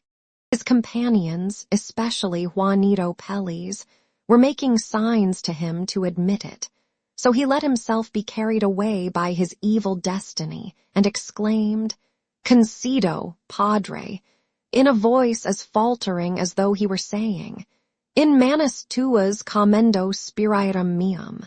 "Concedo antecedentem," echoed the professor, smiling maliciously. "Ergo, I can scratch the mercury off a looking-glass, put in its place a piece of bibinca, and we shall still have a mirror, eh? Now what shall we have?" The youth gazed at his prompters, but seeing them surprised and speechless, contracted his features into an expression of bitterest reproach. Deus meus, quer dereliquist me," said his troubled eyes, while his lips muttered linenticken. Vainly he coughed, fumbled at his shirt bosom, stood first on one foot and then on the other, but found no answer. "Come now, what have we?" urged the professor, enjoying the effect of his reasoning. "Bibinca," whispered Juanito Pelliz. "Bibinca." "Shut up, you fool," cried the desperate youth, hoping to get out of the difficulty by turning it into a complaint. "Let's see, Juanito, if you can answer the question for me," the professor then said to Pelliz, who was one of his pets. The latter rose slowly, not without first giving penitent, who followed him on the roll, a nudge that meant, "Don't forget to prompt me." "Nego consequentiam, padre," he replied resolutely. "Aha, then probo consequentiam." Per te, the polished surface constitutes the essence of the mirror. "Nego suppositum," interrupted Juanito, as he felt Placido pulling at his coat. "How, per te?" "Inigo. Ergo, you believe that what is behind affects what is in front." "Nego," the student cried with still more ardor, feeling another jerk at his coat. Juanito, or rather Placido, who was prompting him, was unconsciously adopting Chinese tactics. Not to admit the most inoffensive foreigner in order not to be invaded. "Then where are we?"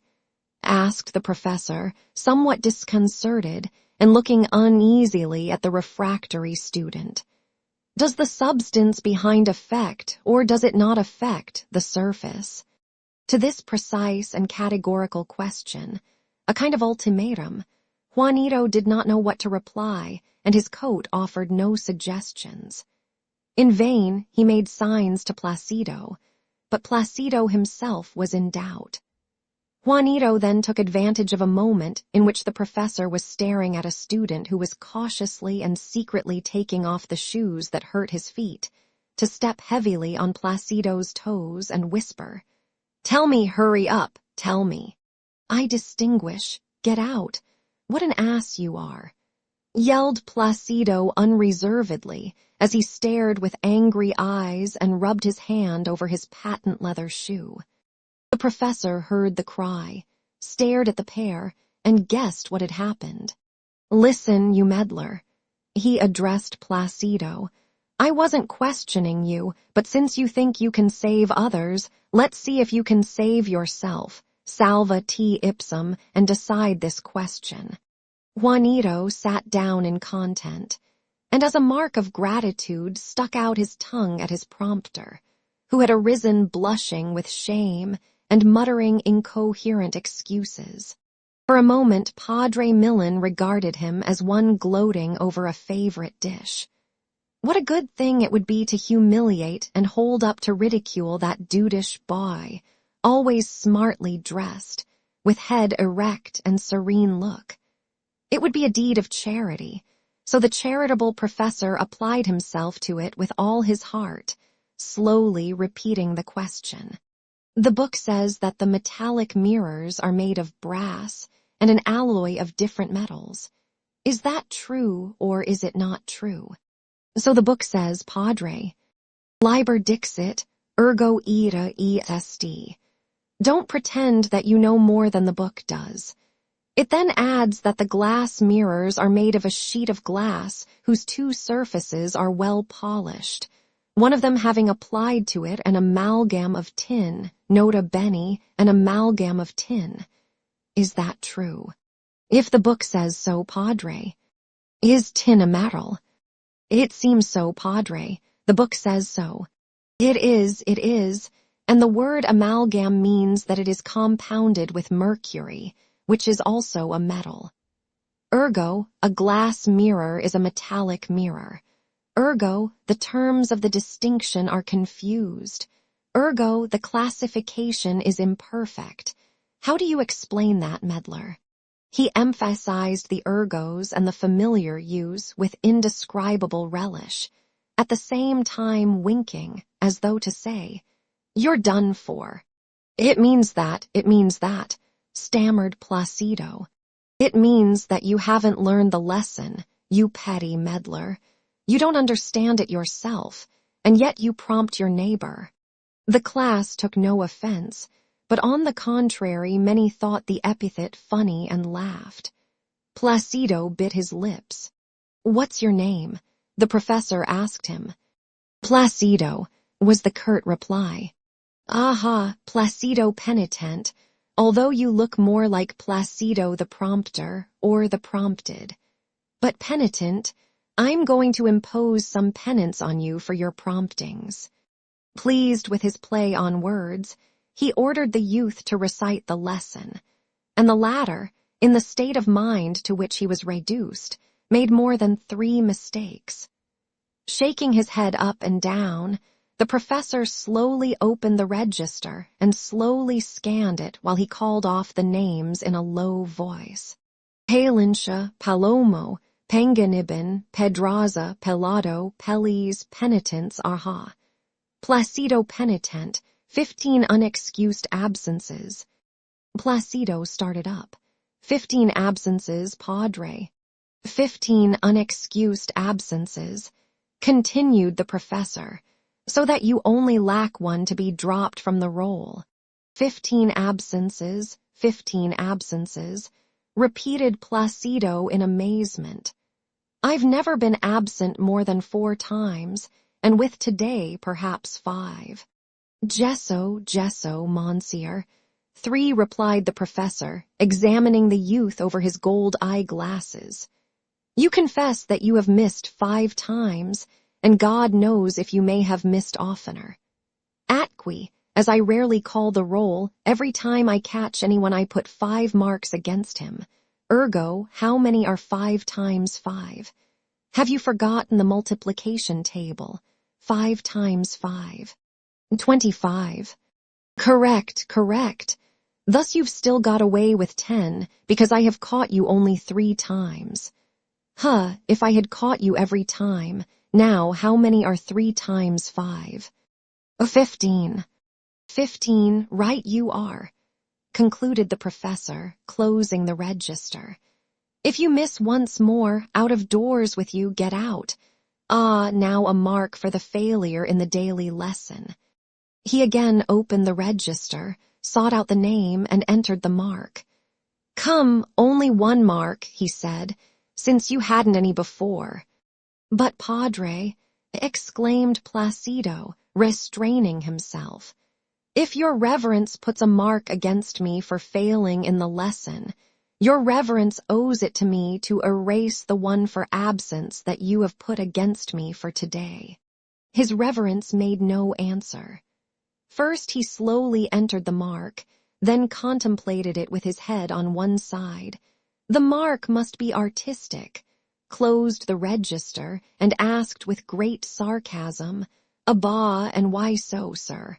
"Because I can't conceive, Padre, how one can be absent from the class, and at the same time recite the lesson in it. Your reverence is saying that to be is not to be. Naku, a metaphysician, but a rather premature one. So you can't conceive of it, eh?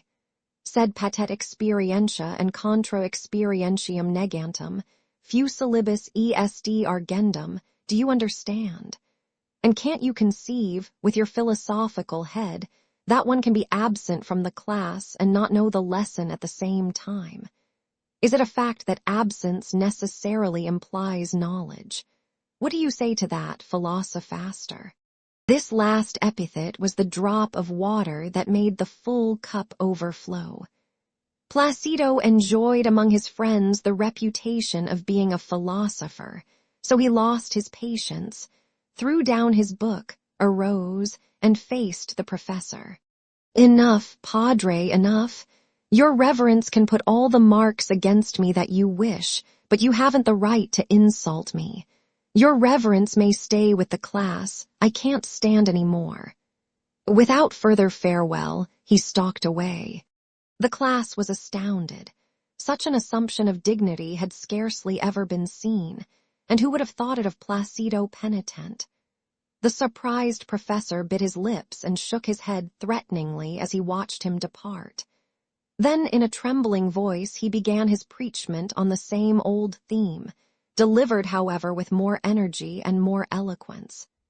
It dealt with the growing arrogance, the innate ingratitude, the presumption, the lack of respect for superiors, the pride that the spirit of darkness infused in the young, the lack of manners, the absence of courtesy, and so on. From this he passed to coarse jests and sarcasm over the presumption which some good-for-nothing prompters had of teaching their teachers by establishing an academy for instruction in Castilian. Aha, aha, he moralized. Those who the day before yesterday scarcely knew how to say, yes, padre, no, padre, now want to know more than those who have grown gray teaching them. He who wishes to learn will learn, academies or no academies. Undoubtedly that fellow who has just gone out is one of those in the project.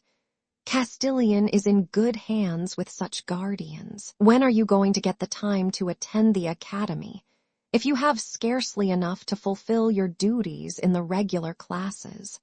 We wish that you may all know Spanish and that you pronounce it well, so that you won't split our eardrums with your twist of expression and your P's. But first business and then pleasure. Finish your studies first, and afterwards learn Castilian, and all become clerks, if you so wish. So he went on with his harangue until the bell rang and the class was over. The 234 students, after reciting their prayers, went out as ignorant as when they went in, but breathing more freely, as if a great weight had been lifted from them. Each youth had lost another hour of his life, and with it a portion of his dignity and self-respect, and in exchange there was an increase of discontent, of aversion to study, of resentment in their hearts. After all this ask for knowledge, dignity, gratitude. De nobis, post hic, tristis sententia furter. Just as the 234 spent their class hours, so the thousands of students who preceded them have spent theirs. And, if matters do not mend, so will those yet to come spend theirs, and be brutalized, while wounded dignity and youthful enthusiasm will be converted into hatred and sloth, like the waves that become polluted along one part of the shore, and roll on one after another, each in succession depositing a larger sediment of filth. Yet he who from eternity watches the consequences of a deed develop like a thread through the loom of the centuries, he who weighs the value of a second, and has ordained for his creatures as an elemental law progress and development, he, if he is just, will demand a strict accounting from those who must render it, of the millions of intelligences darkened and blinded, of human dignity trampled upon in millions of his creatures, and of the incalculable time lost and effort wasted. And if the teachings of the gospel are based on truth, so also will these have to answer. The millions and millions who do not know how to preserve the light of their intelligences and their dignity of mind, as the master demanded an accounting from the cowardly servant for the talent that he let be taken from him. Chapter 14. In the house of the students. The house where Macareg lived was worth visiting. Large and spacious, with 2 entressols provided with elegant gratings, it seemed to be a school during the first hours of the morning and pandemonium from 10 o'clock on. During the boarders' recreation hours, from the lower hallway of the spacious entrance up to the main floor, there was a bubbling of laughter, shouts, and movement. Boys in scanty clothing played sipa or practiced gymnastic exercises on improvised trapezes, while on the staircase a fight was in progress between 8 or 9 armed with canes, sticks, and ropes. But neither attackers nor attacked did any great damage, their blows generally falling sidewise upon the shoulders of the Chinese peddler, who was there selling his outlandish mixtures and indigestible pastries. Crowds of boys surrounded him, pulled at his already disordered queue, snatched pies from him, haggled over the prices, and committed 1,000 deviltries. The Chinese yelled, swore, forswore, in all the languages he could jabber, not omitting his own. He whimpered, laughed, pleaded, put on a smiling face when an ugly one would not serve, or the reverse. He cursed them as devils, savages. No Kilistanos won, but that mattered nothing. A whack would bring his face around smiling, and if the blow fell only upon his shoulders, he would calmly continue his business transactions, contenting himself with crying out to them that he was not in the game. But if it struck the flat basket on which were placed his wares, then he would swear never to come again, as he poured out upon them all the imprecations and anathemas imaginable. Then the boys would redouble their efforts to make him rage the more, and when at last his vocabulary was exhausted and they were satiated with his fearful mixtures, they paid him religiously and sent him away happy, winking, chuckling to himself, and receiving as caresses the light blows from their canes that the students gave him as tokens of farewell. Concerts on the piano and violin, the guitar, and the accordion alternated with the continual clashing of blades from the fencing lessons. Around a long, wide table, the students of the Ateneo prepared their compositions, or solved their problems by the side of others writing to their sweethearts on pink, perforated notepaper covered with drawings. Here one was composing a melodrama at the side of another practicing on the flute, from which he drew wheezy notes. Over there, the older boys, students in professional courses, who affected silk socks and embroidered slippers, amused themselves in teasing the smaller boys by pulling their ears, already red from repeated fillips, while 2 or 3 held down a little fellow who yelled and cried, defending himself with his feet against being reduced to the condition in which he was born, kicking and howling. In one room, around a small table, 4 were playing rivesino with laughter and jokes, to the great annoyance of another who pretended to be studying his lesson, but who was in reality waiting his turn to play. Still another came in with exaggerated wonder, scandalized as he approached the table. "How wicked you are! So early in the morning and already gambling! Let's see! You fool, take it with the 3 of spades!" Closing his book, he too joined in the game. Cries and blows were heard. 2 boys were fighting in the adjoining room, a lame student who was very sensitive about his infirmity, and an unhappy newcomer from the provinces who was just commencing his studies. He was working over a treatise on philosophy and reading innocently in a loud voice, with a wrong accent, the Cartesian principle. Cogito, ergo sum. The little lame boy, El Cogito, took this as an insult, and the others intervened to restore peace, but in reality only to sow discord and come to blows themselves. In the dining room, a young man with a can of sardines, a bottle of wine, and the provisions that he had just brought from his town, was making heroic efforts to the end that his friends might participate in his lunch, while they were offering in their turn heroic resistance to his invitation. Others were bathing on the Azotea, playing firemen with the water from the well, and joining in combats with pails of water, to the great delight of the spectators.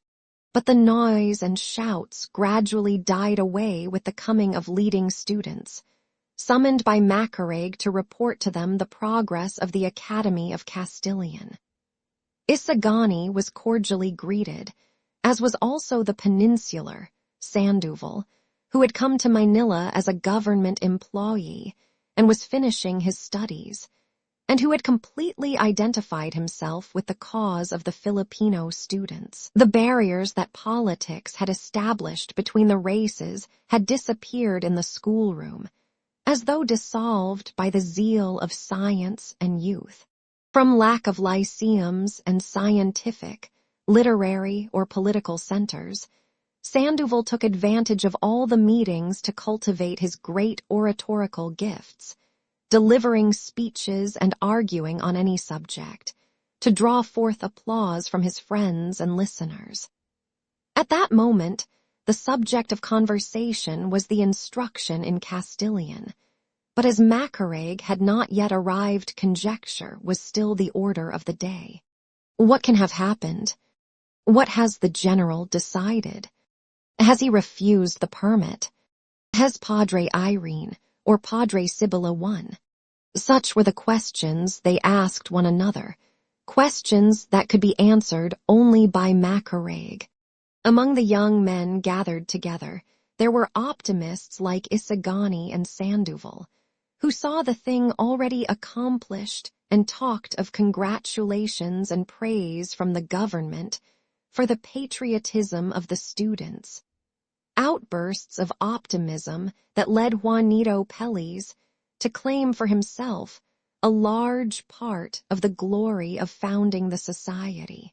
All this was answered by the pessimist Pexon, a chubby youth with a wide, clownish grin who spoke of outside influences, whether the bishop A, the padre B, or the provincial C, had been consulted or not, whether or not they had advised that the whole association should be put in jail.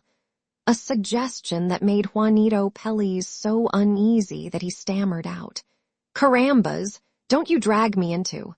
Sandoval, as a peninsular and a liberal, became furious at this.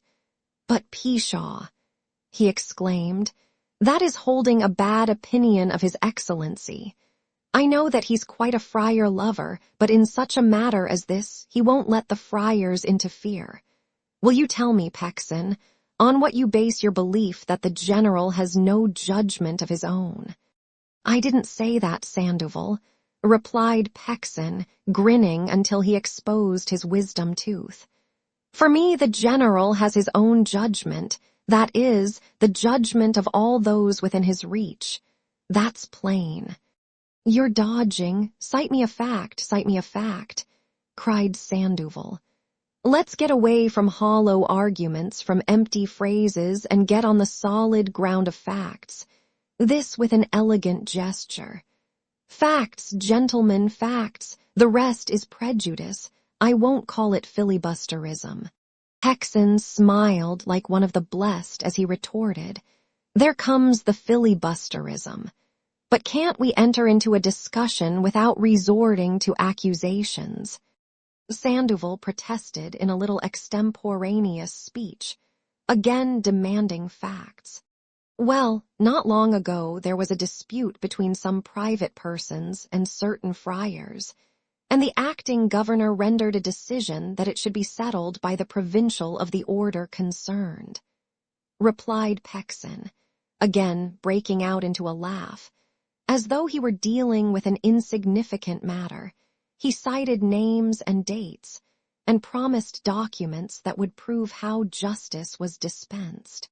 "But on what ground, tell me this, on what ground can they refuse permission for what plainly appears to be extremely useful and necessary?" asked Sandoval.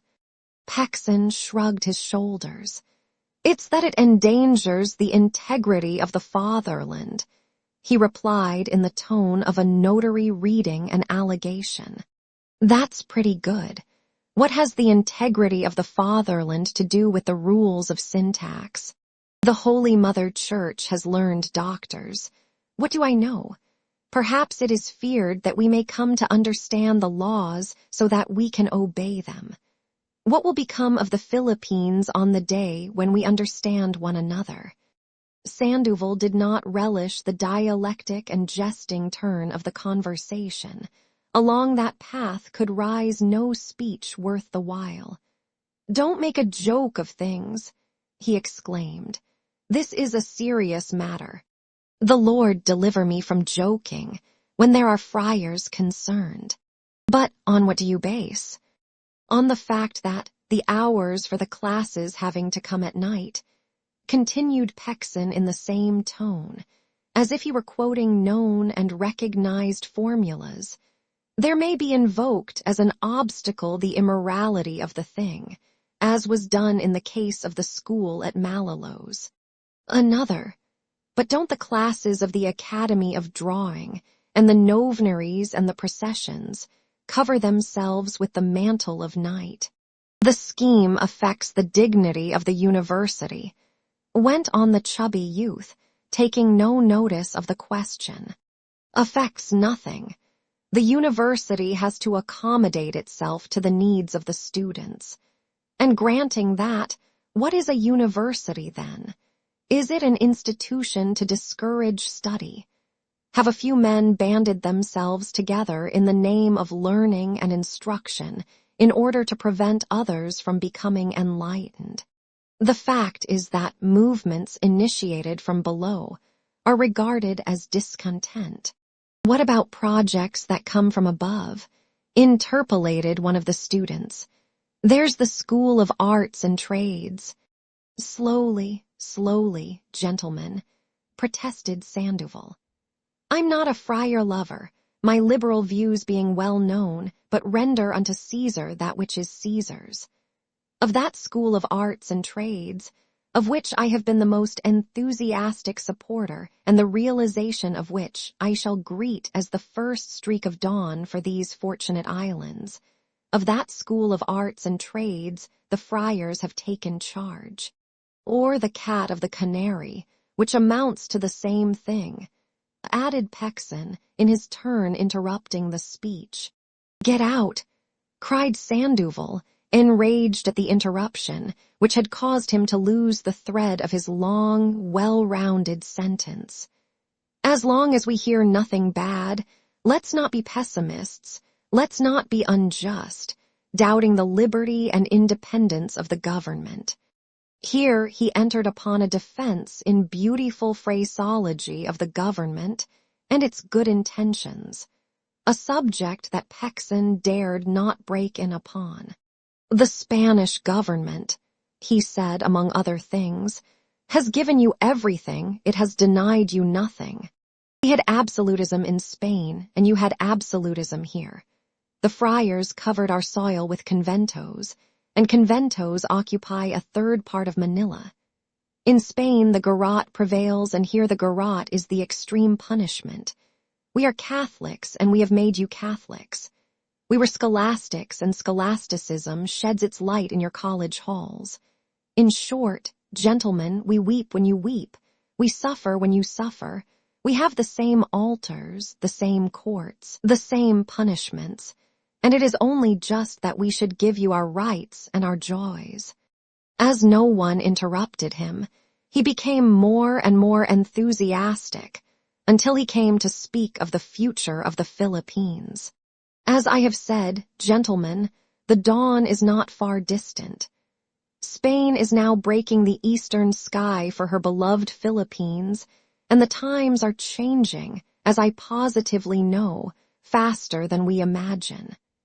This government, which, according to you, is vacillating and weak, should be strengthened by our confidence, that we may make it see that it is the custodian of our hopes. Let us remind it by our conduct, should it ever forget itself, which I do not believe can happen, that we have faith in its good intentions, and that it should be guided by no other standard than justice and the welfare of all the governed. No, gentlemen, he went on in a tone more and more declamatory. We must not admit at all in this matter the possibility of a consultation with other more or less hostile entities, as such a supposition would imply our resignation to the fact. Your conduct up to the present has been frank, loyal, without vacillation, above suspicion. You have addressed it simply and directly. The reasons you have presented could not be more sound. Your aim is to lighten the labor of the teachers in the first years, and to facilitate study among the hundreds of students who fill the college halls, and for whom one solitary professor cannot suffice. If up to the present the petition has not been granted, it has been for the reason, as I feel sure, that there has been a great deal of material accumulated. But I predict that the campaign is won, that the summons of Macareg is to announce to us the victory, and tomorrow we shall see our efforts crowned with the applause and appreciation of the country. And who knows, gentlemen, but that the government may confer upon you some handsome decoration of merit, benefactors, as you are of the fatherland.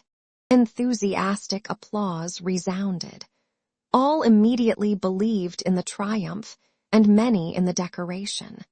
Let it be remembered, gentlemen, observed Juanito, that I was one of the first to propose it. The pessimist Pexin was not so enthusiastic. "Just so we don't get that decoration on our ankles," he remarked. But fortunately for Pellies, this comment was not heard in the midst of the applause. When they had quieted down a little, Pexin replied, "Good, good, very good, but one supposition. If in spite of all that, the general consults and consults and consults, and afterwards refuses the permit." This question fell like a dash of cold water. All turned to Sandoval, who was taken aback. "Then," he stammered. Then, he exclaimed in a burst of enthusiasm, still excited by the applause. "Seeing that in writing and in printing it boasts of desiring your enlightenment, and yet hinders and denies it when called upon to make it a reality, then, gentlemen, your efforts will not have been in vain.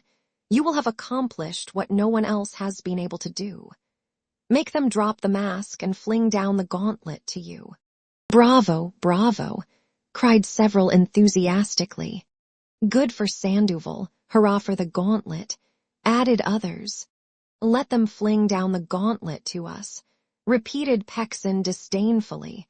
But afterwards, Sandoval seemed to be cut short in his triumph, but with the vivacity peculiar to his race and his oratorical temperament, he had an immediate reply. "Afterwards?" he asked. "Afterwards, if none of the Filipinos dare to accept the challenge, then I, Sandoval, in the name of Spain, will take up the gauntlet, because such a policy would give the lie to the good intentions that she has always cherished toward her provinces, and because he who is thus faithless to the trust reposed in him, and abuses his unlimited authority deserves neither the protection of the fatherland nor the support of any Spanish citizen." The enthusiasm of his hearers broke all bounds. Isagani embraced him, the others following his example. They talked of the fatherland, of union, of fraternity, of fidelity. The Filipinos declared that if there were only Sandovals in Spain, all would be Sandovals in the Philippines. His eyes glistened, and it might well be believed that if at that moment any kind of gauntlet had been flung at him, he would have leaped upon any kind of horse to ride to death for the Philippines. The cold water alone replied, "Good, that's very good, Sandoval. I could also say the same if I were a peninsular, but not being one, if I should say one half of what you have, you yourself would take me for a filibuster." Sandoval began a speech in protest, but was interrupted. "Rejoice, friends, rejoice! Victory!" cried a youth who entered at that moment and began to embrace everybody. "Rejoice, friends! Long live the Castilian tongue!" An outburst of applause greeted this announcement. They fell to embracing one another, and their eyes filled with tears. Pexin alone preserved his skeptical smile. The bearer of such good news was Macareg, the young man at the head of the movement. This student occupied in that house, by himself, 2 rooms luxuriously furnished, and had his servant and a cochero to look after his carriage and horses. He was of robust carriage, of refined manners, fastidiously dressed, and very rich. Although studying law only that he might have an academic degree, he enjoyed a reputation for diligence, and as a logician in the scholastic way, had no cause to envy the most frenzied quibblers of the university faculty. Nevertheless, he was not very far behind in regard to modern ideas and progress, for his fortune enabled him to have all the books and magazines that a watchful censor was unable to keep out. With these qualifications and his reputation for courage, his fortunate associations in his earlier years, and his refined and delicate courtesy, it was not strange that he should exercise such great influence over his associates, and that he should have been chosen to carry out such a difficult undertaking as that of the instruction in Castilian. After the first outburst of enthusiasm, which in youth always takes hold in such exaggerated forms, since youth finds everything beautiful, they wanted to be informed how the affair had been managed. "I saw Padre Irene this morning," said Macaraeg with a certain air of mystery. "Hurrah for Padre Irene," cried an enthusiastic student. "Padre Irene," continued Macaraeg, "has told me about everything that took place at Los Baños.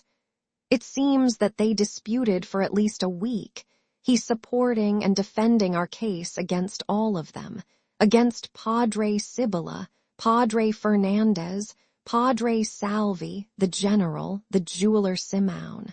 "The jeweler Simeon," interrupted one of his listeners. "What has that Jew to do with the affairs of our country? We enrich him by buying." "Keep quiet," admonished another impatiently, anxious to learn how Padre Irene had been able to overcome such formidable opponents. There were even high officials who were opposed to our project. The head secretary, the civil governor, Quiroga the Chinaman. Quiroga the Chinaman, the pimp of the— "Shut up." "At last," resumed Macaraeg, "they were going to pigeonhole the petition and let it sleep for months and months, when Padre Irene remembered the Superior Commission of Primary Instruction and proposed, since the matter concerned the teaching of the Castilian tongue, that the petition be referred to that body for a report upon it. But that commission hasn't been in operation for a long time," observed Pexon. "That's exactly what they replied to Padre Irene, and he answered that this was a good opportunity to revive it, and availing himself of the presence of Don Custodio, one of its members, he proposed on the spot that a committee should be appointed. Don Custodio's activity being known and recognized, he was named as arbiter, and the petition is now in his hands. He promised that he would settle it this month. Hurrah for Don Custodio. But suppose Don Custodio should report unfavorably upon it?" inquired the pessimist Pexon. Upon this they had not reckoned, being intoxicated with the thought that the matter would not be pigeonholed.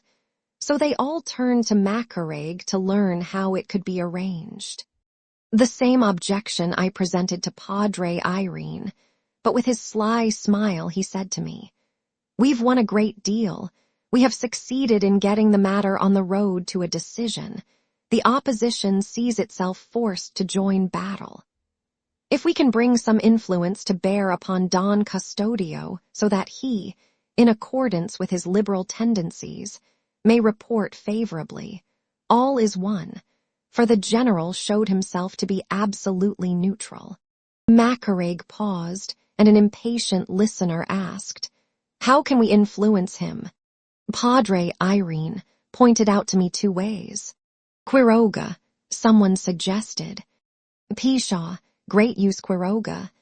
A fine present." "No, that won't do, for he prides himself upon being incorruptible."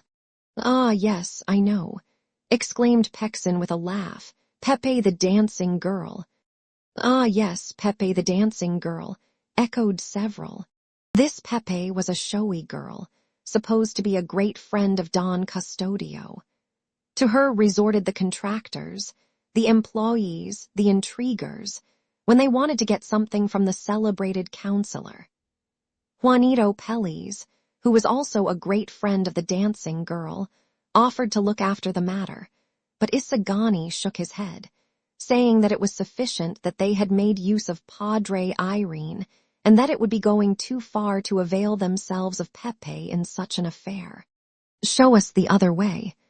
"The other way is to apply to his attorney and adviser, Senor Pasta, the oracle before whom Don Custodio bows." "I prefer that," said Isagani. Senor Pasta is a Filipino and was a schoolmate of my uncle's, but how can we interest him? There's the quid, replied Macarag, looking earnestly at Isagani. Senor Pasta has a dancing girl, a seamstress. Isagani again shook his head. Don't be such a Puritan, Juanito Peles said to him. The end justifies the means. I know the seamstress, Maria, for she has a shop where a lot of girls work. No, gentlemen, declared Isagani. Let's first employ decent methods. I'll go to Senor Pasta, and if I don't accomplish anything, then you can do what you wish with the dancing girls and seamstresses. They had to accept this proposition, agreeing that Isagani should talk to Senor Pasta that very day, and in the afternoon report to his associates at the university the result of the interview. Chapter 15. Senor Pasta. Isagani presented himself in the house of the lawyer, one of the most talented minds in Manila, whom the friars consulted in their great difficulties. The youth had to wait some time on account of the numerous clients, but at last his turn came and he entered the office, or bufete, as it is generally called in the Philippines. The lawyer received him with a slight cough, looking down furtively at his feet, but he did not rise or offer a seat as he went on writing. This gave Isagani an opportunity for observation and careful study of the lawyer, who had aged greatly. His hair was gray, and his baldness extended over nearly the whole crown of his head. His countenance was sour and austere. There was complete silence in the study, except for the whispers of the clerks and understudies who were at work in an adjoining room. Their pens scratched as though quarreling with the paper. At length the lawyer finished what he was writing, laid down his pen, raised his head, and, recognizing the youth, let his face light up with a smile as he extended his hand affectionately. Welcome, young man. But sit down and excuse me, for I didn't know that it was you. How is your uncle? Isagani took courage, believing that his case would get on well. He related briefly what had been done, the while studying the effect of his words.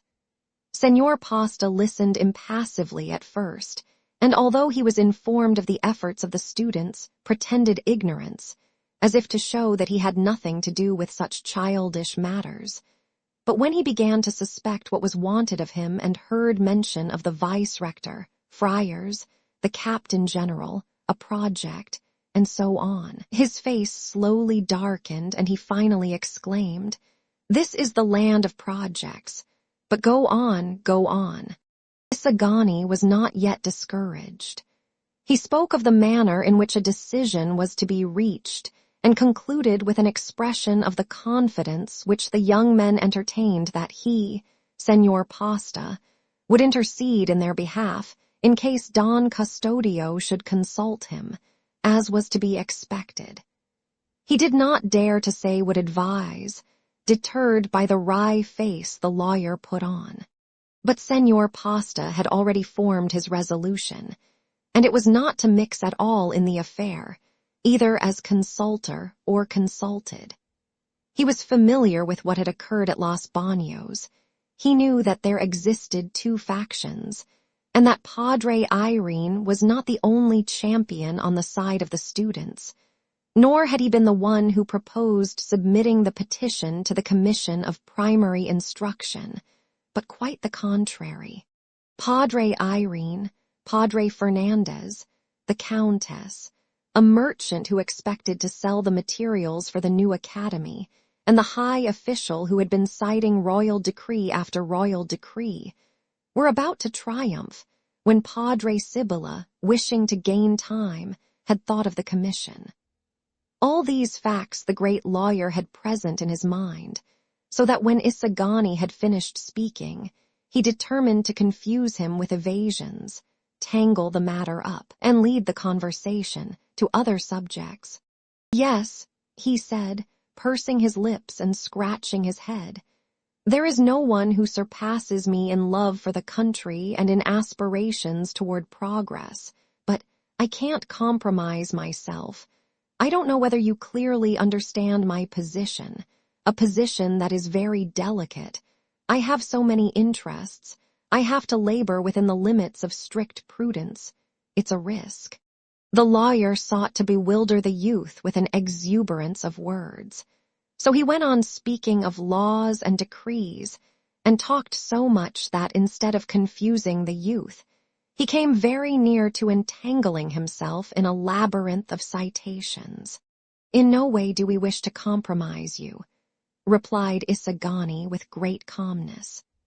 "God deliver us from injuring in the least the persons whose lives are so useful to the rest of the Filipinos. But, as little versed as I may be in the laws, royal decrees, writs, and resolutions that obtain in this country, I can't believe that there can be any harm in furthering the high purposes of the government, in trying to secure a proper interpretation of these purposes. We are seeking the same end, and differ only about the means." The lawyer smiled, for the youth had allowed himself to wander away from the subject, and there, where the former was going to entangle him, he had already entangled himself. That's exactly the quid, as is vulgarly said. It's clear that it is laudable to aid the government, when one aids it submissively, following out its desires and the true spirit of the laws in agreement with the just beliefs of the governing powers, and when not in contradiction to the fundamental and general way of thinking of the persons to whom is entrusted the common welfare of the individuals that form a social organism. Therefore, it is criminal, it is punishable, because it is offensive to the high principle of authority, to attempt any action contrary to its initiative, even supposing it to be better than the governmental proposition, because such action would injure its prestige, which is the elementary basis upon which all colonial edifices rest. Confident that this broadside had at least stunned Isagani, the old lawyer fell back in his armchair, outwardly very serious, but laughing to himself.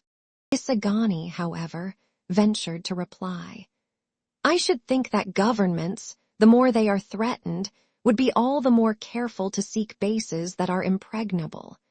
The basis of prestige for colonial governments is the weakest of all, since it does not depend upon themselves, but upon the consent of the governed, while the latter are willing to recognize it. The basis of justice or reason would seem to be the most durable." The lawyer raised his head. How was this? Did that youth dare to reply and argue with him, Senor Pasta? Was he not yet bewildered with his big words? "Young man, you must put those considerations aside, for they are dangerous," he declared with a wave of his hand. "What I advise is that you let the government attend to its own business.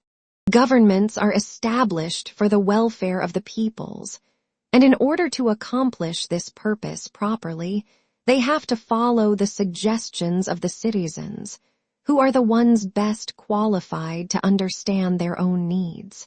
Those who constitute the government are also citizens, and among the most enlightened. But, being men, they are fallible and ought not to disregard the opinions of others. They must be trusted. They have to attend to everything. There is a Spanish proverb which says, 'No tears, no milk,' in other words, to him who does not ask. Nothing is given." "Quite the reverse," replied the lawyer with a sarcastic smile. "With the government exactly the reverse occurs." But he suddenly checked himself, as if he had said too much and wished to correct his imprudence. "The government has given us things that we have not asked for, and that we could not ask for, because to ask, presupposes that it is in some way incompetent and consequently is not performing its functions. To suggest to it a course of action, to try to guide it, when not really antagonizing it, is to presuppose that it is capable of erring. And as I have already said to you, such suppositions are menaces to the existence of colonial governments. The common crowd overlooks this, and the young men who set to work thoughtlessly do not know, do not comprehend, do not try to comprehend the counter-effect of asking. The menace to order there is in that idea. Pardon me, interrupted Isagani, offended by the arguments the jurist was using with him. But when by legal methods people ask a government for something, it is because they think it good and disposed to grant a blessing, and such action, instead of irritating it, should flatter it. To the mother one appeals, never to the stepmother. The government, in my humble opinion, is not an omniscient being that can see and anticipate everything, and even if it could, it ought not to feel offended, for here you have the Church itself doing nothing but asking and begging of God, who sees and knows everything, and you yourself ask and demand many things in the courts of this same government, yet neither God nor the courts have yet taken offense. Everyone realizes that the government, being the human institution that it is, needs the support of all the people. It needs to be made to see and feel the reality of things. You yourself are not convinced of the truth of your objection. You yourself know that it is a tyrannical and despotic government which, in order to make a display of force and independence, denies everything through fear or distrust, and that the tyrannized and enslaved peoples are the only ones whose duty it is never to ask for anything. A people that hates its government ought to ask for nothing, but that it abdicate its power. The old lawyer grimaced and shook his head from side to side, in sign of discontent, while he rubbed his hand over his bald pate, and said in a tone of condescending pity, "Ahem. Those are bad doctrines, bad theories, ahem. How plain it is that you are young and inexperienced in life. Look what is happening with the inexperienced young men who in Madrid are asking for so many reformists they are accused of filibusterism. Many of them don't dare return here, and yet, what are they asking for? Things holy, ancient, and recognized as quite harmless. But there are matters that can't be explained. They're so delicate. Let's see. I confess to you that there are other reasons besides those expressed that might lead a sensible government to deny systematically the wishes of the people. No. But it may happen that we find ourselves under rulers so fatuous and ridiculous. But there are always other reasons, even though what is asked be quite just. Different governments encounter different conditions. The old man hesitated, stared fixedly at Isagani, and then with a sudden resolution made a sign with his hand, as though he would dispel some idea. "I can guess what you mean," said Isagani, smiling sadly. "You mean that a colonial government, for the very reason that it is imperfectly constituted and that it is based on premises—" "No, not that, no," quickly interrupted the old lawyer as he sought for something among his papers. "No, I meant, but where are my spectacles?" "There they are," replied Isagani. The old man put them on and pretended to look over some papers, but seeing that the youth was waiting, he mumbled, "I wanted to tell you something I wanted to say, but it has slipped from my mind. You interrupted me in your eagerness, but it was an insignificant matter. If you only knew what a whirl my head is in, I have so much to do." Isagani understood that he was being dismissed. "So," he said, rising, you will do well to leave the matter in the hands of the government, which will settle it as it sees fit. You say that the vice-rector is opposed to the teaching of Castilian. Perhaps he may be, not as to the fact but as to the form. It is said that the rector who is on his way will bring a project for reform in education. Wait a while, give time a chance, Apply yourself to your studies as the examinations are near, and carambas, you who already speak Castilian and express yourself easily, what are you bothering yourself about? What interest have you in seeing it specially taught? Surely Padre Florentino thinks as I do. Give him my regards. My uncle, replied Isagani, has always admonished me to think of others as much as of myself. I didn't come for myself. I came in the name of those who are in worse condition. What the devil? Let them do as you have done. Let them singe their eyebrows studying and come to be bald like myself, stuffing whole paragraphs into their memories. I believe that if you talk Spanish it is because you have studied it. You're not of Manila or of Spanish parents. Then let them learn it as you have, and do as I have done. I've been a servant to all the friars, I've prepared their chocolate, and while with my right hand I stirred it, with the left I held a grammar, I learned, and, thank God, have never needed other teachers or academies or permits from the government. Believe me, he who wishes to learn, learns and becomes wise. But how many among those who wish to learn come to be what you are? 1 in 10,000 and more. Pish, why any more? Retorted the old man, shrugging his shoulders. There are too many lawyers now, many of them become mere clerks. Doctors. They insult and abuse one another and even kill each other in competition for a patient. Laborers, sir, laborers, are what we need for agriculture. Isagani realized that he was losing time, but still could not forbear replying. Undoubtedly, there are many doctors and lawyers, but I won't say there are too many, since we have towns that lack them entirely, and if they do abound in quantity, perhaps they are deficient in quality. Since the young men can't be prevented from studying, and no other professions are open to us, why let them waste their time and effort? And if the instruction, deficient as it is, does not keep many from becoming lawyers and doctors, if we must finally have them, why not of good ones?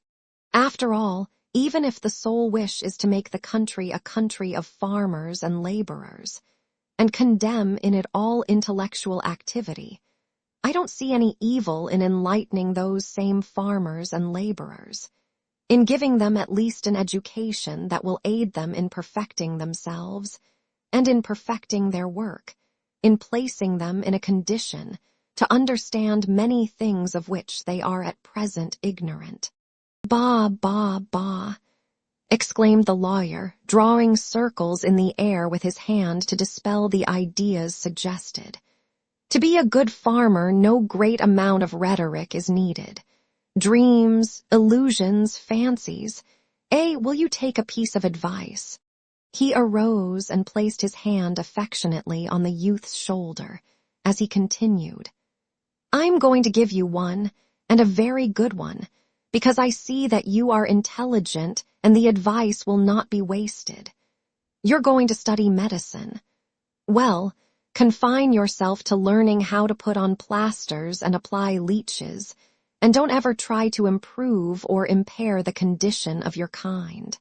When you become a licentiate, marry a rich and devout girl, try to make cures and charge well, shun everything that has any relation to the general state of the country, attend mass, confession, and communion when the rest do, and you will see afterwards how you will thank me, and I shall see it if I am still alive. Always remember that charity begins at home, for man ought not to seek on earth more than the greatest amount of happiness for himself, as Bentham says. If you involve yourself in quixotisms, you will have no career, nor will you get married, nor will you ever amount to anything. All will abandon you. Your own countrymen will be the first to laugh at your simplicity. Believe me, you will remember me and see that I am right, when you have gray hairs like myself, gray hairs such as these. Here the old lawyer stroked his scanty white hair, as he smiled sadly and shook his head. When I have gray hairs like those, sir, replied Isagani with equal sadness, and turn my gaze back over my past and see that I have worked only for myself, without having done what I plainly could and should have done for the country that has given me everything, for the citizens that have helped me to live. Then, sir, every gray hair will be a thorn, and instead of rejoicing, they will shame me." So saying, he took his leave with a profound bow. The lawyer remained motionless in his place, with an amazed look on his face. He listened to the footfalls that gradually died away, then resumed his seat. "Poor boy," he murmured. "Similar thoughts also crossed my mind once. What more could anyone desire than to be able to say, 'I have done this for the good of the fatherland, I have consecrated my life to the welfare of others'? A crown of laurel, steeped in aloes, dry leaves that cover thorns and worms. That is not life, that does not get us our daily bread, nor does it bring us honors. The laurel would hardly serve for a salad, nor produce ease, nor aid us in winning lawsuits, but quite the reverse. Every country has its code of ethics, as it has its climate and its diseases, different from the climate and the diseases of other countries." After a pause, he added, "Poor boy, if all should think and act as he does, I don't say but that, poor boy, poor Florentino." Chapter 16. The Tribulations of a Chinese. In the evening of that same Saturday, Quiroga, the Chinese, who aspired to the creation of a consulate for his nation, gave a dinner in the rooms over his bazaar, located in the Escolta. His feast was well attended.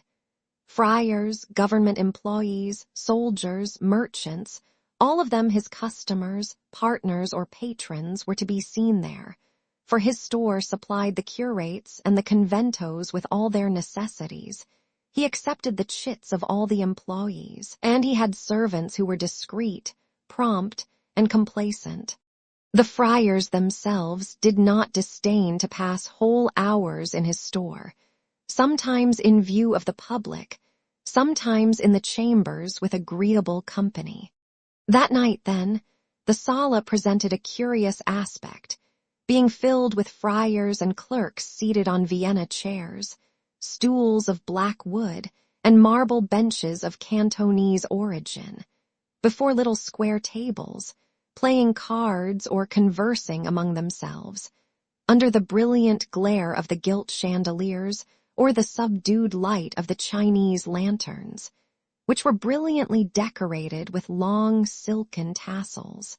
On the walls there was a lamentable medley of landscapes in dim and gaudy colors, painted in Canton or Hong Kong, mingled with tawdry chromos of odalisques, half-nude women, effeminate lithographs of Christ, the deaths of the just and of the sinners, made by Jewish houses in Germany to be sold in the Catholic countries. Nor were there lacking the Chinese prints on red paper representing a man seated, of venerable aspect, with a calm, smiling face, behind whom stood a servant, ugly, horrible, diabolical, threatening, armed with a lance having a wide, keen blade. Among the Indians some call this figure Mohammed, others Santiago, one we do not know why, nor do the Chinese themselves give a very clear explanation of this popular pair. The pop of champagne corks, the rattle of glasses, laughter, cigar smoke, and that odor peculiar to a Chinese habitation, a mixture of punk, opium, and dried fruits, completed the collection. Dressed as a Chinese mandarin in a blue-tasseled cap, Quiroga moved from room to room, stiff and straight, but casting watchful glances here and there as though to assure himself that nothing was being stolen. Yet in spite of this natural distrust, he exchanged handshakes with each guest, greeted some with a smile sagacious and humble, others with a patronizing air, and still others with a certain shrewd look that seemed to say, "I know. You didn't come on my account, you came for the dinner." And Quiroga was right.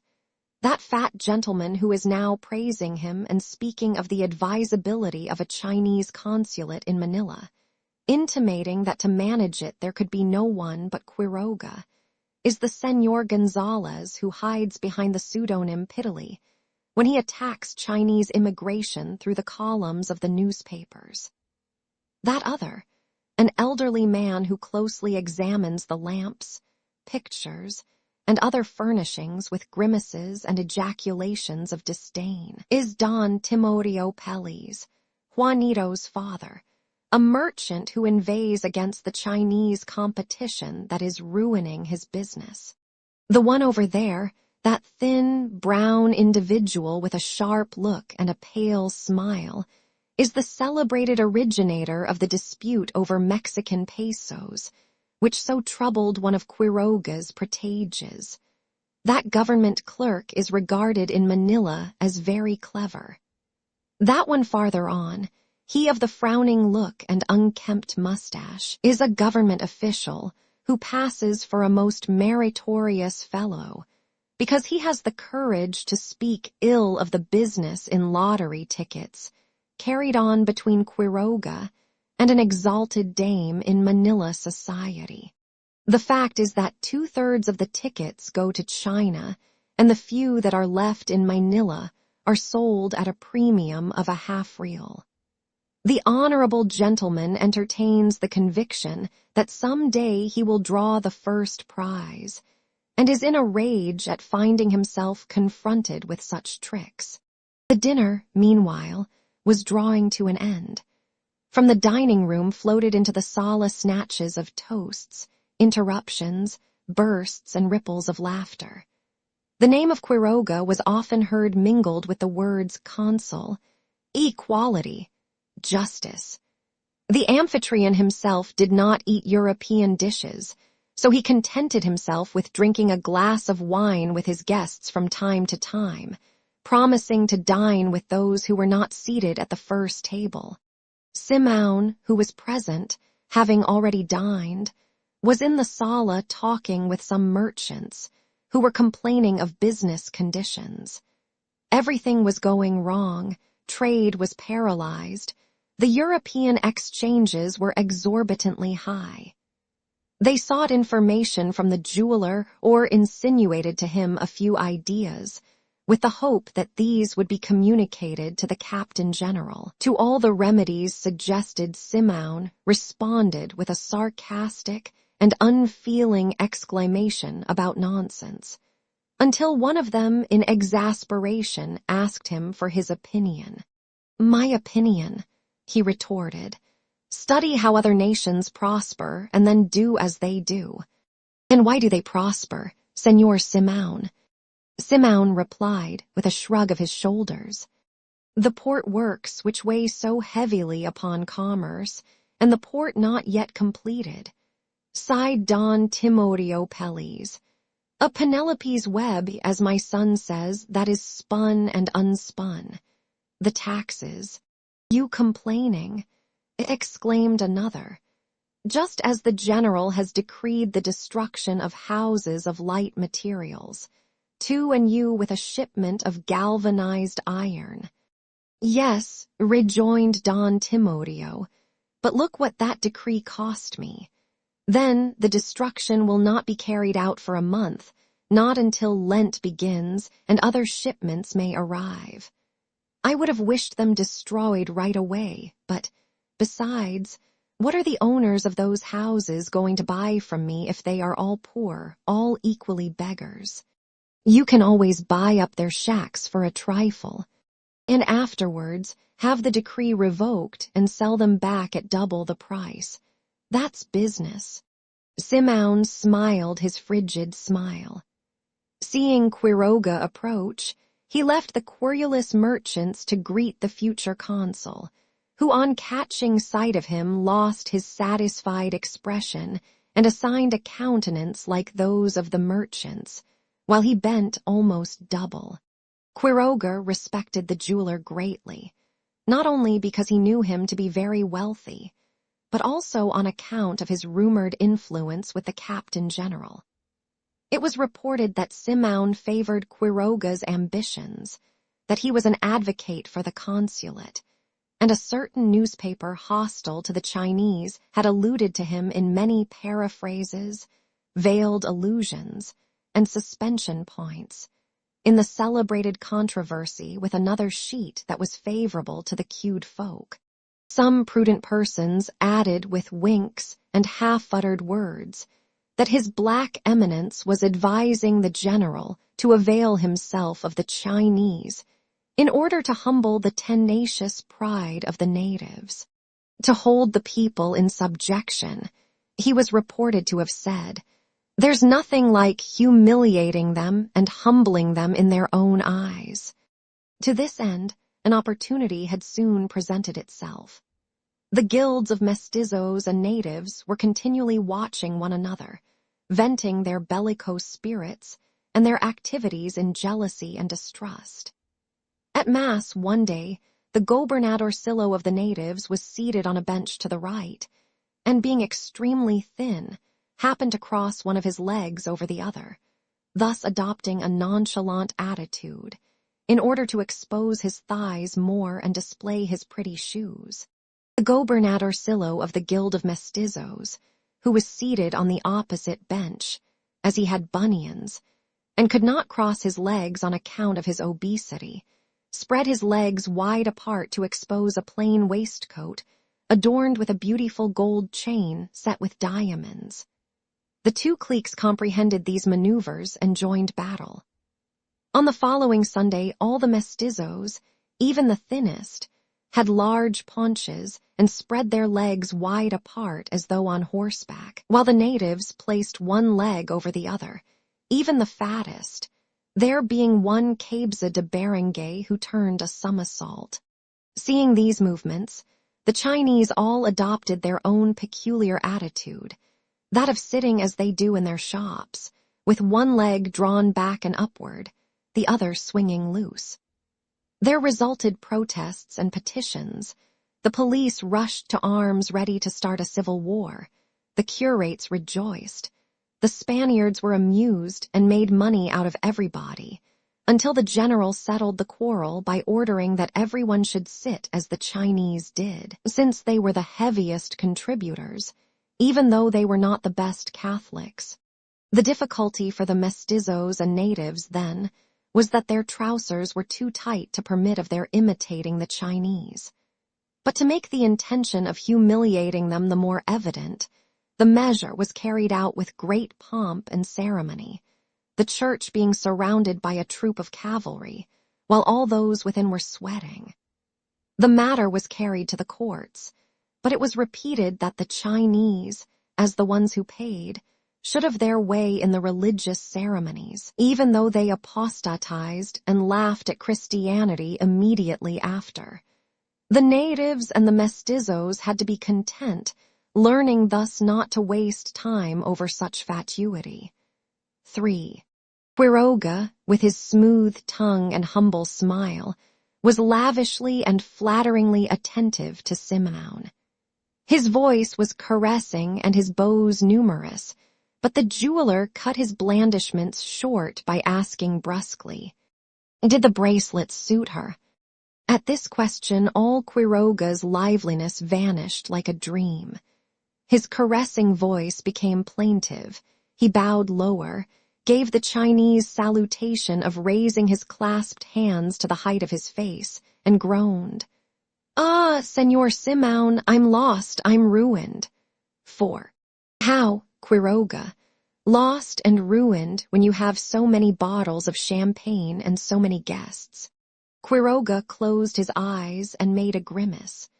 Yes, the affair of that afternoon, that affair of the bracelets, had ruined him. Simeon smiled, for when a Chinese merchant complains it is because all is going well, and when he makes a show that things are booming it is quite certain that he is planning an assignment or flight to his own country. "You didn't know that I'm lost, I'm ruined. Ah, Senor Simeon, I'm busted." To make his condition plainer, he illustrated the word by making a movement as though he were falling in collapse. Simeon wanted to laugh, but restrained himself and said that he knew nothing at all, as Quiroga led him to a room and closed the door. He then explained the cause of his misfortune. 3 diamond bracelets that he had secured from Simão on pretense of showing them to his wife were not for her, a poor native shut up in her room like a Chinese woman, but for a beautiful and charming lady, the friend of a powerful man, whose influence was needed by him in a certain deal in which he could clear some 6,000 pesos.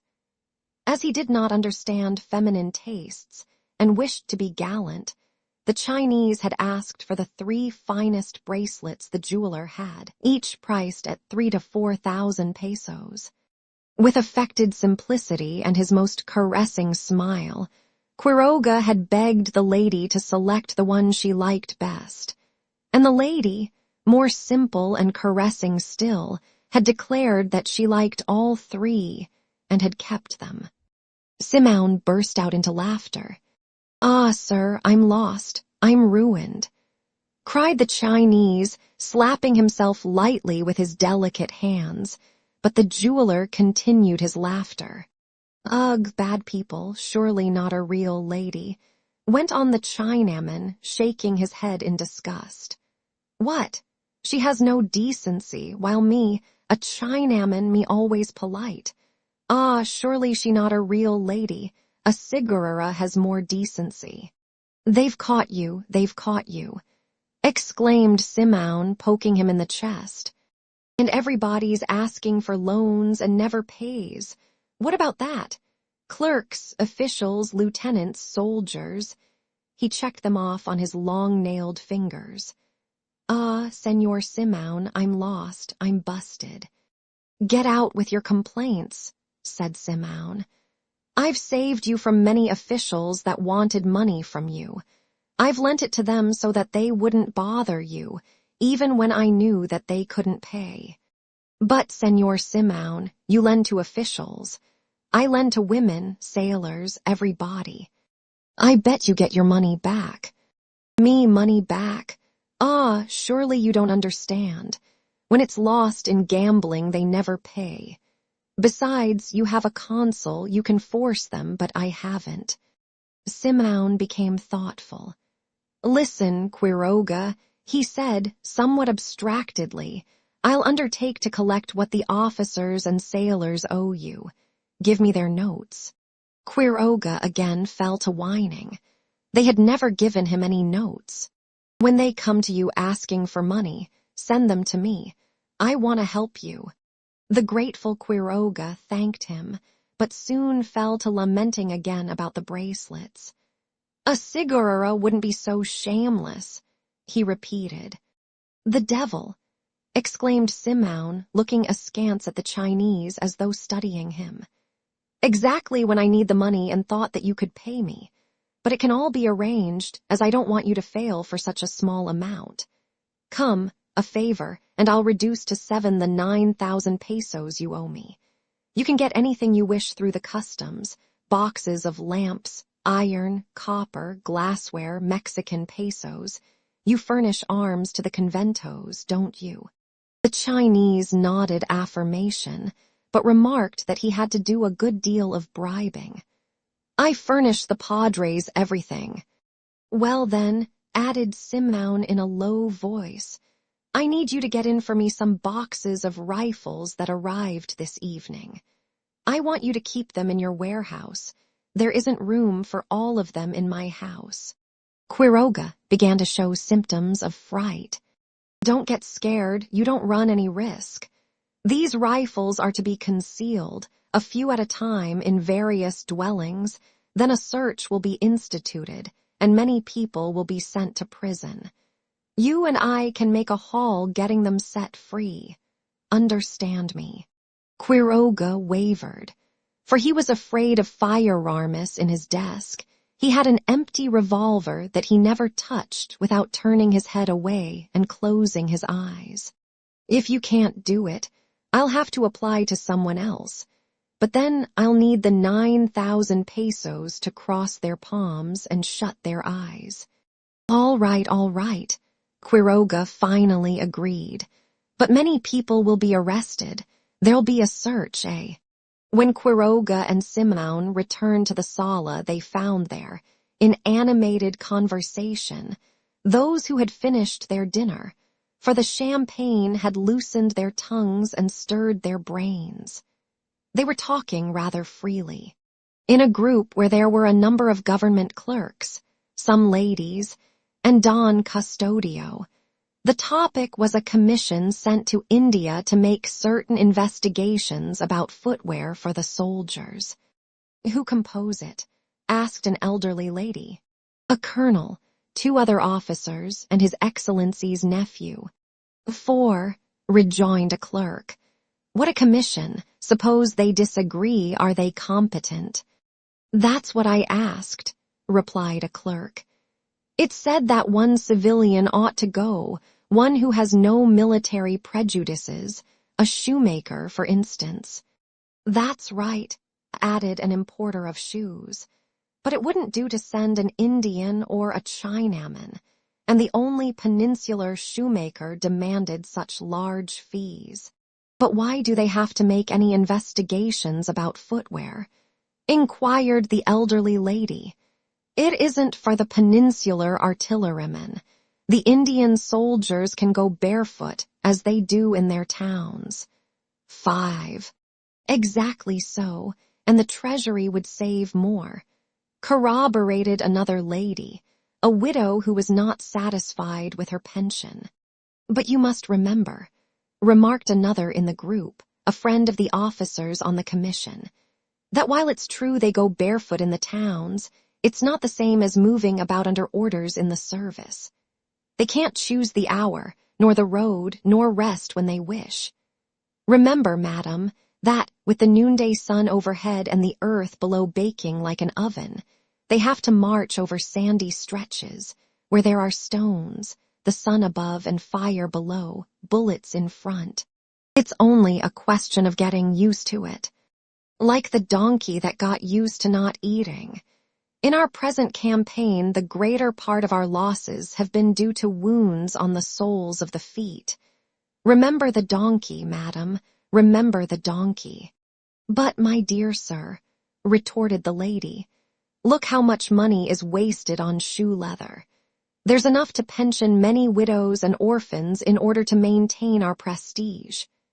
Don't smile, for I'm not talking about myself, and I have my pension, even though a very small one, insignificant considering the services my husband rendered. But I'm talking of others who are dragging out miserable lives. It's not right that, after so much persuasion to come, and so many hardships in crossing the sea, they should end here by dying of hunger. What you say about the soldiers may be true, but the fact is that I've been in the country more than 3 years, and I haven't seen any soldier limping." "In that I agree with the lady," said her neighbor. "Why issue them shoes when they were born without them? And why shirts? And why trousers? Just calculate what we should economize on soldiers clothed only in their skins," concluded he who was defending the army. In another group the conversation was more heated. Benzabe was talking and declaiming, while Padre Camorra, as usual, was constantly interrupting him. The friar journalist, in spite of his respect for the cowled gentry, was always at loggerheads with Padre Camorra, whom he regarded as a silly half-friar, thus giving himself the appearance of being independent and refuting the accusations of those who called him Fray Ibanez. Padre Camorra liked his adversary, as the latter was the only person who would take seriously what he styled his arguments. They were discussing magnetism, spiritualism, magic, and the like. Their words flew through the air like the knives and balls of jugglers, tossed back and forth from one to the other. That year great attention had been attracted in the Quiapo fair by a head, wrongly called a sphinx, exhibited by Mr. Leeds, an American. Glaring advertisements covered the walls of the houses, mysterious and funereal, to excite the curiosity of the public. Neither Benzabe nor any of the padres had yet seen it. Juanito Peles was the only one who had, and he was describing his wonderment to the party. Benzabe, as a journalist, looked for a natural explanation. Padre Camorra talked of the devil, Padre Irene smiled, Padre Salvi remained grave. But, Padre, the devil doesn't need to come. We are sufficient to damn ourselves. It can't be explained any other way. If science, get out with science, pugnales. But listen to me and I'll convince you. It's all a question of optics. I haven't yet seen the head nor do I know how it looks, but this gentleman, indicating Juanito Peles, tells us that it does not look like the talking heads that are usually exhibited. So be it. But the principle is the same, it's all a question of optics. Wait, a mirror is placed thus, another mirror behind it, the image is reflected. I say it is purely a problem in physics. Taking down from the walls several mirrors, he arranged them, turned them round and round, but not getting the desired result, concluded. As I say, it's nothing more or less than a question of optics. But what do you want mirrors for? If Juanito tells us that the head is inside a box placed on the table, I see in it spiritualism, because the spiritualists always make use of tables, and I think that Padre Salvi, as the ecclesiastical governor, ought to prohibit the exhibition. Padre Salvi remained silent, saying neither yes nor no, in order to learn if there are devils or mirrors inside it, suggested Simeon. The best thing would be for you to go and see the famous Sphinx.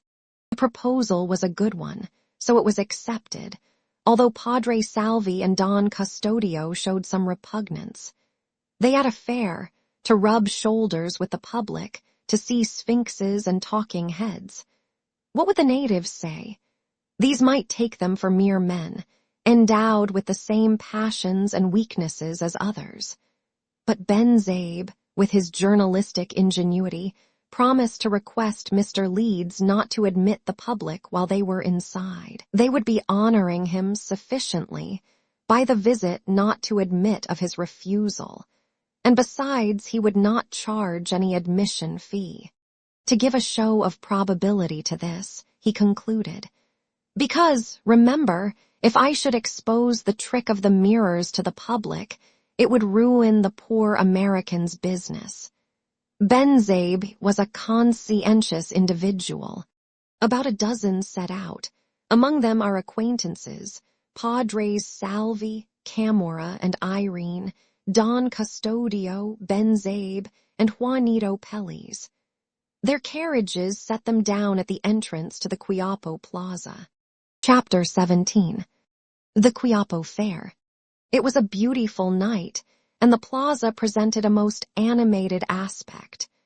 Taking advantage of the freshness of the breeze and the splendor of the January moon, the people filled the fair to see, be seen, and amuse themselves. The music of the cosmoramas and the lights of the lanterns gave life and merriment to everyone. Long rows of booths, brilliant with tinsel and gauds, exposed to view clusters of balls, masks strung by the eyes, tin toys, trains, carts, mechanical horses, carriages, steam engines with diminutive boilers, Lilliputian tableware of porcelain, pine nativities, dolls both foreign and domestic, the former red and smiling, the latter sad and pensive like little ladies beside gigantic children. The beating of drums, the roar of tin horns, the wheezy music of the accordions and the hand organs, all mingled in a carnival concert, amid the coming and going of the crowd, pushing, stumbling over one another with their faces turned toward the booths, so that the collisions were frequent and often amusing. The carriages were forced to move slowly, with the tabai of the cacheros repeated every moment. Met and mingled government clerks, soldiers, friars, students, Chinese, girls with their mammas or aunts, all greeting, signaling, calling to one another merrily.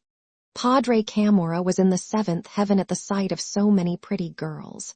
He stopped, looked back, nudged Ben Zabe, chuckled and swore, saying, and that one, my ink slinger, and that one over there, what say you?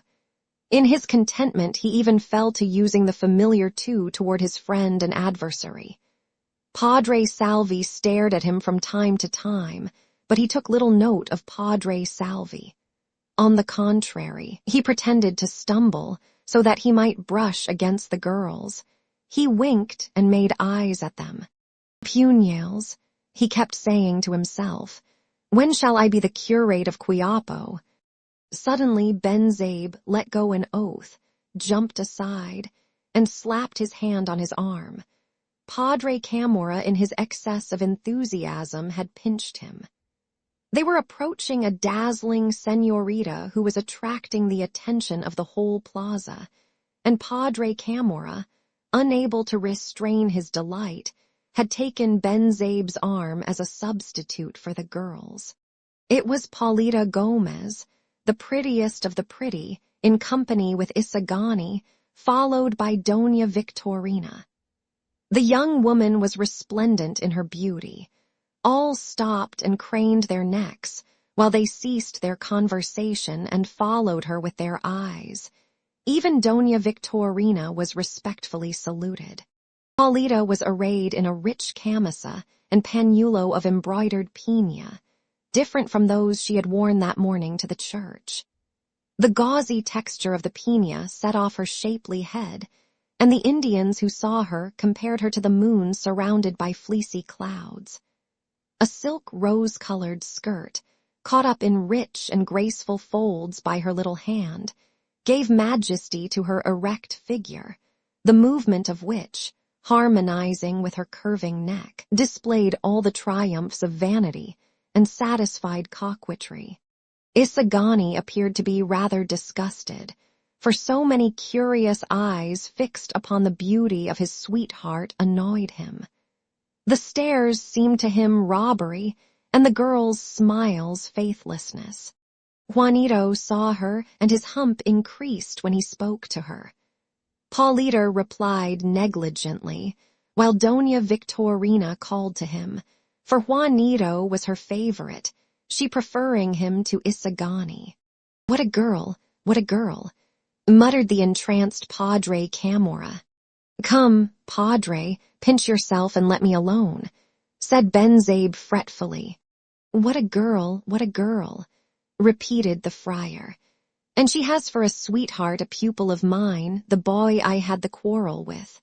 Just my luck that she's not of my town, he added, after turning his head several times to follow her with his looks. He was even tempted to leave his companions to follow the girl, and Ben Zabe had difficulty in dissuading him. Paulita's beautiful figure moved on, her graceful little head nodding with inborn coquetry. Our promenaders kept on their way, not without sighs on the part of the friar artilleryman, until they reached a booth surrounded by sightseers, who quickly made way for them. It was a shop of little wooden figures of local manufacture, representing in all shapes and sizes the costumes, races, and occupations of the country. Indians, Spaniards, Chinese, mestizos, friars, clergymen, government clerks, gobernadorcillos, students, soldiers, and so on. Whether the artists had more affection for the priests, the folds of whose habits were better suited to their aesthetic purposes, or whether the friars, holding such an important place in Philippine life, engaged the attention of the sculptor more. The fact was that, for one cause or another, images of them abounded, well turned and finished, representing them in the sublimest moments of their lives.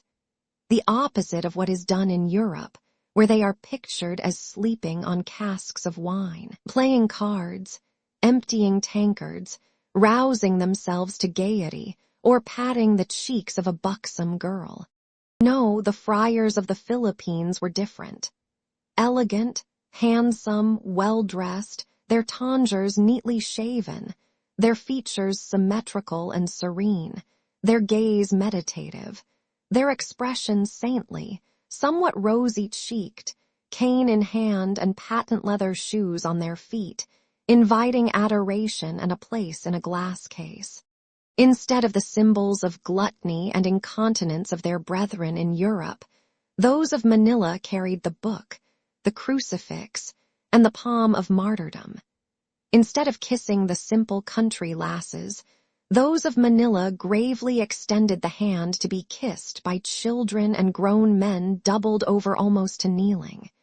Instead of the full refectory and dining hall, their stage in Europe, in Manila they had the oratory, the study table. Instead of the mendicant friar, who goes from door to door with his donkey and sack, begging alms, the friars of the Philippines scattered gold from full hands among the miserable Indians.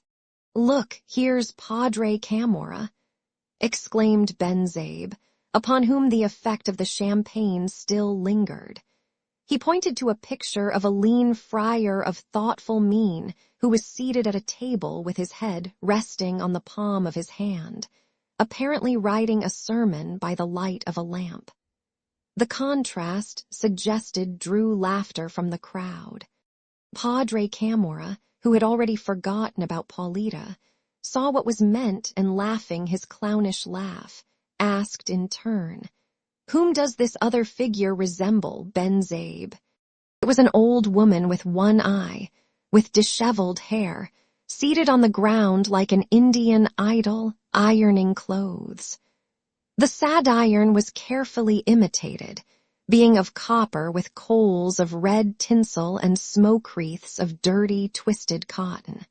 Ben-Zabe, it wasn't a fool who designed that, asked Padre Camorra with a laugh. "Well, I don't see the point," replied the journalist. "But pugnales, don't you see the title, the Philippine press? That utensil with which the old woman is ironing is here called the press." All laughed at this, Ben-Zabe himself joining in good-naturedly.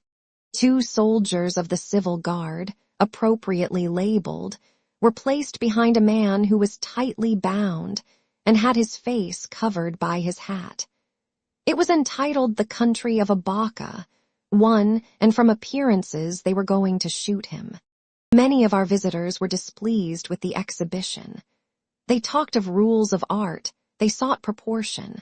One said that this figure did not have 7 heads, that the face lacked a nose, having only 3, all of which made Padre Camorra somewhat thoughtful, for he did not comprehend how a figure, to be correct, need have 4 noses and 7 heads. Others said, if they were muscular, that they could not be Indians. Still others remarked that it was not sculpture, but mere carpentry.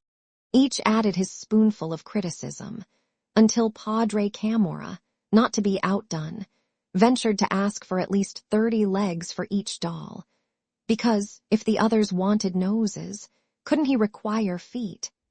So they fell to discussing whether the Indian had or had not any aptitude for sculpture, and whether it would be advisable to encourage that art, until there arose a general dispute, which was cut short by Don Custodio's declaration that the Indians had the aptitude, but that they should devote themselves exclusively to the manufacture of saints. One would say, observed Ben-Zabe, who was full of bright ideas that night, that this Chinaman is Quiroga, but on close examination it looks like Padre Irene. And what do you say about that British Indian? He looks like Simeon. Fresh peals of laughter resounded, while Padre Irene rubbed his nose. That's right. It's the very image of him. But where is Simeon? Simeon should buy it. But the jeweler had disappeared, unnoticed by anyone. "Pugnales," exclaimed Padre Camorra, "how stingy the American is. He's afraid we would make him pay the admission for all of us into Mr. Leeds' show." "No," rejoined Ben-Zabe. "What he's afraid of is that he'll compromise himself. He may have foreseen the joke in store for his friend Mr. Leeds and has got out of the way. Thus, without purchasing the least trifle, they continued on their way to see the famous Sphinx. Benzabe offered to manage the affair, for the American would not rebuff a journalist who could take revenge in an unfavorable article. "You'll see that it's all a question of mirrors," he said, "because, you see—" Again he plunged into a long demonstration, and as he had no mirrors at hand to discredit his theory, he tangled himself up in all kinds of blunders and wound up by not knowing himself what he was saying. "In short, you'll see how it's all a question of optics." Chapter 18. Legerdemain. Mr. Leeds, a genuine Yankee, dressed completely in black, received his visitors with great deference. He spoke Spanish well, from having been for many years in South America, and offered no objection to their request, saying that they might examine everything, both before and after the exhibition, but begged that they remain quiet while it was in progress. Benzabe smiled in pleasant anticipation of the vexation he had prepared for the American. The room, hung entirely in black, was lighted by ancient lamps burning alcohol. A rail wrapped in black velvet divided it into two almost equal parts, one of which was filled with seats for the spectators, and the other occupied by a platform covered with a checkered carpet. In the center of this platform was placed a table, over which was spread a piece of black cloth adorned with skulls and cabalistic signs. The mise-en scene was therefore lugubrious, and had its effect upon the merry visitors. The jokes died away, they spoke in whispers, and however much some tried to appear indifferent, their lips framed no smiles. All felt as if they had entered a house where there was a corpse, an illusion accentuated by an odor of wax and incense. Don Custodio and Padre Salvi consulted in whispers over the expediency of prohibiting such shows. Benzabe, in order to cheer the dispirited group and embarrass Mr. Leeds, said to him in a familiar tone, mister, since there are none but ourselves here and we aren't Indians who can be fooled, won't you let us see the trick? We know, of course, that it's purely a question of optics, but as Padre Camorra won't be convinced." Here he started to jump over the rail, instead of going through the proper opening, while Padre Camorra broke out into protests, fearing that Benzabe might be right. "And why not, sir?" rejoined the American. "But don't break anything, will you?" The journalist was already on the platform. "You will allow me, then?" he asked, and without waiting for the permission, fearing that it might not be granted, raised the cloth to look for the mirrors that he expected should be between the legs of the table. Benzabe uttered an exclamation and stepped back, again placed both hands under the table and waved them about. He encountered only empty space. The table had 3 thin iron legs, sunk into the floor. The journalist looked all about, as though seeking something. "Where are the mirrors?" asked Padre Camorra. Benzabe looked and looked, felt the table with his fingers, raised the cloth again, and rubbed his hand over his forehead from time to time, as if trying to remember something. "Have you lost anything?" inquired Mr. Leeds. "The mirrors, mister. Where are the mirrors?" "I don't know where yours are. Mine are at the hotel. Do you want to look at yourself? You're somewhat pale and excited." Many laughed in spite of their weird impressions on seeing the jesting coolness of the American, while Benzabe retired, quite abashed, to his seat, muttering, "It can't be. You'll see that he doesn't do it without mirrors. The table will have to be changed later." Mr. Leeds placed the cloth on the table again and, turning toward his illustrious audience, asked them, "Are you satisfied? May we begin?" "Hurry up, how cold-blooded he is," said the widow. Then, Ladies and gentlemen, take your seats and get your questions ready. Mr. Leeds disappeared through a doorway, and in a few moments returned with a black box of worm-eaten wood, covered with inscriptions in the form of birds, beasts, and human heads. Ladies and gentlemen, he began solemnly, once having had occasion to visit the Great Pyramid of Khufu, a pharaoh of the 4th dynasty, I chanced upon a sarcophagus of red granite in a forgotten chamber. My joy was great, for I thought that I had found a royal mummy, but what was my disappointment on opening the coffin, at the cost of infinite labor, to find nothing more than this box, which you may examine. He handed the box to those in the front row. Padre Camorra drew back in loathing. Padre Salvi looked at it closely as if he enjoyed sepulchral things. Padre Irene smiled a knowing smile. Don Custodio affected gravity and disdain, while Ben Zabe hunted for his mirrors. There they must be, for it was a question of mirrors. "It smells like a corpse," observed one lady, fanning herself furiously. "Ugh, it smells of 40 centuries," remarked someone with emphasis.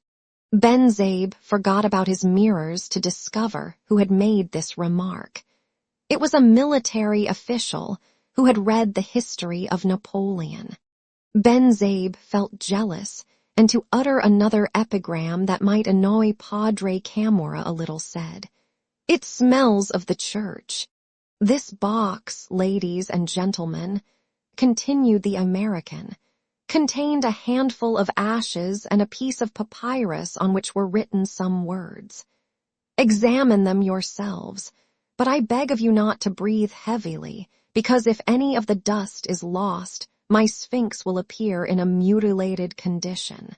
The humbug, described with such seriousness and conviction, was gradually having its effect, so much so that, when the box was passed around, no one dared to breathe. Padre Camorra, who had so often depicted from the pulpit of Tiani the torments and sufferings of hell, while he laughed in his sleeves at the terrified looks of the sinners, held his nose, and Padre Salvi, the same Padre Salvi who had on All Souls' Day prepared a phantasmagoria of the souls in purgatory with flames and transparencies illuminated with alcohol lamps and covered with tinsel, on the high altar of the church in a suburb, in order to get alms and orders for masses. The lean and taciturn Padre Salvi held his breath and gazed suspiciously at that handful of ashes. "Memento, homo, quia pulvis es," muttered Padre Irene with a smile. "Pish!" sneered Ben Zabe. The same thought had occurred to him, and the canon had taken the words out of his mouth. "Not knowing what to do," resumed Mr. Leeds, closing the box carefully, "I examined the papyrus and discovered 2 words whose meaning was unknown to me. I deciphered them and tried to pronounce them aloud. Scarcely had I uttered the first word when I felt the box slipping from my hands, as if pressed down by an enormous weight, and it glided along the floor, whence I vainly endeavored to remove it. But my surprise was converted into terror when it opened, and I found within a human head that stared at me fixedly. Paralyzed with fright and uncertain what to do in the presence of such a phenomenon, I remained for a time stupefied, trembling like a person poisoned with mercury, but after a while recovered myself, and, thinking that it was a vain illusion, tried to divert my attention by reading the second word. Hardly had I pronounced it when the box closed, the head disappeared, and in its place I again found the handful of ashes. Without suspecting it, I had discovered the 2 most potent words in nature, the words of creation and destruction, of life and of death.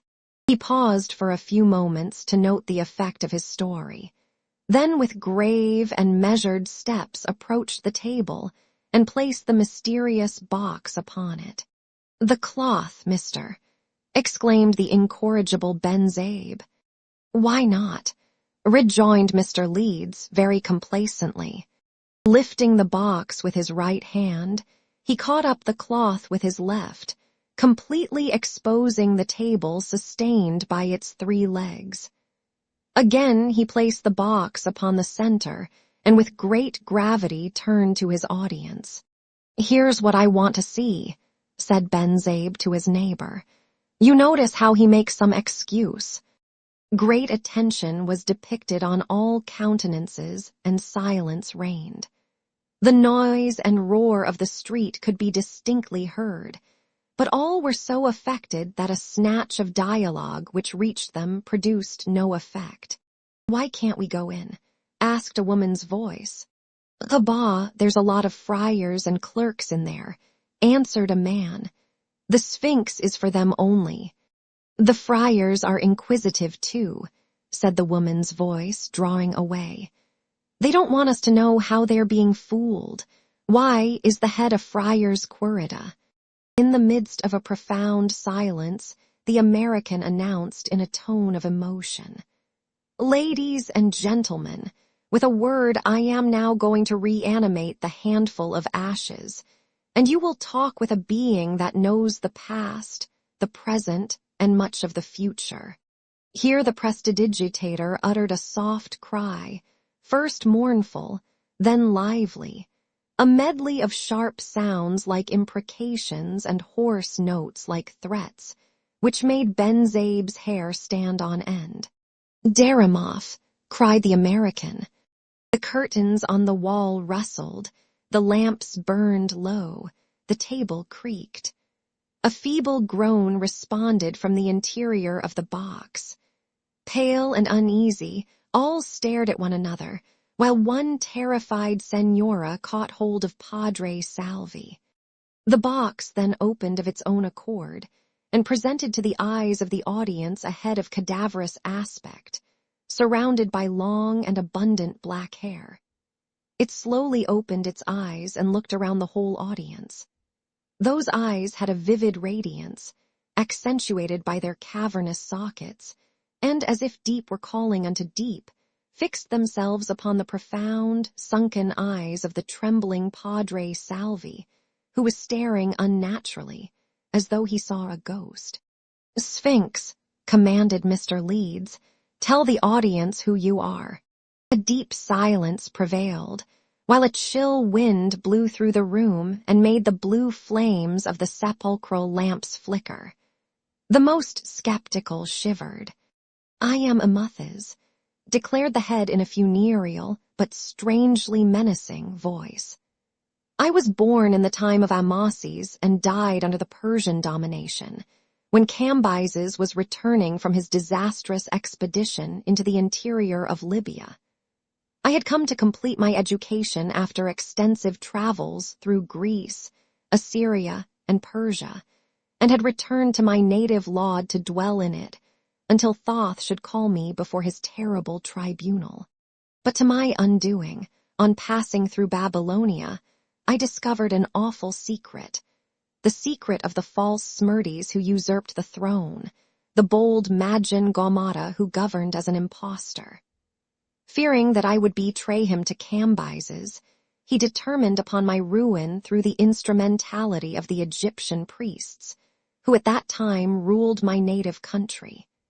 They were the owners of 2/3 of the land, the monopolizers of learning. They held the people down in ignorance and tyranny. They brutalized them, thus making them fit to pass without resistance from one domination to another. The invaders availed themselves of them, and knowing their usefulness, protected and enriched them. The rulers not only depended on their will, but some were reduced to mere instruments of theirs. The Egyptian priests hastened to execute Gaumata's orders, with greater zeal from their fear of me, because they were afraid that I would reveal their impostures to the people.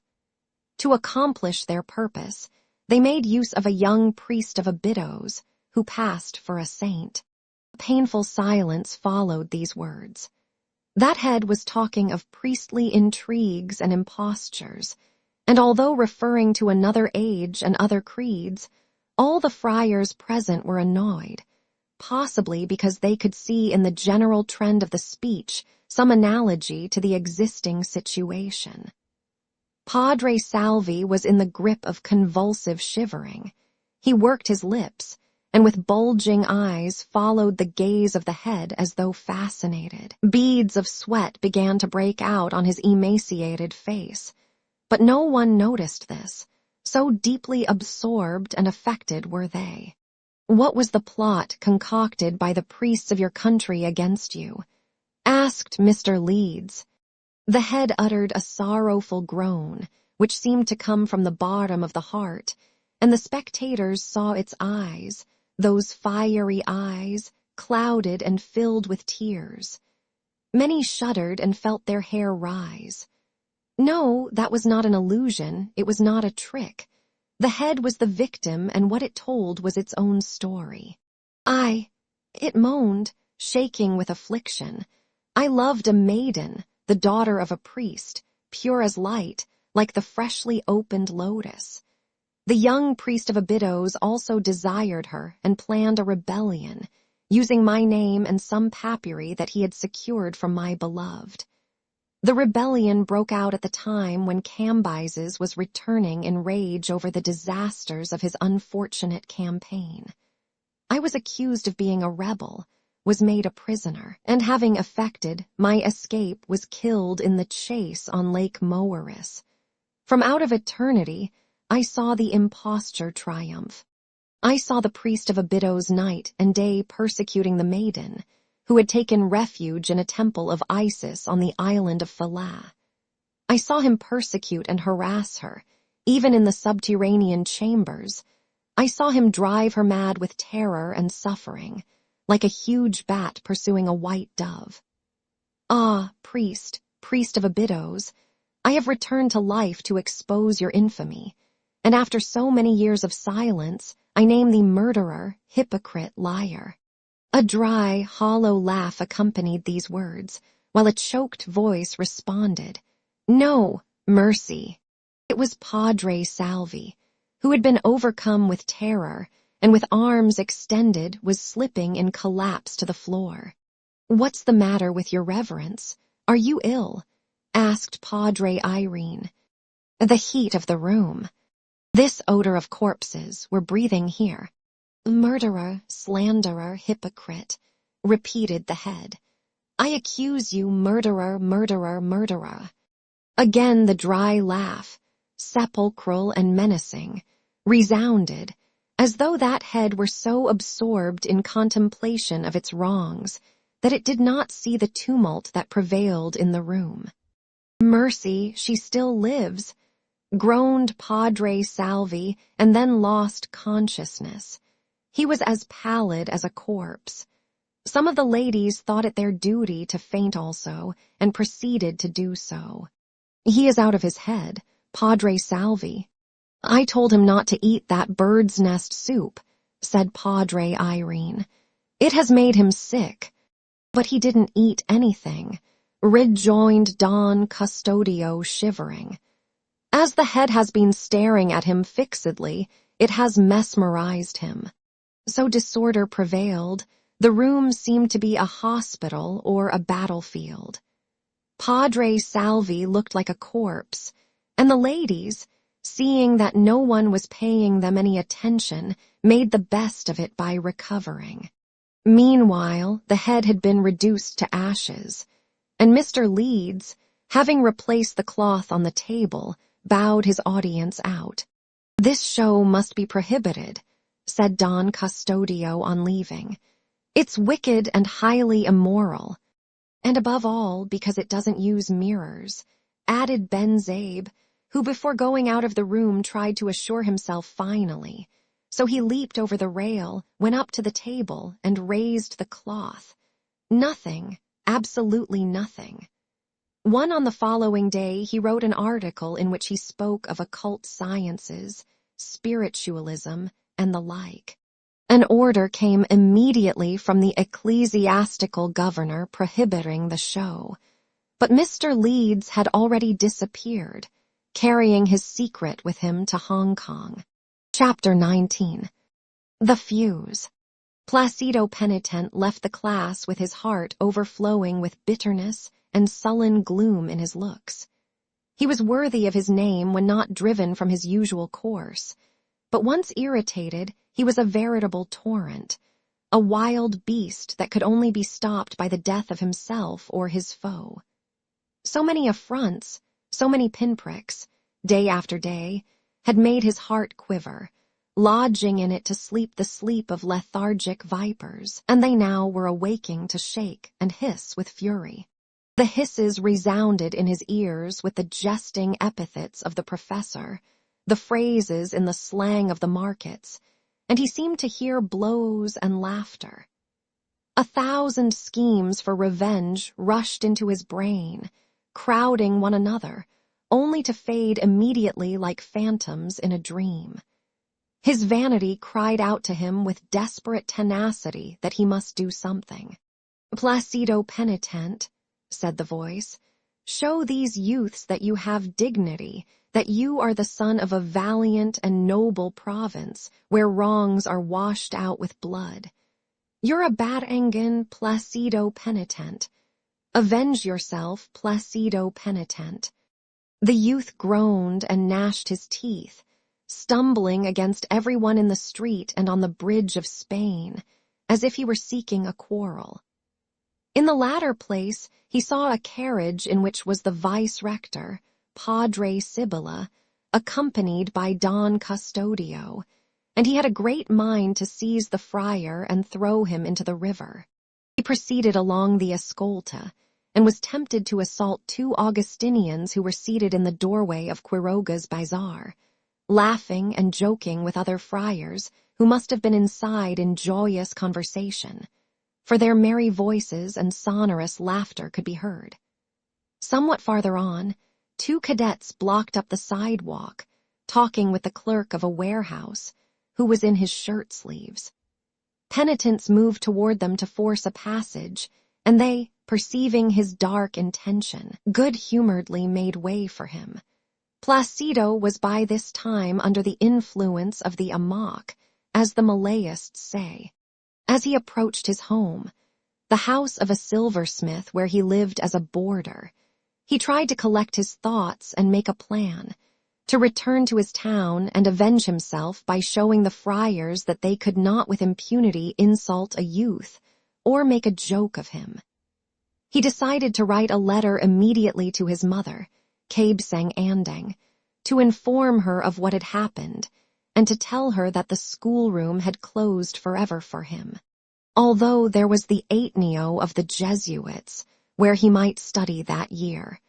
Yet it was not very likely that the Dominicans would grant him the transfer, and, even though he should secure it, in the following year he would have to return to the university. "They say that we don't know how to avenge ourselves," he muttered. "Let the lightning strike and we'll see." Placido was not reckoning upon what awaited him in the house of the silversmith. Kabsang Andang had just arrived from Batangas, having come to do some shopping, to visit her son, and to bring him money, jerked venison, and silk handkerchiefs. The first greetings over, the poor woman, who had at once noticed her son's gloomy look, could no longer restrain her curiosity and began to ask questions.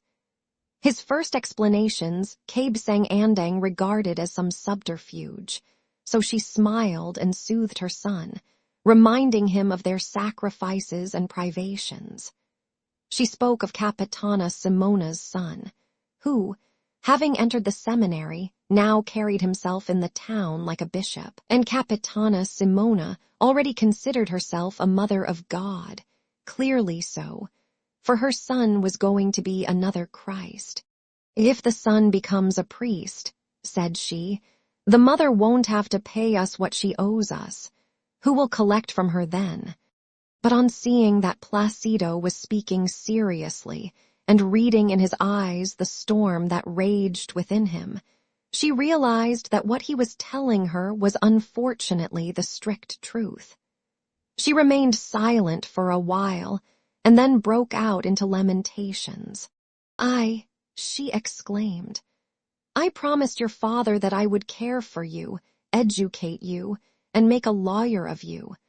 I've deprived myself of everything so that you might go to school. Instead of joining the penguingui where the stake is a half peso, I've gone only where it's a half real, enduring the bad smells and the dirty cards. Look at my patched camisa.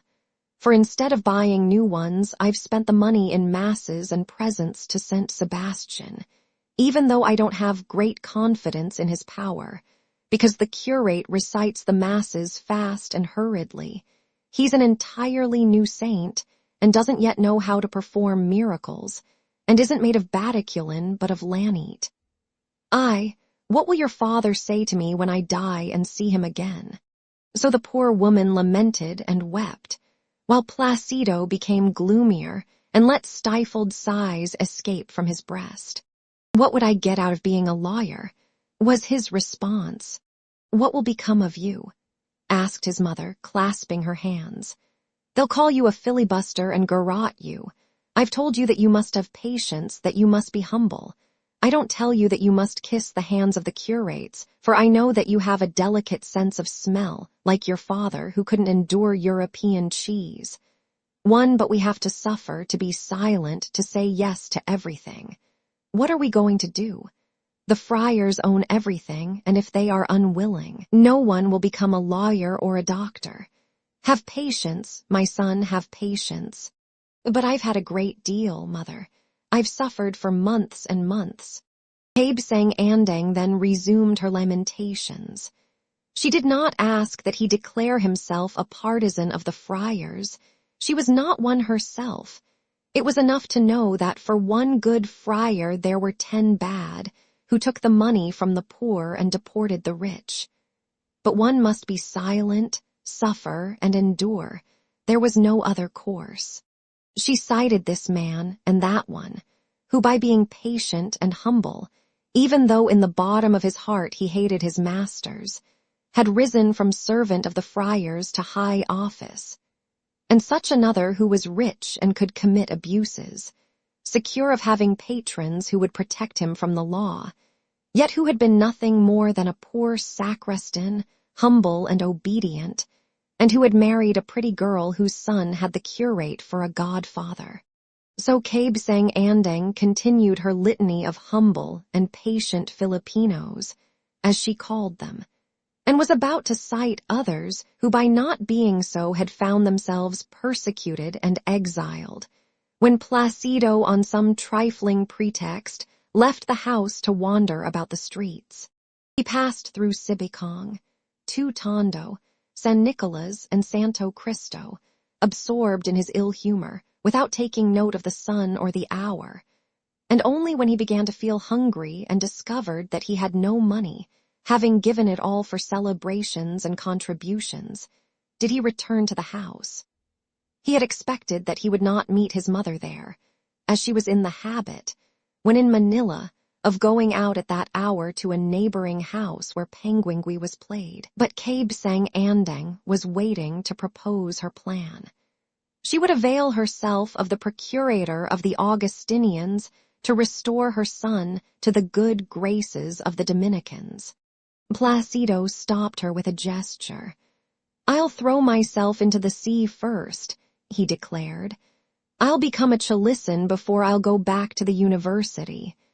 Again his mother began her preachment about patience and humility, so he went away again without having eaten anything, directing his steps toward the quay where the steamers tied up. The sight of a steamer weighing anchor for Hong Kong inspired him with an idea: to go to Hong Kong, to run away, get rich there, and make war on the friars. The thought of Hong Kong awoke in his mind the recollection of a story about frontals, cereals, and candelabra of pure silver, which the piety of the faithful had led them to present to a certain church. The friars, so the silversmith told, had sent to Hong Kong to have duplicate frontals, cereals, and candelabra made of German silver, which they substituted for the genuine ones, these being melted down and coined into Mexican pesos. Such was the story he had heard, and though it was no more than a rumor or a story, his resentment gave it the color of truth and reminded him of other tricks of theirs in that same style. The desire to live free and certain half-formed plans led him to decide upon Hong Kong. If the corporations sent all their money there, commerce must be flourishing and he could enrich himself. I want to be free, to live free. Night surprised him wandering along San Fernando, but not meeting any sailor he knew, he decided to return home. As the night was beautiful, with a brilliant moon transforming the squalid city into a fantastic fairy kingdom, he went to the fair. There he wandered back and forth, passing booths without taking any notice of the articles in them, ever with the thought of Hong Kong, of living free, of enriching himself. He was about to leave the fair when he thought he recognized the jeweler Simeon bidding goodbye to a foreigner, both of them speaking in English. To Placido, every language spoken in the Philippines by Europeans, when not Spanish, had to be English, and besides, he caught the name Hong Kong. If only the jeweler would recommend him to that foreigner, who must be setting out for Hong Kong. Placido paused. He was acquainted with the jeweler, as the latter had been in his town peddling his wares, and he had accompanied him on one of his trips, when Simeon had made himself very amiable indeed, telling him of the life in the universities of the free countries. What a difference. So he followed the jeweler. "Señor Simeon," he called. The jeweler was at that moment entering his carriage. Recognizing Placido, he checked himself.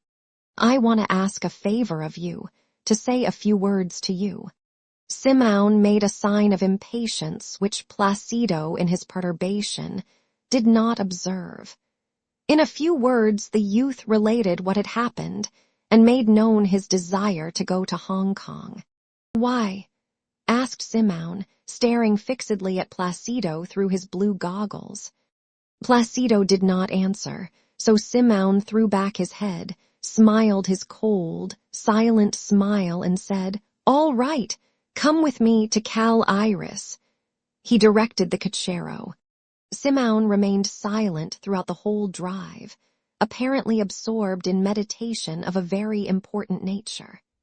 Placido kept quiet, waiting for him to speak first, and entertained himself in watching the promenaders who were enjoying the clear moonlight. Pairs of infatuated lovers, followed by watchful mammas or aunts.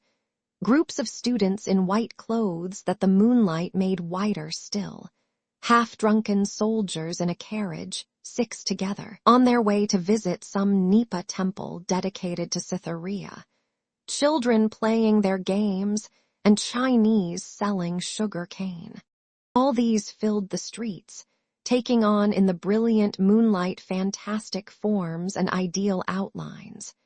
In one house an orchestra was playing waltzes, and couples might be seen dancing under the bright lamps and chandeliers. What a sordid spectacle they presented in comparison with the sight the streets afforded. Thinking of Hong Kong, he asked himself if the moonlit nights in that island were so poetical and sweetly melancholy as those of the Philippines, and a deep sadness settled down over his heart. Simeon ordered the carriage to stop, and both alighted, just at the moment when Isagani and Paulita Gomez passed them murmuring sweet inanities. Behind them came Doña Victorina with Juanito Pelliz, who was talking in a loud voice, busily gesticulating, and appearing to have a larger hump than ever. In his preoccupation, Pelliz did not notice his former schoolmate. "There's a fellow who's happy," muttered Placido with a sigh, as he gazed toward the group, which became converted into vaporous silhouettes, with Juanito's arms plainly visible, rising and falling like the arms of a windmill. "That's all he's good for," observed Simeon. It's fine to be young. To whom did Placido and Simão each allude? The jeweler made a sign to the young man, and they left the street to pick their way through a labyrinth of paths and passageways among various houses, at times leaping upon stones to avoid the mud holes, or stepping aside from the sidewalks that were badly constructed and still more badly tended. Placido was surprised to see the rich jeweler move through such places as if he were familiar with them. They at length reached an open lot where a wretched hut stood off by itself, surrounded by banana plants and erica palmas. Some bamboo frames and sections of the same material led Placido to suspect that they were approaching the house of a pyrotechnist. Simão rapped on the window, and a man's face appeared. "Ah, sir," he exclaimed, and immediately came outside. "Is the powder here?" asked Simão. "In sacks. I'm waiting for the shells." "And the bombs are all ready." "All right, then. This very night you must go and inform the lieutenant and the corporal. Then keep on your way, and in Lamayan you will find a man in a banca. You will say Cabsa, and he will answer tales. It's necessary that he be here tomorrow. There's no time to be lost." Saying this, he gave him some gold coins. "How's this, sir?"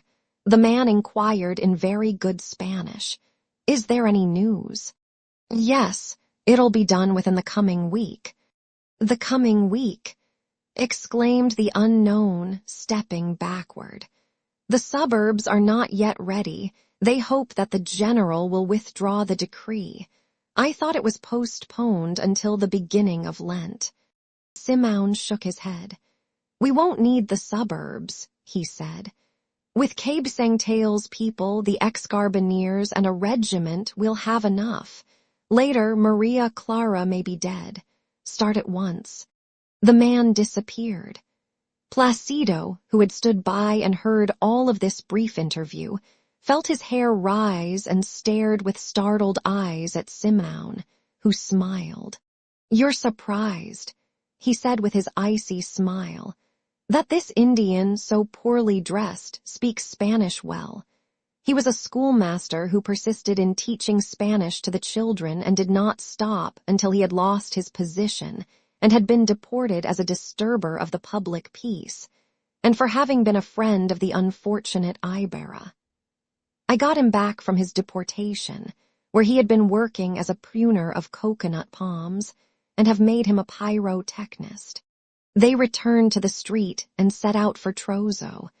Before a wooden house of pleasant and well-kept appearance was a Spaniard on crutches, enjoying the moonlight. When Simão accosted him, his attempt to rise was accompanied by a stifled groan. "You're ready?" Simão inquired of him. "I always am." "The coming week?" "So soon?" "At the first cannon shot." He moved away, followed by Placido, who was beginning to ask himself if he were not dreaming. "Does it surprise you," Simão asked him, "to see a Spaniard so young and so afflicted with disease? 2 years ago he was as robust as you are, but his enemies succeeded in sending him to Balabac to work in a penal settlement, and there he caught the rheumatism and fever that are dragging him into the grave. The poor devil had married a very beautiful woman. As an empty carriage was passing, Simão hailed it, and with Placido directed it to his house in the Escolta, just at the moment when the clocks were striking 10:30. 2 hours later, Placido left the jeweler's house and walked gravely and thoughtfully along the Escolta, then almost deserted, in spite of the fact that the cafes were still quite animated. Now and then a carriage passed rapidly, clattering noisily over the worn pavement. From a room in his house that overlooked the Pasig, Simão turned his gaze toward the walled city, which could be seen through the open windows, with its roofs of galvanized iron gleaming in the moonlight, and its somber towers showing dull and gloomy in the midst of the serene night. He laid aside his blue goggles, and his white hair, like a frame of silver, surrounded his energetic bronzed features, dimly lighted by a lamp whose flame was dying out from lack of oil. Apparently wrapped in thought, he took no notice of the fading light and impending darkness. Within a few days, he murmured, "When on all sides that accursed city is burning, den of presumptuous nothingness and impious exploitation of the ignorant and the distressed, when the tumults break out in the suburbs, and there rush into the terrorized streets my avenging hordes, engendered by rapacity and wrongs, then will I burst the walls of your prison, I will tear you from the clutches of fanaticism, and my white dove, you will be the phoenix that will rise from the glowing embers. A revolution plotted by men in darkness tore me from your side. Another revolution will sweep me into your arms and revive me. That moon, before reaching the apogee of its brilliance, will light the Philippines cleansed of loathsome filth." Simeon stopped suddenly, as though interrupted. A voice in his inner consciousness was asking if he, Simeon, were not also a part of the filth of that accursed city, perhaps its most poisonous ferment. Like the dead who are to rise at the sound of the last trumpet, 1,000 bloody specters, desperate shades of murdered men, women violated, fathers torn from their families, vices stimulated and encouraged, virtues mocked, now rose in answer to the mysterious question.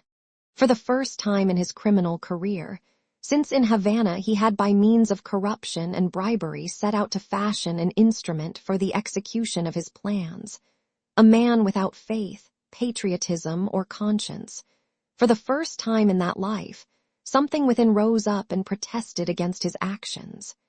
He closed his eyes and remained for some time motionless, then rubbed his hand over his forehead, tried to be deaf to his conscience, and felt fear creeping over him. No, he must not analyze himself. He lacked the courage to turn his gaze toward his past. The idea of his courage, his conviction, his self-confidence failing him at the very moment when his work was set before him. As the ghosts of the wretches in whose misfortunes he had taken a hand continued to hover before his eyes, as if issuing from the shining surface of the river to invade the room with appeals and hands extended toward him, as reproaches and laments seemed to fill the air with threats and cries for vengeance. He turned his gaze from the window, and for the first time began to tremble. "No, I must be ill, I can't be feeling well," he muttered. "There are many who hate me, who ascribe their misfortunes to me, but—" He felt his forehead begin to burn, so he arose to approach the window and inhale the fresh night breeze. Below him the Pasig dragged along its silvered stream, on whose bright surface the foam glittered, winding slowly about, receding and advancing, following the course of the little eddies. The city loomed up on the opposite bank, and its black walls looked fateful, mysterious, losing their sordidness in the moonlight that idealizes and embellishes everything. But again, Simeon shivered. He seemed to see before him the severe countenance of his father, dying in prison, but dying for having done good. Then the face of another man, severer still, who had given his life for him because he believed that he was going to bring about the regeneration of his country. "No, I can't turn back," he exclaimed, wiping the perspiration from his forehead. "The work is at hand and its success will justify me. If I had conducted myself as you did, I should have succumbed. Nothing of idealism, nothing of fallacious theories. Fire and steel to the cancer, chastisement to vice, and afterwards destroy the instrument if it be bad. No, I have planned well, but now I feel feverish, my reason wavers, it is natural.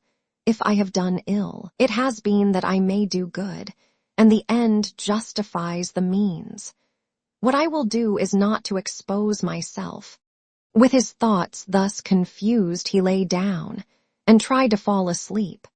On the following morning, Placido listened submissively, with a smile on his lips, to his mother's preachment. When she spoke of her plan of interesting the Augustinian procurator, he did not protest or object, but on the contrary offered himself to carry it out, in order to save trouble for his mother, whom he begged to return at once to the province, that very day, if possible. Kabsang Andang asked him the reason for such haste. Because if the procurator learns that you are here, he won't do anything until you send him a present and order some masses.